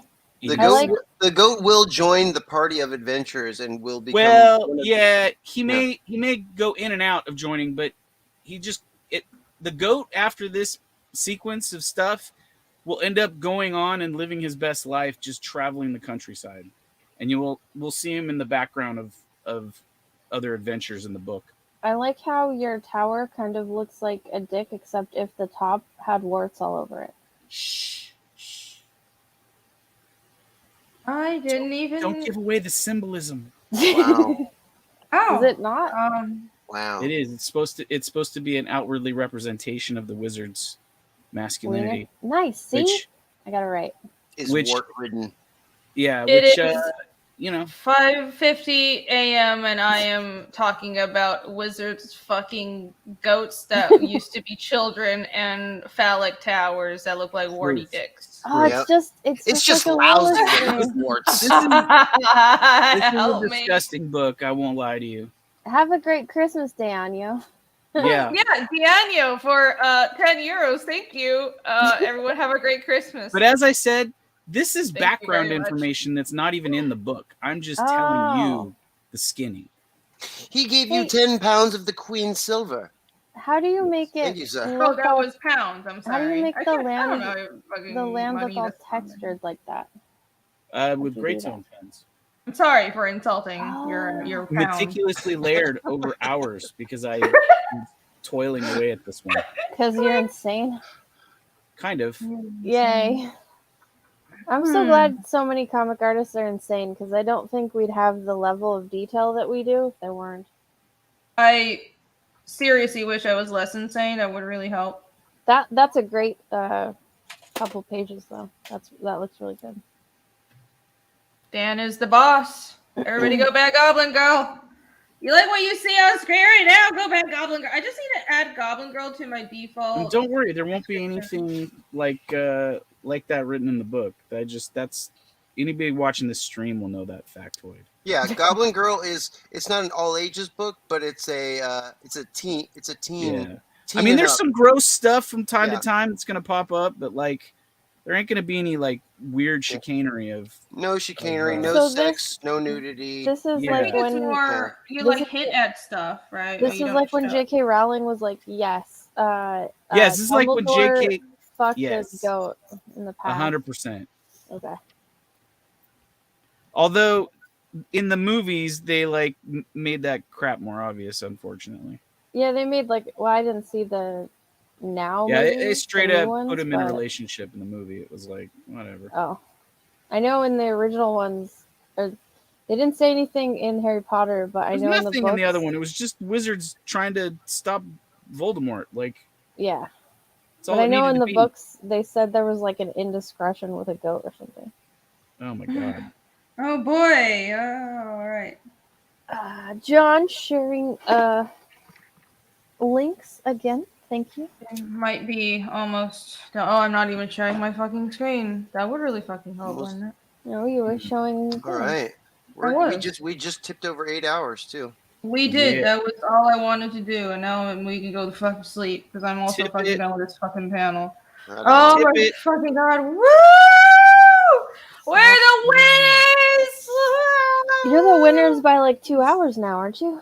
Yeah, but I also wanted to do 8 hours. I have no chill. Did you guys know I have no chill? It's a problem. Okay, I'm gonna go watch all 3 of the Lord of the Rings extended cuts. Nice. Why would I mean that is a good pastime though, but I finally found a Hobbit cut that I'm okay with watching, where they like cut it into 90 minutes, so it's like watchable. What, the whole 3 films? Yeah. Wow, I'd love to see that. I can share the link. I'm very excited because I haven't wanted to watch it. I watched the first 20 minutes of the first one and then turned it off. Wow. And then it made me sad because of Ian McKellen saying that working on the set made him cry because he was talking to fucking like ping pong balls in a green room and it depressed him. Oh wow. So he was like, this is not why I got into the profession. So he like left and cried. Well, so here's some inside baseball on that they have never said either. A friend of mine worked on that film, and all the VisFX people, like all the like costumer people, were super depressed because initially all the creatures and stuff were all supposed to be like practical effects, like monsters and stuff. And they did a couple scenes with the goblins, and then he decided to do all of the goblins and all the creatures all CG. It looks not good. And they were like totally demoralized at what a like. It's better than Rings of Power. It was crazy. Well, that's a little. Yeah, it's 100 times better than Rings of Power. Yeah, Rings of Power. Rings of Power is 3 times the budget. And but you know what? Rings of Power is 3 times better than Willow. Yes. Really? Willow is like the worst thing I've ever watched. Really? Yes, so bad. I've watched some reviews, but I haven't watched. Wait, we're going over 8 hours, and Renee's starting to render new stuff. It's painful. I said we were gonna end, and y'all just kept. I know. Let's wrap up. Sorry, we were reviewing stuff. No, I wanted to let you guys keep talking, but I need Happy to go. holidays, CJ. Yeah, let's. This is my problem. I need to put my foot down on these streams more, and I have no. Shut up! Where can we find you on the internet, Allie? Hold on. I have a super chat. This is not your stream. Let me read my super chats first. Christopher John for 2. Thank you. Christopher. Now I have to be a bitch. Thank you, John. Christopher John says, "Happy holidays, Rainy. Thanks for the draw stream. I'm trying." Oh, you're trying? Are you trying drawing? Christopher John says Willow is better than. Happy holidays, Merry Christmas, Happy Winter Solstice. Winter Solstice just passed. It was technically yesterday. So Happy Yule. Thank you. Yep, Happy Yule, and thank you for watching. Thank you everybody for joining us. There'll be a full wrap. Yeah, I need to wrap this stream because I do actually have to sleep, and I'm gonna save this. She's gonna get her 20 minutes of sleep, and then I will. Well, I'm gonna sleep until like 9 and then get up for work again. But I finished this panel, the whole thing, and I'm pretty proud of it. And then I have, I did a figure down here, so I'll finish this page later today. I'm very happy. Thank you all for joining me today. This was an epic fucking stream. God damn. I don't even know what the fuck happened. This is like fucking weird. Holy shit. So, all right. Okay. Where can everyone find you, Dan? Boob Dan? You can find me at Boob Dan Art. Please sign up for my my YouTube channel. I'd really appreciate some subscribers. I know it's asking a lot at Christmas time, but that would be the gift I would love. Also, go check out my my Twitter account, Instagram if you like art, or the comic that he's making. My Goblin Girl book, which is on Indiegogo. But I feel like most of the people here that like what I'm doing, they probably already signed up, and I appreciate that. Thank you. Happy holidays. That's right. All 94 people who are still watching, you guys are fucking awesome. Go to Indiegogo right now. Well, you're going to have to follow the link that John has kindly posted here. But follow that link and go back, Goblin Girl, right now and follow Dan's YouTube channel. Bye-bye. Shitbird says go over there and fucking stream, Dan. You should do that if you want to. Stream on your channel. Eyebrow. Billy! I'll go stream. Oh shit, he's Where gonna can people stream. find you? My name is Billy After Basco. Christmas, though. I am on Twitter as right here on the side. You can. And There you he's go. got the freaking Christmas spirit over there. Oh, He does. yeah, he does. Hold on. Ghost Here. Monster, Billy Basco on Twitter. Working on great things like Goblin Girl with Dan Plagle and Rock and Roll Ninja with Matt Barr. If either of those books catch your fancy, you should definitely pick them up. And No Shave November never ended for Billy. Happy holidays to everyone out there, and thanks for a great show tonight. Yeah, nice mutton chops. Those are very epic. Very epic over there. Allie! Allie! Where can people find you? On Twitter at Allie Sungoose, as it says on my thing. And I have a YouTube channel this Friday, I believe. Whoa, my face. That's just your icon. He likes to embiggen me, and it's always startling every time. Sorry. Behold. I think this Friday we have the Rainy and Allie thing. Yes, it's going to be on. It should be my channel, right? The holiday extravaganza. Sure. Yeah. Yeah. We're doing every other Friday. Allie and I do a show. We alternate our channels, but it's a world building show. So it's just the two of us because we're both world builders, and I have no idea what we're talking about this Friday, but we'll figure it out. So fucking. I thought we were doing characters. We're doing characters. Yeah, sure. I don't remember. So I'm sorry. We have so many topics to go down. I was like, are we circling back to species or characters? Okay, we're talking about characters, and whose channel was it? Yours. It's mine. Okay, so so come to my channel this Friday at 11 p.m. EST, but also go subscribe to Allie's channel because it'll be on her channels 2 weeks from now. So it'll be on my channel on January 6th. And then I have shows on Saturday and also Thursday. The Saturday show is with hockey, and the Thursday show is with Dean James and Michael T.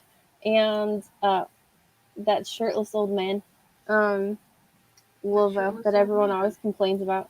And thank you, John, for sharing my link. And I have 3 books that I'm working on. One is Egg Beater, that's a comic, and then one is the fantasy novel that I'm getting artists to draw for, so that it can have like a companion book with art, so that people will buy it. And then I've got my middle grade kids novel that is very safe for work and for kids. Cool. Awesome. That's about time travel and ghosts and stuff in World War I. Hell yeah. Awesome possum. So go check out all of those awesome things and go follow Allie on YouTube and Twitters. And as for me, check out my comic, Fiendish, Chapter 2 on Indiegogo. That's over 145,000. Thank you, everybody. So that we just hit our next stretch goal. That was 145. Everybody gets a free print of the Matt Barr and Matt Yackee.